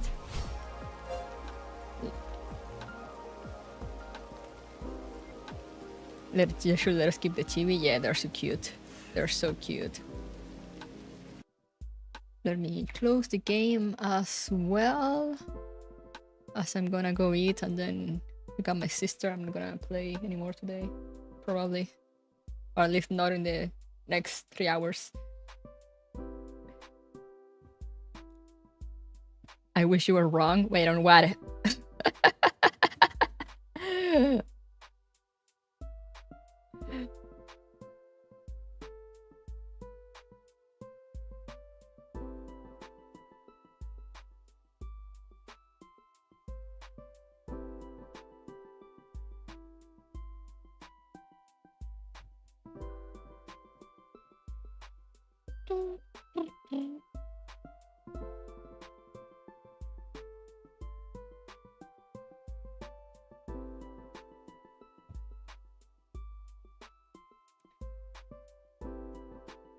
I should not spoil it for you. Yes, good. Thank you. I said it's probably gonna be a while reading it, because the new Reverse 1999 chapter came out, I'm trying to figure out on my schedule whether I'll start it right away next week, or if next week I'll do just NeuroCloud.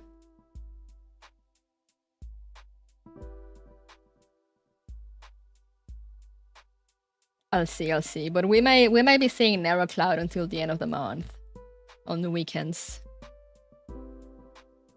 Because also, like, I don't wanna, even if I can just keep reading it after, I don't wanna extend it too long, so I can go back to other games. And, you know, before NeuroCloud releases another event.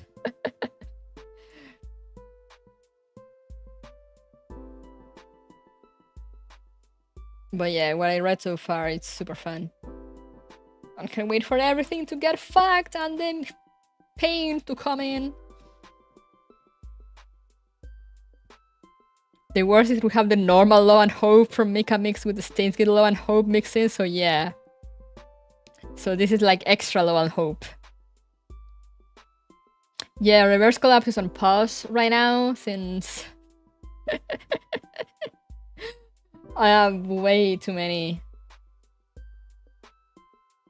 As soon as I'm done with the STEINS Gate collab, we can get back to Reverse Collapse.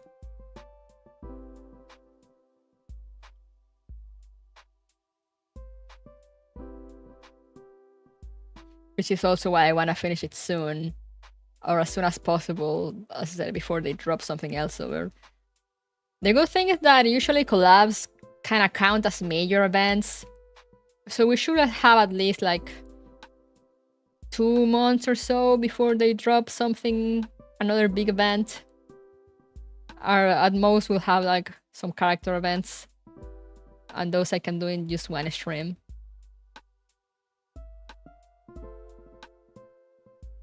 Mika stated was never gonna not have Law and Hope, truly. Which reminds me, let me actually get it. I made, speaking of,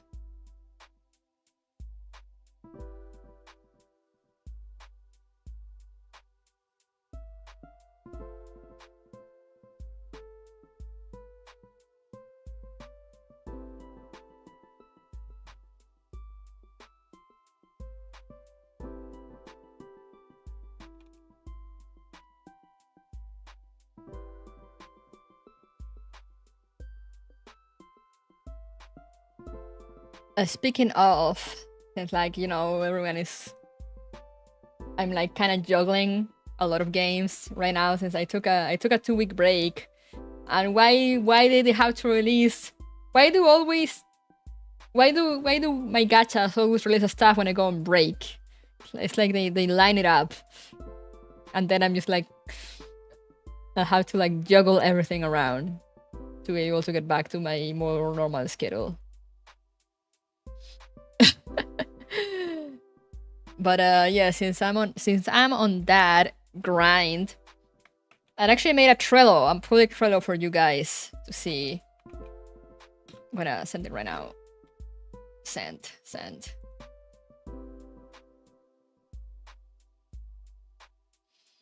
So you can kind of see what's going on, you know, what's gonna be streamed, what's on pause, what's coming, what should be coming next. They wiretap your phone, that's how. Damn it.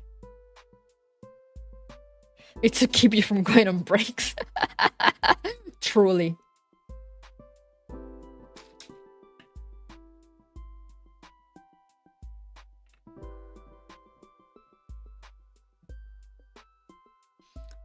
Like, we'll do the Gerstonian event tomorrow. I've heard that one is short, so we should be able to just do it in one go. The Maze Guess event. And as I said, next week I might do NeuroCloud and Reverse, or just NeuroCloud.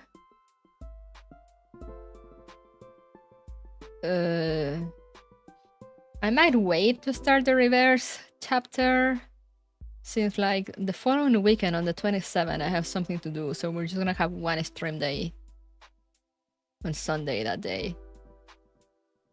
And I don't wanna just start the chapter 1 week and then like not continue it the following week. So might leave it for the first week of August to start, and just focus on making progress in Narrow Cloud in the weekends left in July. Meiske's event basically gave us Narrow Cloud and Gears Frontline after we got Gears Frontline in Narrow Cloud last year. I see. that explains a lot. Short unless you start getting bullied by the Gears Frontline event levels. Oh, now. 13 Sentinel is such a great game. Yeah, I played a bunch of it. It was great. So see, for those who are, I mean, I think the trailer is pretty self-explanatory, but you can see like the currently streaming card. This is the games that are currently streaming and trying to make progress on. So you'll probably see them on the schedule often. And if you open one, you'll see I have labels. So like I have YouTube and Twitch labels, and I have a label that's like current main game. So that's on Sonic Frontiers and Reverse Collabs. Those are games that I'm gonna keep streaming until I finish. You know, like I might pause them every now and then depending on something, like Reverse Collabs. But the thing is, like, I'm not gonna start any of the others that I have unfinished until I'm done with at least one of these. In this case, Sonic Frontiers, I'm very close to finishing it. So, and then I'll be able to pick up one of my other unfinished games. Because these are from a moment in time in which I started a bunch of games. And then I was like struggling to keep up. So I'm like, okay, I'm gonna focus on like 1 or 2 games max that I can comfortably juggle around with my gachas as they release new content, and go from there.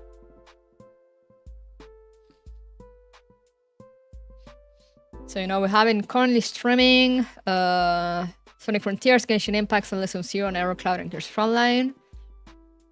I have a gacha label for the ones here. If you click on one, or if you see it from phone, I think you can set it up so like the labels have the text visible at all times. I don't think I can do it from PC. You know, you also have ones that are just main story only, event, etc. Then there's currently paused, Reverse Collapse, and Honkai Impact Part 1. Because, you know, those are also games that I'm progressing. But since they're on the weekend, I usually put them on hold when like Narrow Cloud or Gears Frontline events come out. Then there's the waiting for new content where all the gachas go.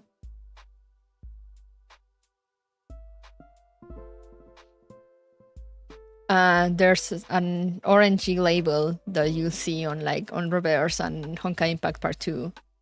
That means there's a story update. And the pink event you see in Gears Frontline and Narrow Cloud is an event. So like if you see it there, that means it will probably go onto the schedule soon, you know? Like I'll move them around, but it's just so you can have an idea, you know? Like, oh, there's a story update, so I'll have to do this soon and put like something else on hold. There's a list of unfinished games, that's pretty self-explanatory. The queued up to play. I have a rank 1 website, it's on one of my links that scroll around at random. And that just has a list of like, I see a game I want to play at some point and I just put it there. So that's like infinite. I had like 100 or so games. But here I just kind of pick a few that I'm like, oh, I really want to play this next. So, you know, like you have an idea of what's coming. And also the game redeems that people redeem on Twitch. And I'll probably do another one for non-game streams at the end that I need to either finish or do. Like there's a bunch of handcam streams that I have pending that people have gifted me things to do, to actually do them, like the candle making one stuff. I like the book readings. I need to continue assembling the Sonic Lego. So, you know, that will serve to remind me, like also to remind you guys. Because I kind of forget about all the things that I have that I'm like, oh, I could do a handcam stream with this.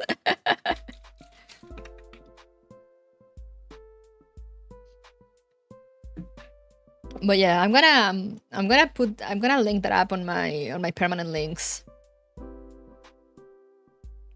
so you people can like, as I said, you can keep your eye on it if you're kind of curious of like what I'm doing at the moment, what I'm planning on doing next. You can check it out.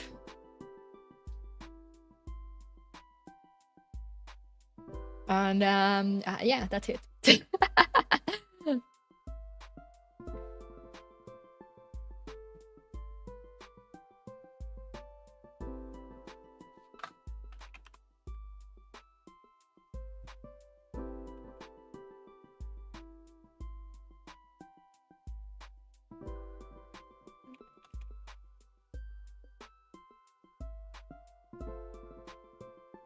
So good to have you back, folks. Thank you, thank you.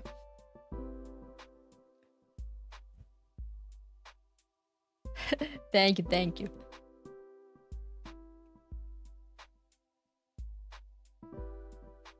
But yeah.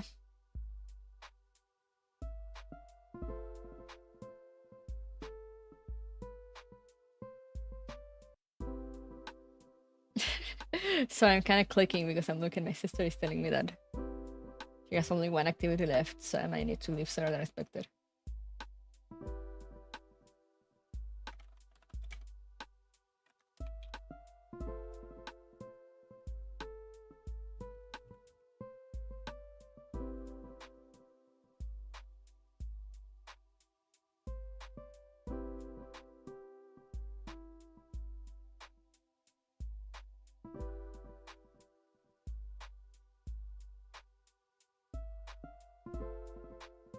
That my sister finished work early.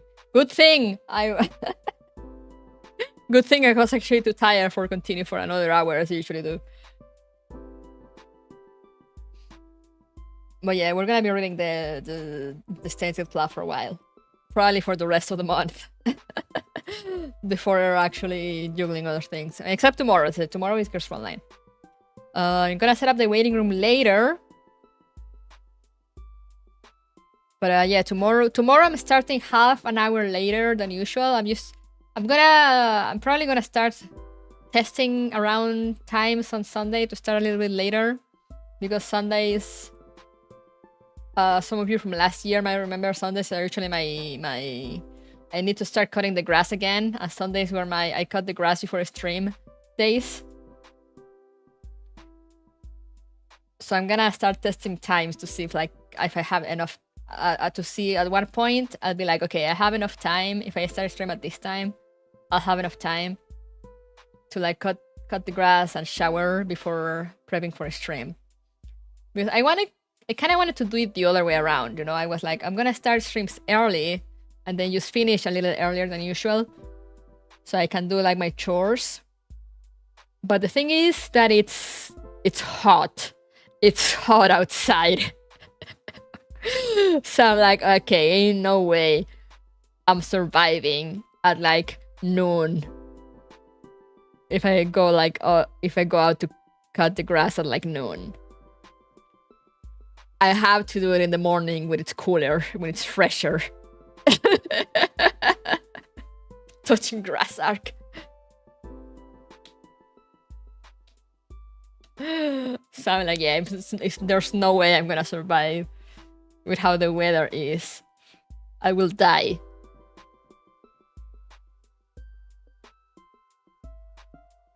So like I'm gonna do it early, since I'm usually awake. I'm back home at like 8 AM. So yeah, that's pretty much just to say that you might see a few changes on Sunday times as I test out. As I said, as I test out, which is a good time to give me enough time to do that before stream. So like tomorrow, you know, I push it back half an hour. If I see that there's not enough time, I'll push it back another half hour, and so on and so forth. I used to start stream at 11 AM my time before, which was good, but I wanna see if I can maybe still keep it up to earlier than that. since before I used to wait before cutting grass, you know, I wouldn't like get home and get at it immediately. But I'm like, I probably can, because I've seen some of the neighbors do start cutting the grass at like 7, 8 a.m. So I'm like, okay, then I can do it too. Yeah, I used to wait until like 9:30 or so. I'm like, okay, no, they're doing it early, so then I will do it early too.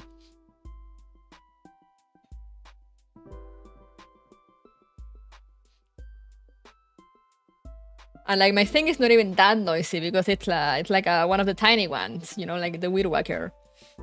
I think it's called. I think people call it a weed whacker, you know, the small one that has the spinny thing at the end. It's not like the big noisy one that the neighbors have been using. So I'm like, okay, I'm good. I'm good to do it earlier.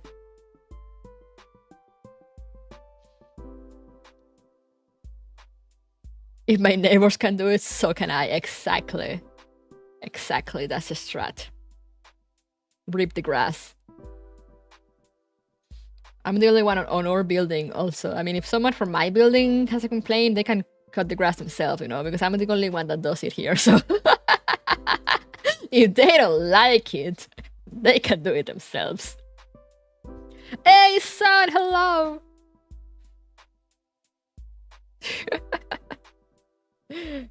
If they complain about me starting the thing too early, well, too bad. I don't think they will, though. They don't really give a fuck.